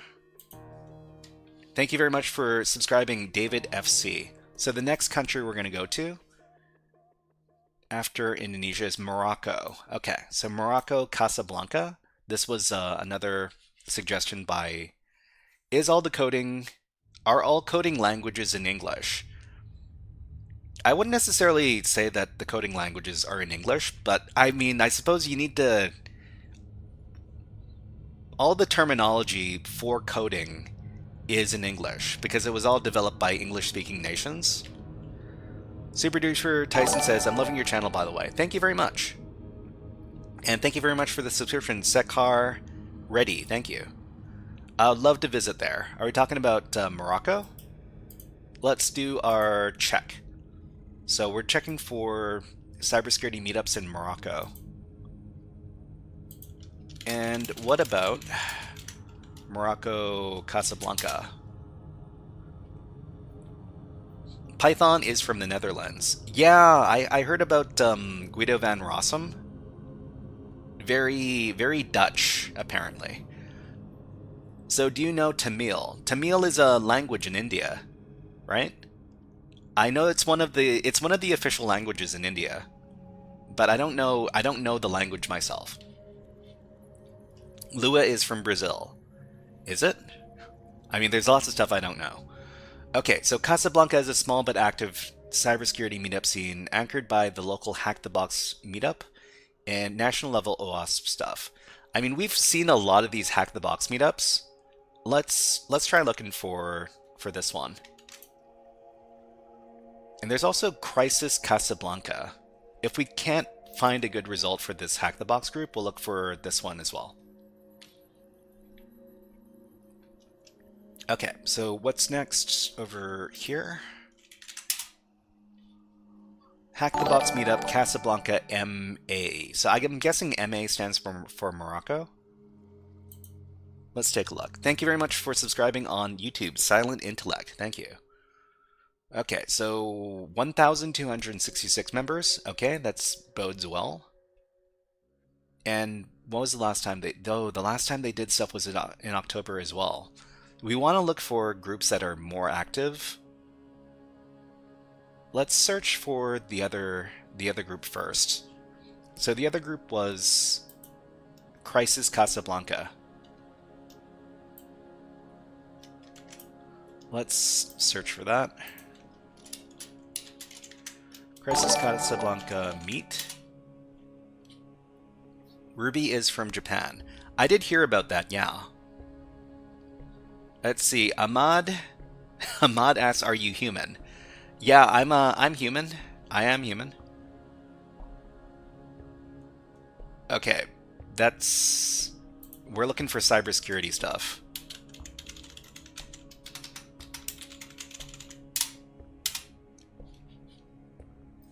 They all use English because it's the de facto language for tech. Okay, where is Ruby on Rails from? I mean, Ruby is originally created by like a Japanese programmer, but I'm not too sure about Ruby on Rails. Okay, so Crisis Casablanca. I mean, they've got a Facebook group.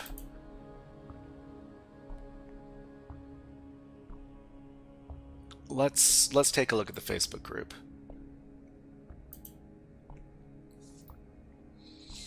Okay, so democratizing security and revolution cybersecurity in Africa. This is not... I mean, Morocco... No, Morocco is in Africa, right? Okay, let's take a look. So, crisis.com, they've got a website. Let's take a look.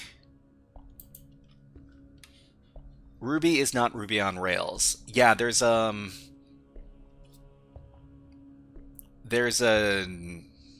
Why is this website throwing up warnings here? Well, I mean, I don't think... Anyways, let's not visit this website.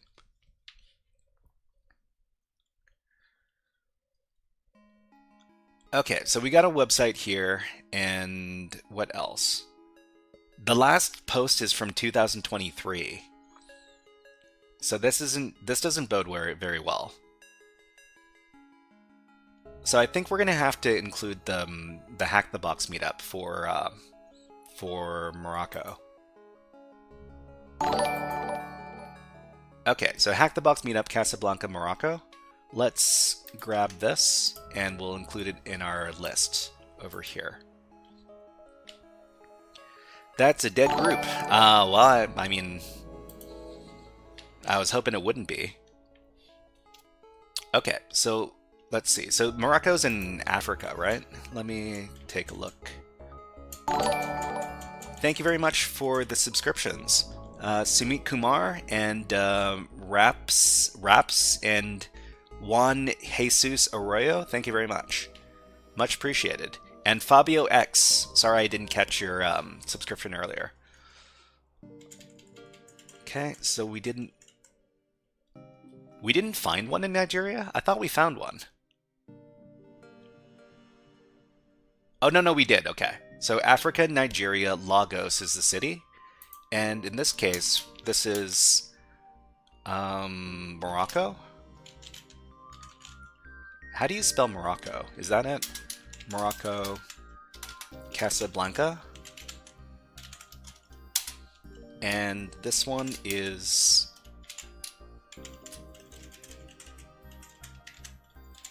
Hack the Box Meetup Casablanca.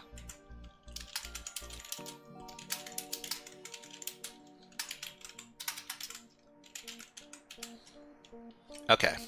Morocco with 2 C's. Okay, great, great. I spelled it correctly. Thank you.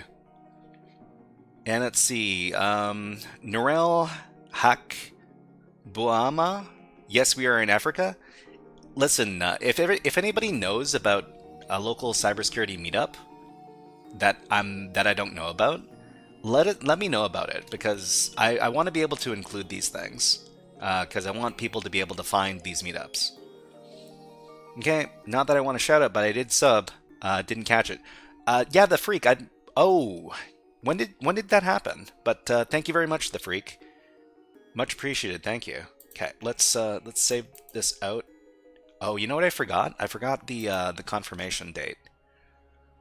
Okay, let's go back. So here,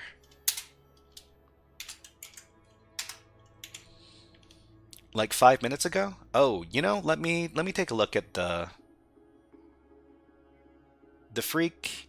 I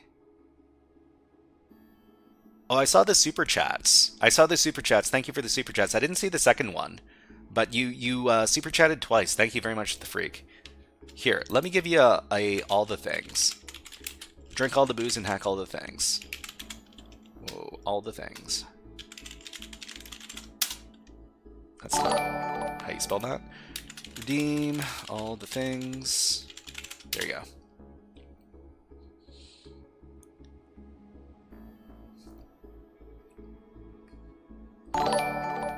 And thank you very much for other people subbing. Shaquille and Aldo, thank you.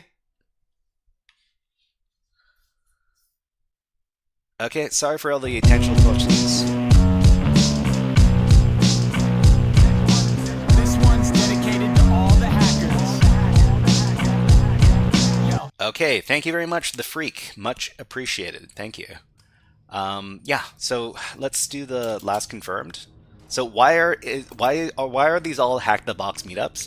It's because I can't find other meetups for some of these countries, and it seems like the Hack the Box meetups are really popular. So the last confirmed is for, this was in 2025 October, I think. Let me double check. I wish I could find different stuff. So the last one for this is from October. Okay, and we'll move on to another country. Just a second. But thank you very much, the freak. Much appreciated. And thank you very much, the Grand Heist, for subscribing on YouTube. So the next country we're looking at is USA. So I mean, I'm not too sure which one from the USA we should be looking at. So the first person who names one of these cities, we'll look up the cybersecurity meetup for that city. Okay, Lemon says, I'm trying to get into coding and start learning Python. The basics, functions, loops, and a little bit of project-oriented, what was it? New York. Okay, Hussein Hamad, thank you very much for letting us know. But I don't have a roadmap. Any suggestions? So, a roadmap, I would say do a course. The best course that you can get for free for Python is from Cisco. Let me grab that link for you.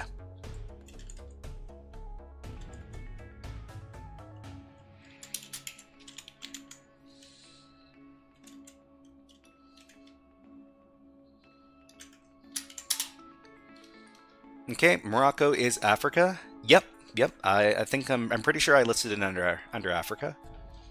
So let's see. If you want to get some free programming courses, what are you trying to hack? So we're trying to locate hacker and cybersecurity meetups in real life all over the world, and we're going to look for the one in New York. What are the big cybersecurity meetups in New York? Okay. Had the stream with delay, just solved it. Oh, okay. Alright, so we should be getting something back pretty quick. I'm pretty sure New York, it has to have a really big cybersecurity scene. So New York City has one of the densest cybersecurity meetup scenes in the US with several large active groups. So let's see, NYC Cybersecurity Meetup. I'm pretty sure if we look this up, we're going to see a lot of members. So let's look it up. Okay, 5x5 into LA. Do you want to look up LA? I'll add it to the list. But we've got a lot of cities in the USA already. LA? Okay, so NYC Cybersecurity. Well, let's take a look. We've got 638. That's not as many as I thought there'd be. Okay, so past events, this is from a long time ago, so let's not look at this. Cybersecurity events near New York City. NYC Cybersecurity Meetup. Let's take a look at this one. The freak, I can't look up that many cities at once. We're kind of like doing a round robin for the countries. But just for you, if you can give the freak, if you can give me one city, I'll look it up. I'll look it up immediately after New York. Just give me the next city. Okay, so this is 149 members. That's also not as many as I thought there'd be. No upcoming events. That's disappointing.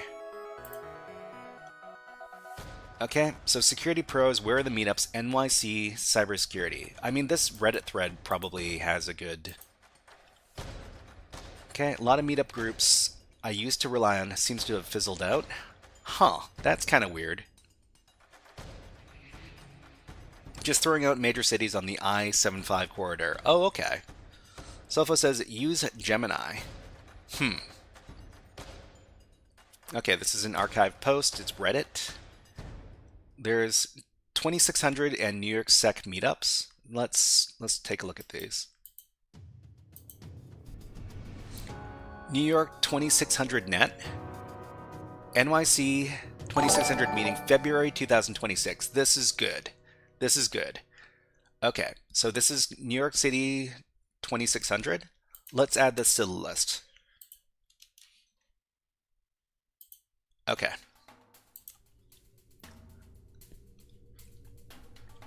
Okay, so let's see. Christian asks, is Flask safe? Everybody, is Flask safe?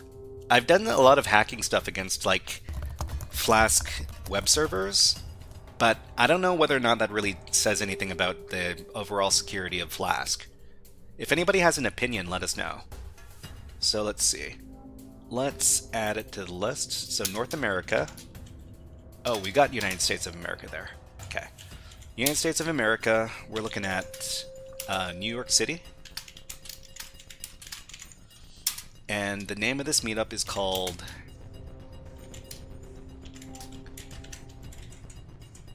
NYC 2600.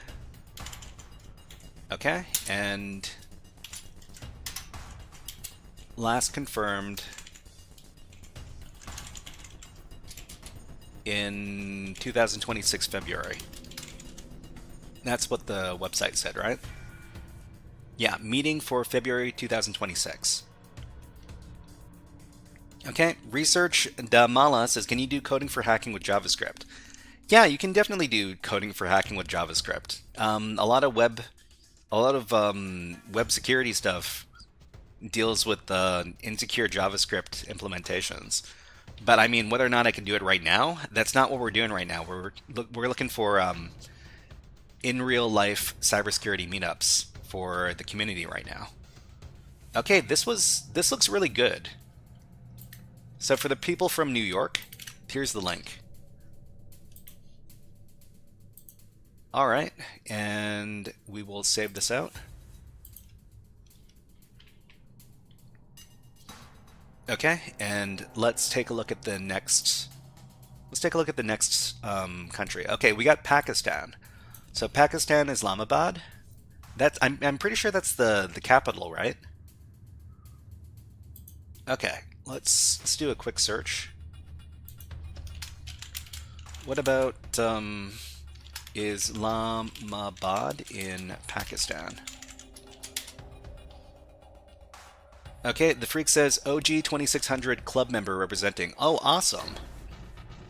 For what other cities? So those are the cities that we're going to look up cybersecurity meetups in?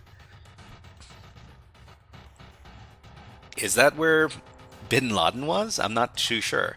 Is Nginx safe? I'm pretty sure Nginx is about as safe as any other web server software.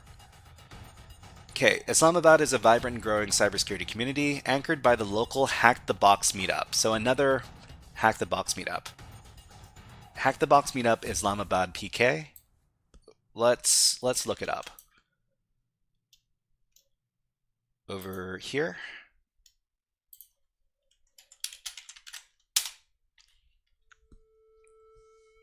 Cyber Sleuth Citizen says nothing is safe. Well, I mean, if nothing is safe, then should we all give up? Cobra Tooting says he was from Abbotsford. Wait, who is from Abbotsford? Okay, so Islamabad PK, we got 1,057 members. The last confirmed event was January. Okay, this is good. This is good. Okay. So Islamabad, the last one was in January. Let's note it down.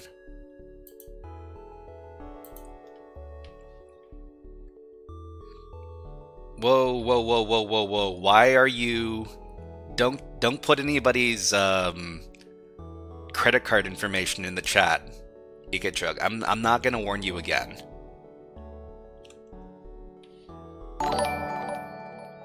Are you from Pakistan? I'm not from Pakistan. I'm just looking up stuff from Pakistan for community members. Okay, so Asia, we're looking at Pakistan.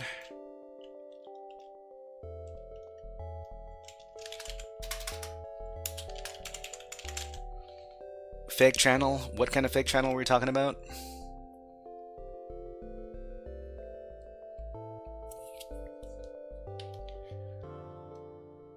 Okay, so Pakistan, the city is called Islamabad. And the group is called like Hack the Box something something, right?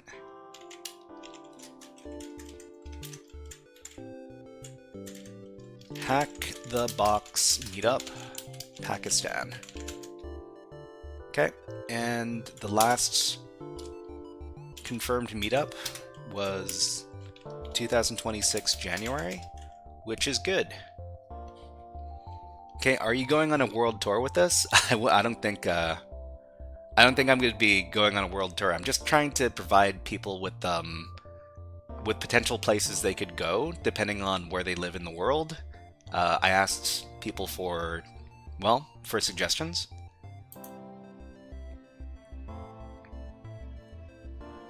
Okay. Don't ban, don't engage. Well, I mean, we'll see. We'll see if they send any more weird stuff. I do not want to see that in the chat. Thank you. So NYC, Canada, South America, Europe, Asia. Okay, so let's move on to the next country. So the next country is Amsterdam. I mean, I'm pretty sure there's going to be some big meetups in Amsterdam. Okay, Buenos Aires. Okay, yeah, I think we can look for something in Buenos Aires. We'll put it down on the list. So Buenos Aires is Argentina.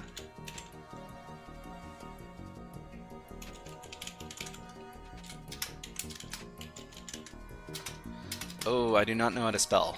Buenos Aires.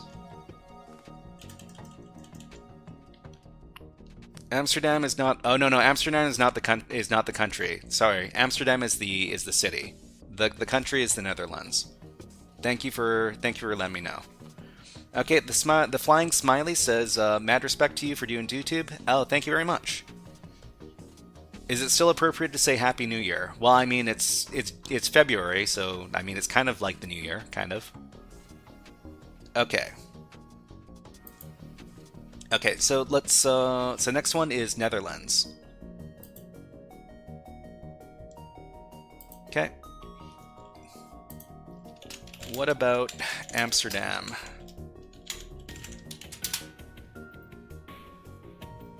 Okay, I live in Siloam Springs, Arkansas. I mean, if it's a small city, I don't know if there's going to be a cybersecurity meetup near there. You're going to have to look in the big cities. But we'll try. Well, let me try adding Arkansas, Arkansas.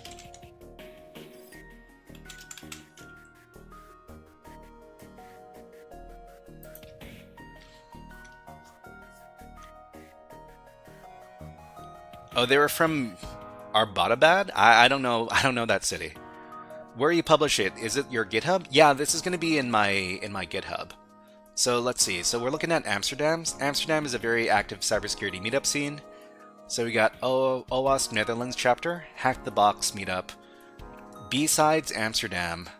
Well, I mean, this is a conference.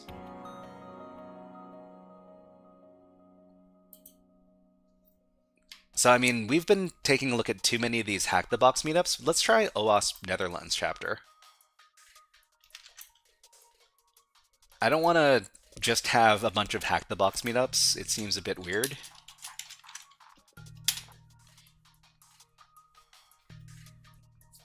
Fort Smith, Arkansas? I'll put it on the list.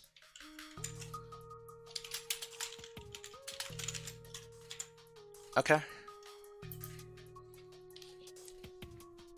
Okay, what are you doing now? What's the challenge? So we're just trying to find in-person meetups for cybersecurity, because I recommend to people to go to in-person meetups, and a lot of people don't know where these in-person meetups are. So let's see, OWASP meetup, OWASP Netherlands chapter, great.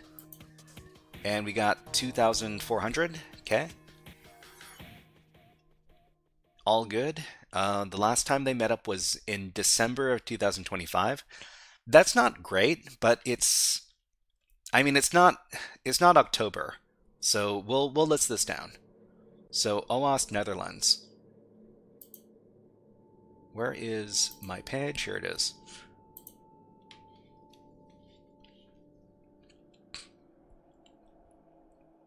Lemon says, with the threat of AI, what do you think is the best topic to learn in tech? And thank you very much, Christian Rink, for becoming a YouTube member. Thank you very much. Much appreciated. Wow.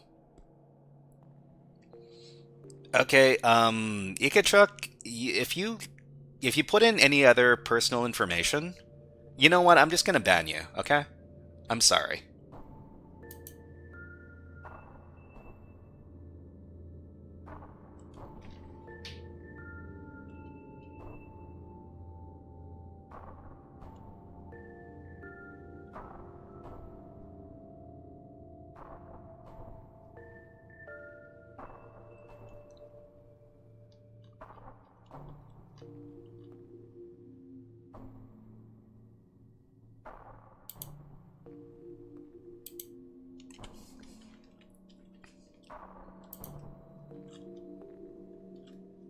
Okay, Bro is helping other hacker frogs to join hands and find each other on Meetup so we can build a hacker frog army to take over the world.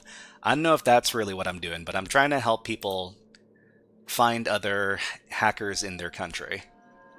Okay, so what was this? Netherlands, right? So that's in Europe. So Europe, Netherlands, the Netherlands. And the city is Amsterdam. Okay, and this is called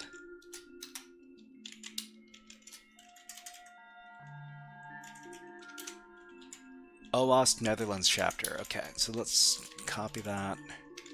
Let me grab the link, and then we'll be good.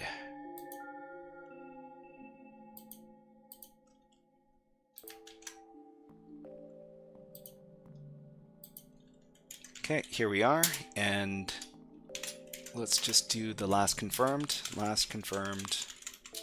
2026 January. Yeah. Or no, what was it, December? Disrespect to the guy who's putting credit card info into chat. Don't put any credit card info into chat. It's the fastest way to get banned.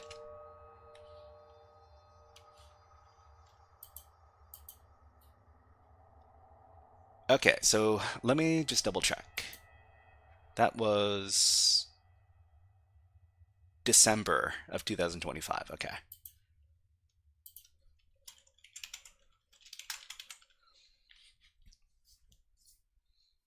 Okay, and let's see. Just zipped in and enjoying your content. You seem experienced. What's your background?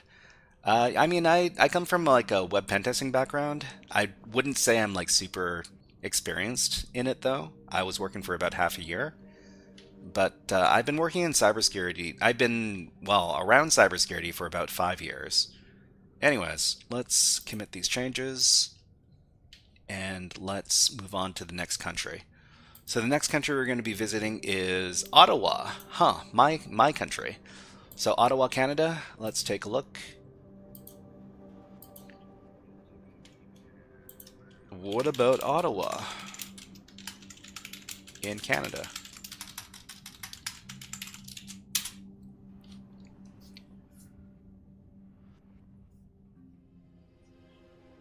Okay, so Devin Nam says, I'm from Indonesia. I'd like to ask your opinion about open source tools. Are they worth it or not? What do you mean about opinion about open source tools? So I'm starting to learn about cybersecurity. So Devin Nam, can you clarify? Can you rephrase your question? So what about these open source tools? What about Canada? What about Ottawa? Yeah, that's good. That's good. Let's see, major Ottawa-based meetup groups. There's OWASP Ottawa chapter, and then Canadian Cybersecurity Forum, formerly Ottawa Cybersecurity Meetup.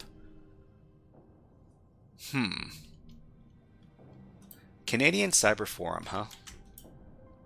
Let's do a little bit of research over here.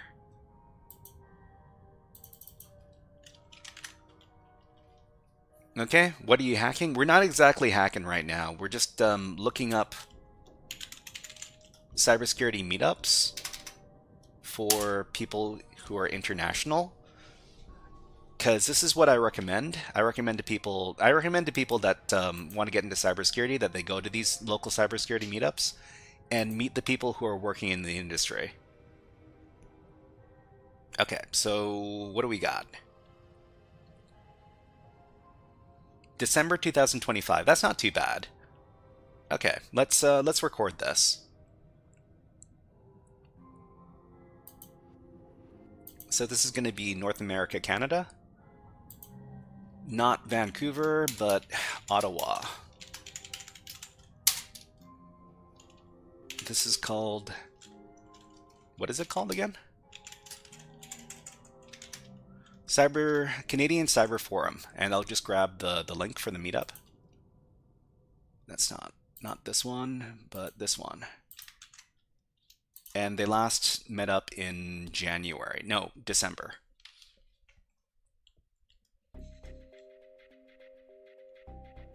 Okay.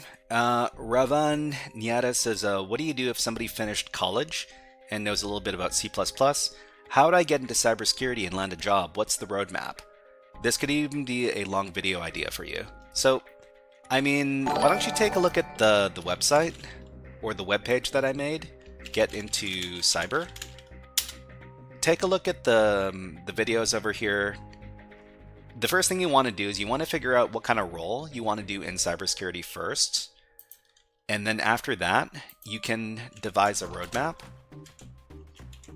Okay.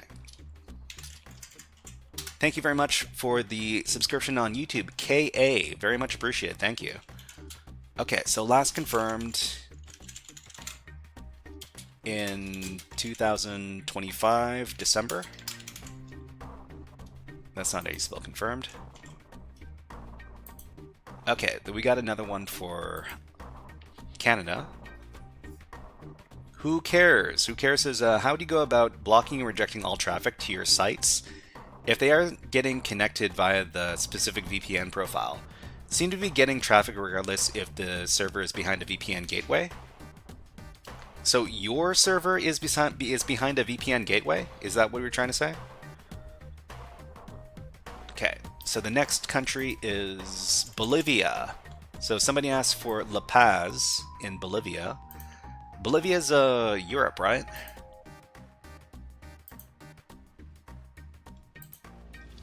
What about La Paz in Bolivia?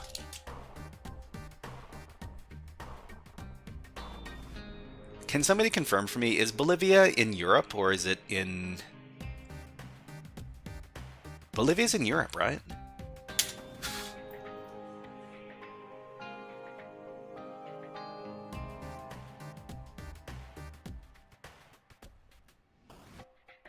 Bolivia's in South America. Okay, okay. Sorry about that.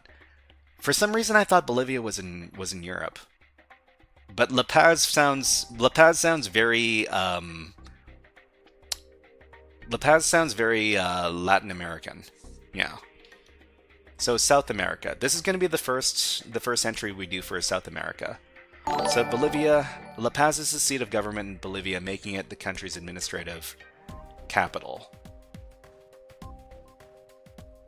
Okay. Oh, this is ChatGPT. I wrong window. What about cybersecurity meetup? Cyber meetups in La Paz, Bolivia. Okay. And thank you very much for subscribing, Isoma?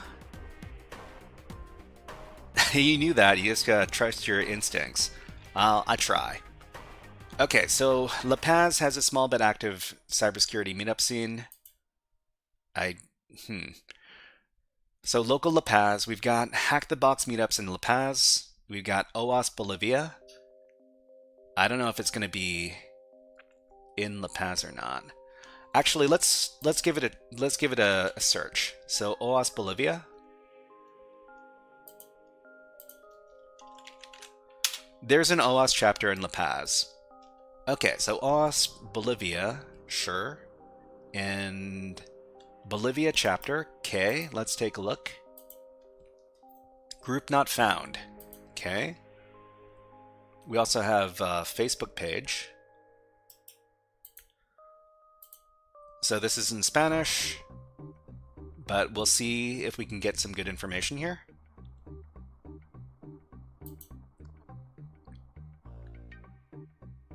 So the last post was from November 2025. That's not... They also have like a separate OWASP page over here. What's the agenda today for today? How much RAM do you have to handle so many tabs at once? Maybe I should be closing out some of my tabs. Okay, close the tabs, close the tabs, close the tabs, close the tabs. We've got a lot of tabs. Thank you for reminding me to close my tabs. Okay, so OWASP Bolivia. Upcoming events, I mean, these are global. Virtual meeting for 2024. This is not up to date. I think what we should be looking at... This is rather cathartic. On Twitch, finding meetups all over the world. Well, we're trying to. Kaizo, hey, what's up? What is up? Let's go back. We might have to look at these Hack the Box meetups then.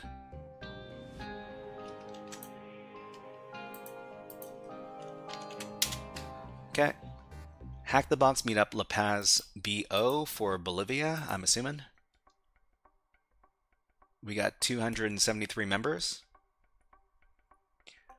I hope these are in person, because if all of these Hack the Box meetups are... These are online meetups. This is not what I'm looking for. I'm looking for in-person meetups. Sam, hey, what is up? What is up? Yeah, I can't. I mean, I'm looking for in-person meetups because, well, I mean, there's all sorts of online meetups already.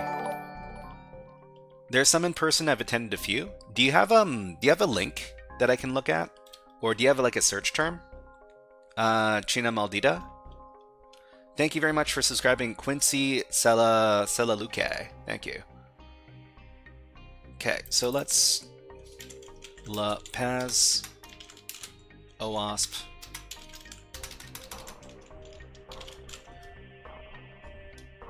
Cybersecurity. OWASP La Paz. Okay. La Paz chapter. You were close. Meetup has a few in-person meetups in local colleges. Colleges, you say? So let's see. La Paz OWASP Cybersecurity Meetup. I mean, the thing is that they might not be in English. That's the problem. Whatever websites I might be looking for, they might not be in English. Okay, Sam says, should I use virtual or dual boot for Kali Linux? Yeah, I mean, for Kali Linux, you should be using virtual machines. Okay, so B Harvest says, Harvesh says, I'm new to coding. What do you think is the best path? Like, everyone's confused. Somebody says that start with Python. Somebody says start from C. I mean, what's your eventual goal with programming? I mean, what kind of programming do you want to do? I mean, in Bolivia, of course, you speak Spanish. I was just thinking that I might not be able to find the information in English if I'm looking for these meetups. So, for example, this one's not found.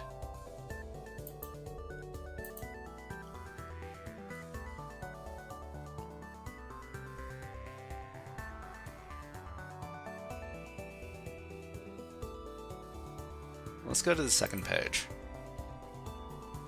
Okay, what about online meetups? I mean, there were online meetups. I'd prefer to look for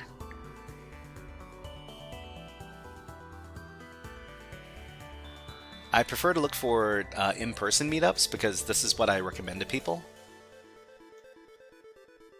OWASP Bolivia, OWASP Los Angeles. Well, you know what? I mean, we can put down the Hack the Box one. La Paz, Hack the Box.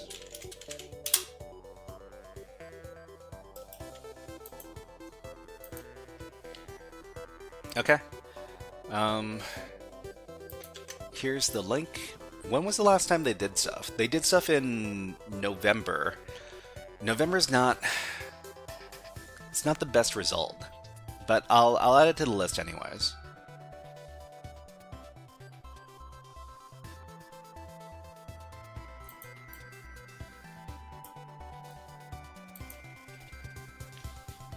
The ones near to me are small groups and not often, so online is sometimes more convenient.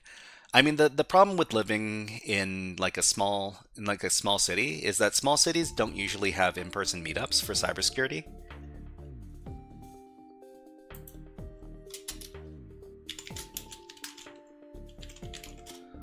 Bolivia, and this one is La Paz.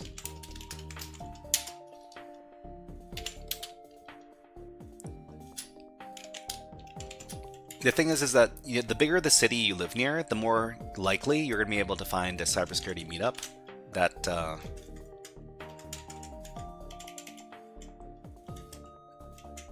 that meets there. La Paz, Hack the Box meetup La Paz.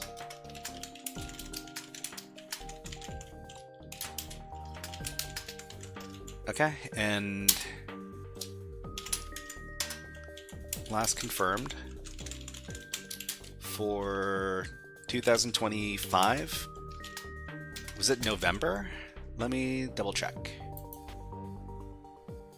November, okay. All right. I am the real guy says 20,000 people live in Ciliome. Okay, so Bunny asks, is it illegal that I've cracked my neighbor's Wi-Fi? I wouldn't tell too many people about that. I certainly wouldn't tell your neighbors. Okay, so let's take a look. The next country we're looking at is Germany. They have a lot of hacker stuff in Germany, but what about Frankfurt? Let's take a look.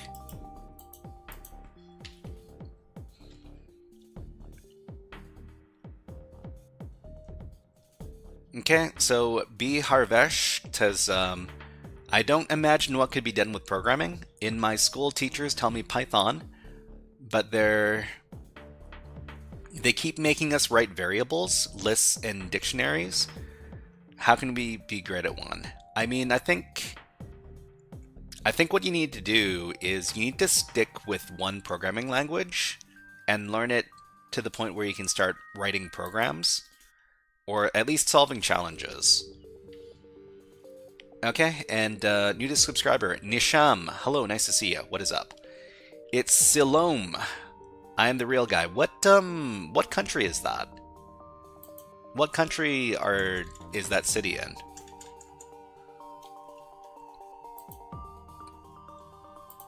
Okay, and let's see. What about Germany? Frankfurt. Nisam, what is this? So we're currently looking for in-person cybersecurity meetups so that people can get introduced to the industry through people who are working. So Frankfurt is a very active cybersecurity meetup scene, anchored by a strong OWASP chapter, several general-purpose InfoSec groups. I mean, the thing is that I'm more looking for like general groups, so maybe we'll look for this. So Frankfurt Cybersecurity Huddle. I'm not too sure if we're going to be able to find information in English, but we'll try. Okay, U.S. Long Island. Oh, okay. So it's a city in Long Island. Okay, is Germany good for hacking jobs? I mean, there's a lot of people working in cybersecurity in those big cities in Germany. I don't know whether or not the what is the word? Whether the market is good for cybersecurity out there.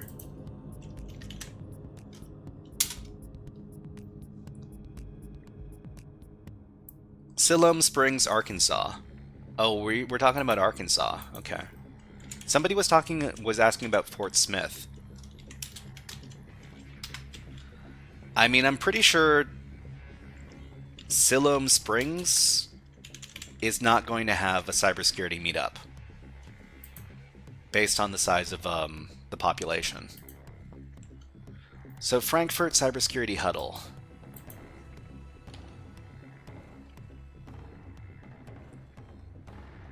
Okay, so what is this? 139 members. I mean, this is for English. But let's see what's going on. So the last one was in October. So October is not that great. We want to see events that are happening a little bit more frequently than that. Let's check the let's check the OWASP one. So OWASP Frankfurt. The thing about these cybersecurity meetups is that if you go to one, even if it's specialized, you should be able to find other people in cybersecurity who are working outside of that specialty. If you go to an OWASP meetup, you're going to mostly be talking to people who are working inside of web app security, but most of the people who go to those types of meetups also know about other types of cybersecurity topics.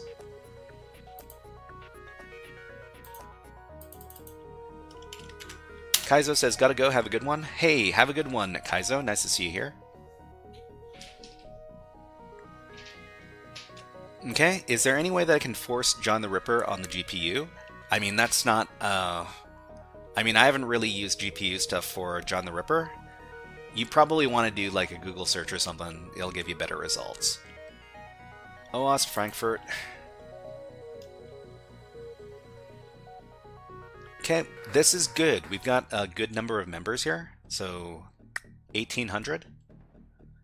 And their last event is it. Okay, February. That's great.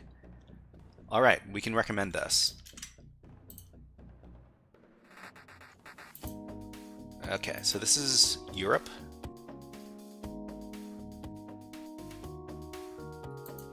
Europe, Germany. And this is Frankfurt. Okay. Oh. That, and then that. So this is OWASP Frankfurt.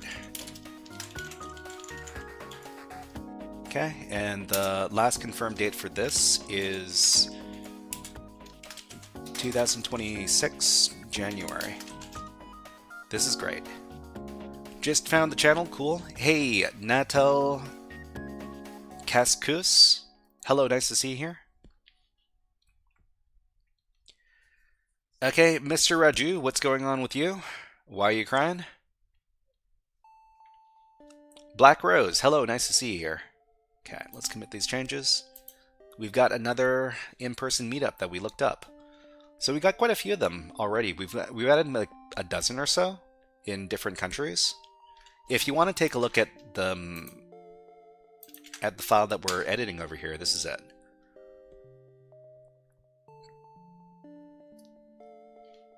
Okay. All right, what's the next country we're looking at here? So we're looking at Turkey. Izmir? I have no idea about any of these cities in Turkey, but we can search it up.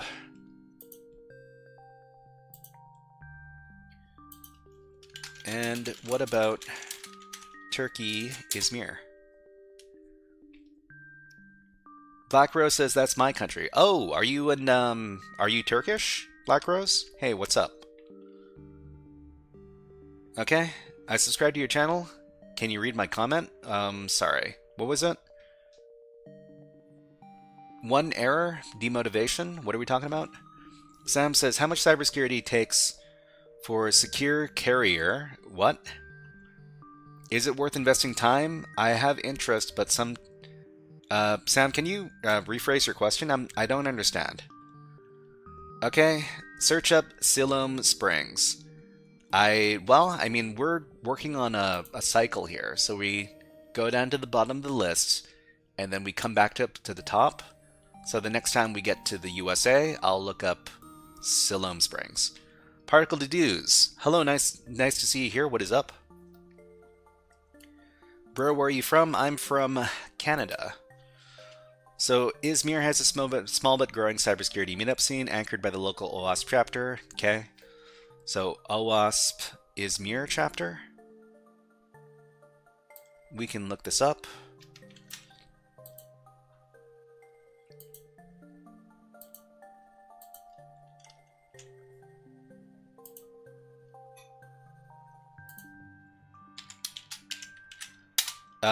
Zolgazimus asks, can you hack betting sites?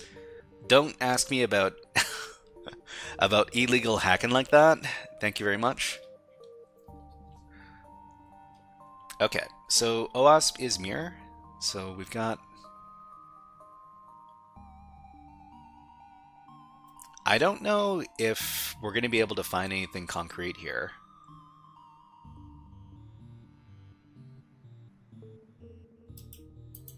But we'll give it a try. Okay, Ayush Getol says, just saw your live and subscribed. Any tools for starting tools? Starting tools. Starting tools? I mean, why don't you take a look at the Get Into Cyber website over here. Zelgazima says, why is it illegal? We live in a time of substitution of concepts. We live in a time of substitution of concepts.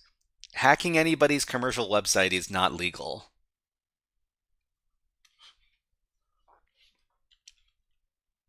Okay, for simple but effective security testing, is OSAP okay? OSAP? Okay. Would you meet some Indian people?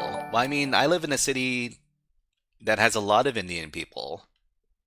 Um, so yeah. Yeah, of course. Okay, so I don't know if we can find anything for Izmir. We might be able to find for something for like a city that's like a big city closer to Izmir. We can do a little bit of research. When are you starting the next class? Next Wednesday. So the next class is going to be next Wednesday. Okay. What about bigger cities that are close to Izmir? Okay, the biggest cities in Turkey are Ankara, Izmir, and Istanbul. Hmm. Because the results for Izmir don't seem to be local Izmir-based communities. OWASP Izmir chapter. The other thing is that they might be there, but the information isn't in English. So if the country doesn't have like a lot of people who speak English, it's hard for me to find the stuff. Okay, and thank you very much for the subscription on YouTube. Sirav and G212 Trung Min Vi. I'm not too sure how to pronounce that. Thank you very much. Okay, do something about post-tax. I mean, we don't get too many opportunities to do post-tax stuff. So the biggest cities close to Izmir, Turkey, are Istanbul and Ankara, both of which have large, well-established cybersecurity communities that you can travel to from Izmir. So, I mean, they're kind of far away, though. The problem is that I don't know if the person who was asking wants to go to these bigger cities because it takes a long time to get to those cities. Okay, Sam says I was thinking if I went to Germany, then I can shift into cybersecurity. Maybe. Irish Katal says any tips for tools? Yeah, so I mean, I recommended to you to take a look at the website. Um, take a look. Hi, brother. What is this live all about? We're just talking about how to get into cybersecurity. We're talking about in-person cybersecurity meetups. Hold on. I just need to switch up my music. How about we listen to some Baba Is You? It's a really fun game.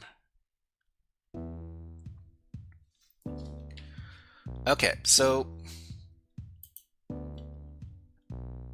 let's try Istanbul. So Istanbul has a very active InfoSec scene with the meetup groups. So OWASP Istanbul, Hack the Box meetups. Let's try OWASP Istanbul. We'll see if we can get any luck with that. You know what is EDR? EDR is endpoint response. Okay, and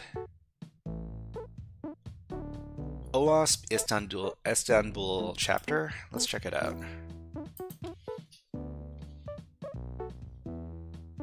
Okay, do you have a Telegram channel? No Telegram channel. We have Discord, and we have got Reddit.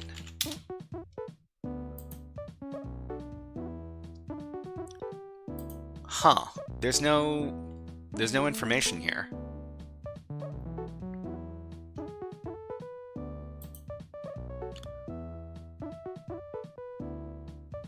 Okay. What was the other meetup group they were suggesting?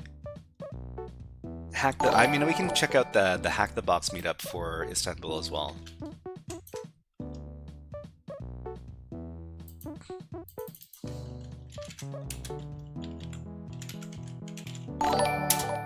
Thank you very much for subscribing on YouTube, Julio Cesar Cruz Lopez, and Felipe Brandao. Okay, let's see. Should I first learn bash scripting or go and practice tools? Play Indian music. I'm afraid I can't play Indian music.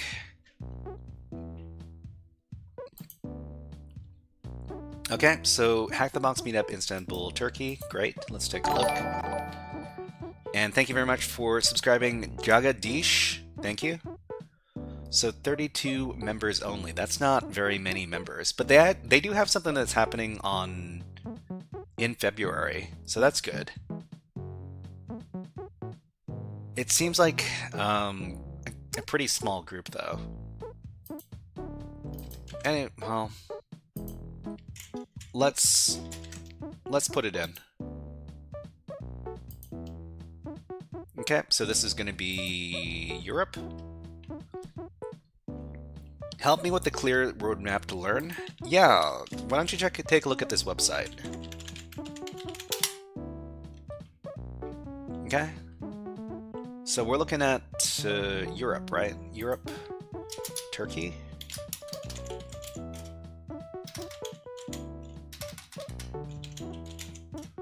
And this is Istanbul. Okay, and the name of the group is Hack the Box Meetup Istanbul.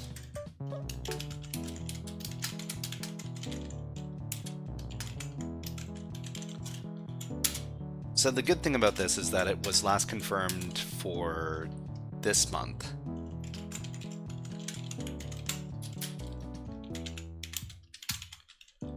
Okay, good.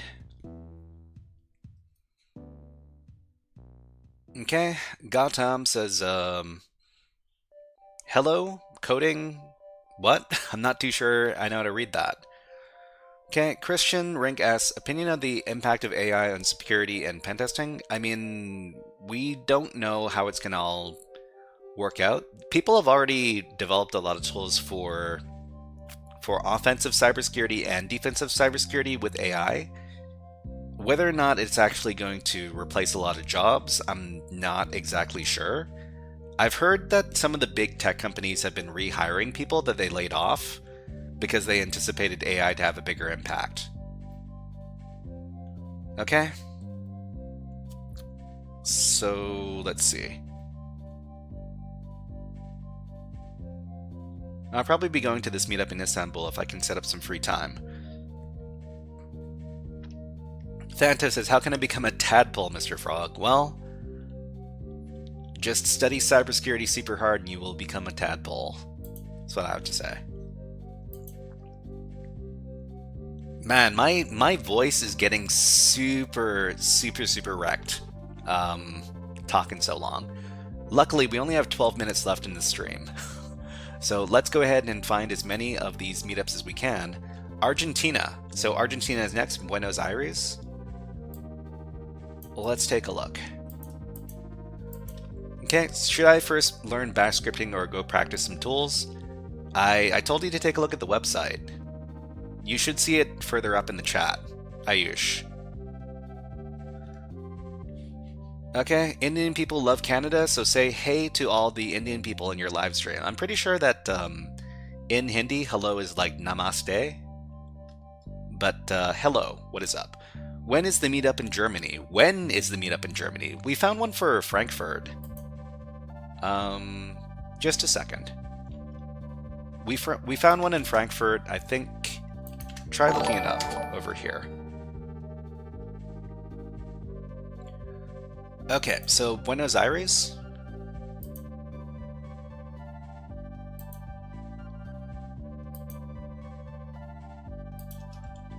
What about a meetup in Buenos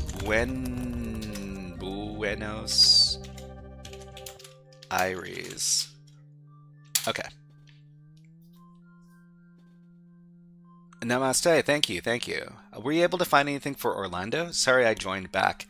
Baldina, hello, nice to see you here. I don't think I've gotten around to looking up Orlando. We looked up New York, and the next person said that they wanted to look up Arkansas. Arkansas, like Siloam Springs, I think it was called. But I don't know if they're still here. So the person who was asking for Siloam Springs, are you still here? So can you explain AES 128? It's a hashing algorithm, I'm pretty sure. What about the next stream and topic? What about Pakistan? We found one for Islamabad. Check out the link. Check out the link that we sent for GitHub. Sonia Walia says, you didn't answer me. Sorry, what was your question? You said hello. Hello, nice to see you here. Okay, so Buenos Aires has one of the largest and most active cybersecurity communities in Latin America. Okay, that's good. So there's the Hack the Box meetup. There is Application Security Buenos Aires. And I think this might be a pretty good place to look. Let's look this thing up. What about one in Japan? I need to know. The next live stream and topic, you can probably find the next live stream topic stuff over on the Reddit. Okay, give you a unique name. A unique name for what? Sorry, it's hard for me to keep up with all the messages in chat. They're coming pretty fast. Okay, so application security in Buenos Aires. Okay, let's take a look. And thank you very much for subscribing on YouTube. Terry Huang, thank you. I am here, okay. Hello, real guy. Block this. Okay, so application security Buenos Aires. And it's in Spanish, okay. There are 1,500 members. The last time they met up was 2025. It's not great, but we can list this group down. Okay. Let's edit this. Okay, so HS Fint says, is it in ethical hacking, do we need to be good in programming, or can we do some stuff without programming language? So there are certain roles in cybersecurity that don't require you to know very much about programming. Those are kind of, I wouldn't say that they're non-technical roles, but if you don't know how to do programming in ethical hacking and cybersecurity, especially in a tech role, you'll find that there's a ceiling. There's a ceiling to how much you can learn and how much you can do. So eventually you're going to have to learn how to do some programming. So this is Buenos Aires in South America. Okay. Argentina, right?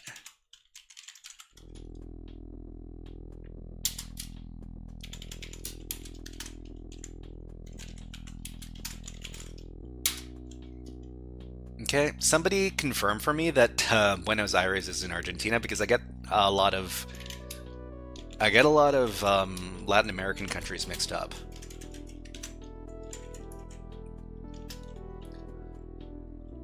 AppSec, Buenos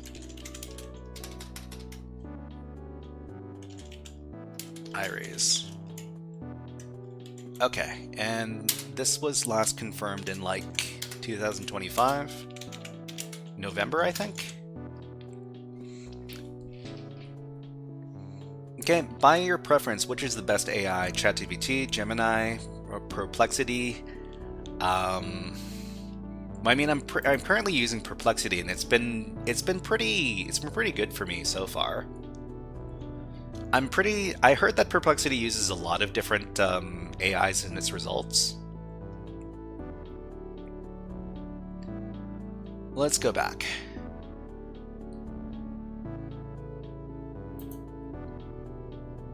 So, application security Buenos Aires, when was this last done?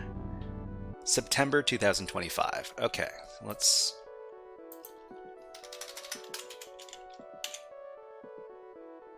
confirm that. Sonia Walia asks, can you explain how to use Hack the Box? How to use Hack the Box? I mean, if you're a beginner, I wouldn't recommend using Hack the Box. I would recommend using Try Hack Me instead. I'll give you a link to Try Hack Me.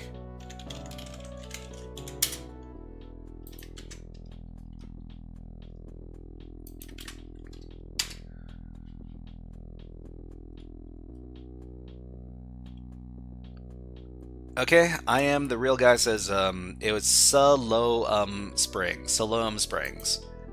I didn't know that. Okay, so I think we're gonna go back up to the top of the list. So we looked up Malta. We got Gambia up here now. Gambia. So Gambia is another African country.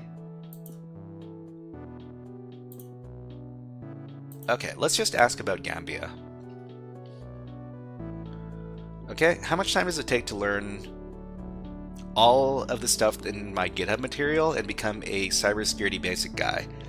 I don't know if learning everything in my GitHub repository would make you a cybersecurity basic guy. How are you not tired of these type of questions? I would probably get rid of chat. I mean, I can't really get rid of chat. I'm streaming to an audience over here. So, what about Gambia? Gambia. Okay. Can somebody explain this topic again? Which topic are we talking about? Are you talking about what we're doing right now?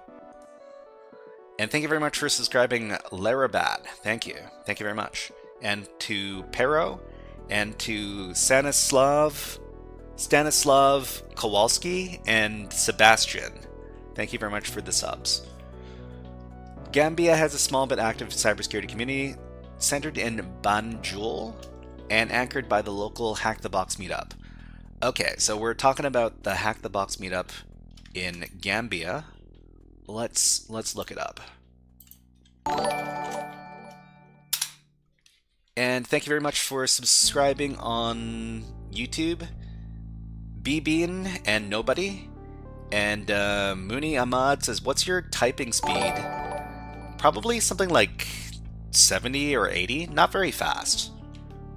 Not very fast at all. Okay, let's take a look at the meetup over here. So Hack the Box GM meetup. So Gambia. This event has passed. Oh, this was from February. Okay. This is good. This is good. All right, let's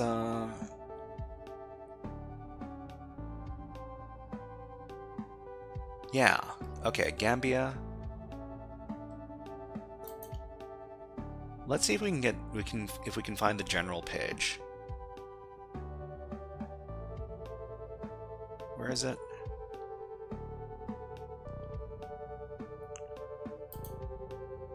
Hack the Box meetup. Hack the Box GM.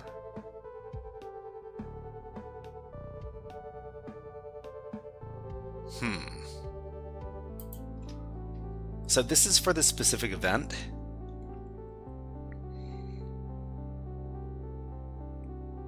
Okay. Is it fast? I don't know if it's fast. How do I make a hyperlink in chat? I don't think you can do it in... You can't do it in YouTube. You should be able to do it in Twitch. We're currently streaming to both platforms. Ken PDX, hey! My ex-wife married a guy from the Gambia. Notice the. That's why they call it TG. So, I didn't know. I don't know very much about these, about most African countries, unfortunately. But thank you very much for telling me about that, Ken PDX. Thank you. Banjul? So it's hosted by this user guy. Is there not a regular event that happens here, though?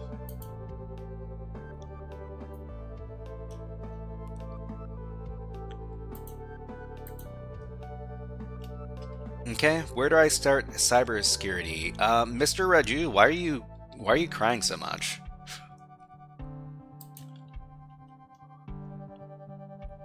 Oh, this is still Buenos Aires. Okay, let's, the Gambia cybersecurity meetup. Okay, I mean, there's this link, and maybe nothing else, huh?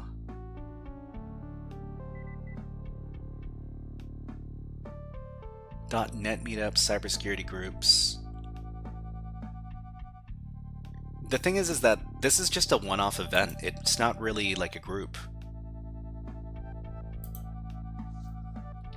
Where do you start cybersecurity? Yeah, here's a link. Try out the link.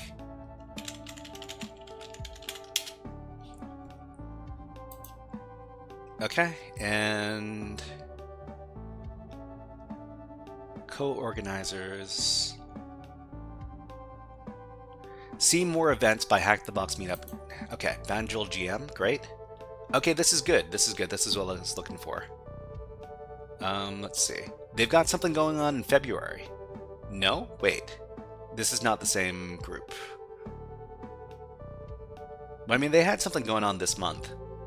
I'll go ahead and list this off. This might be the last thing I list off for the stream. My throat is really getting destroyed because I've been talking for like 6 hours. All right, let's update this thing. I'm Aliyah Cheney on Twitch. Yeah. I hope to see you in the stream next time. Okay, so we're just gonna do this last one. This one's Africa.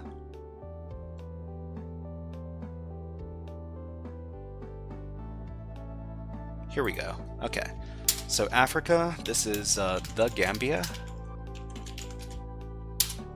and what was the name of the city? Banjul. Okay, Banjul. The name of this group is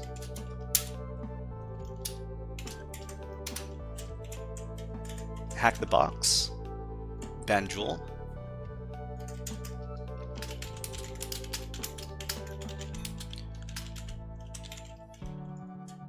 Okay, cool. And the last confirmed date is going to be, it was in February, I'm pretty sure. So 2026 February.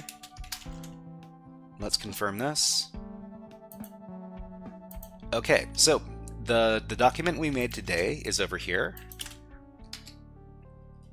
And we managed to cover a few different countries.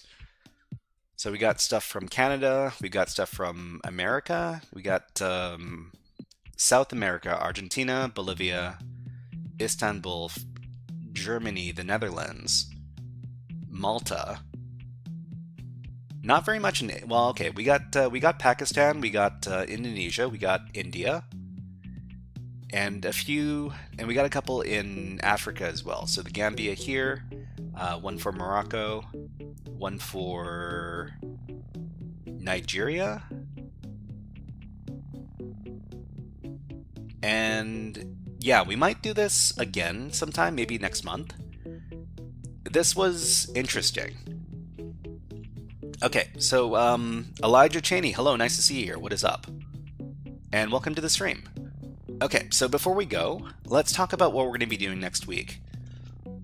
So you can usually find the schedule for this stream over at the HackerFrogs subreddit over here. And we've got our schedule for week 8. So week 8 is, well, it's going to be next week, starting on February 18th. That's going to be a Wednesday. We're going to be playing puzzle games. We're going to be demoing some really easy cybersecurity challenges. We're going to be learning more about Linux. We're going to be doing digital forensics, and we're going to be hacking some Windows boxes. So please look forward to that. If you want to take a look at the schedule, it's over here. What we're going to do now is we're going to, well, on Twitch, we're going to raid out into a InfoSec streamer channel. Let's see who's online. Okay, so InfoSec stream. I'm the only one online. Okay, that's great. Just a second, everybody.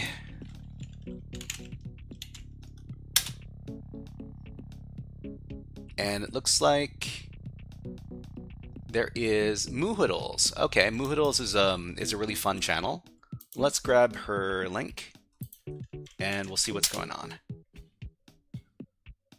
Okay, she is currently doing...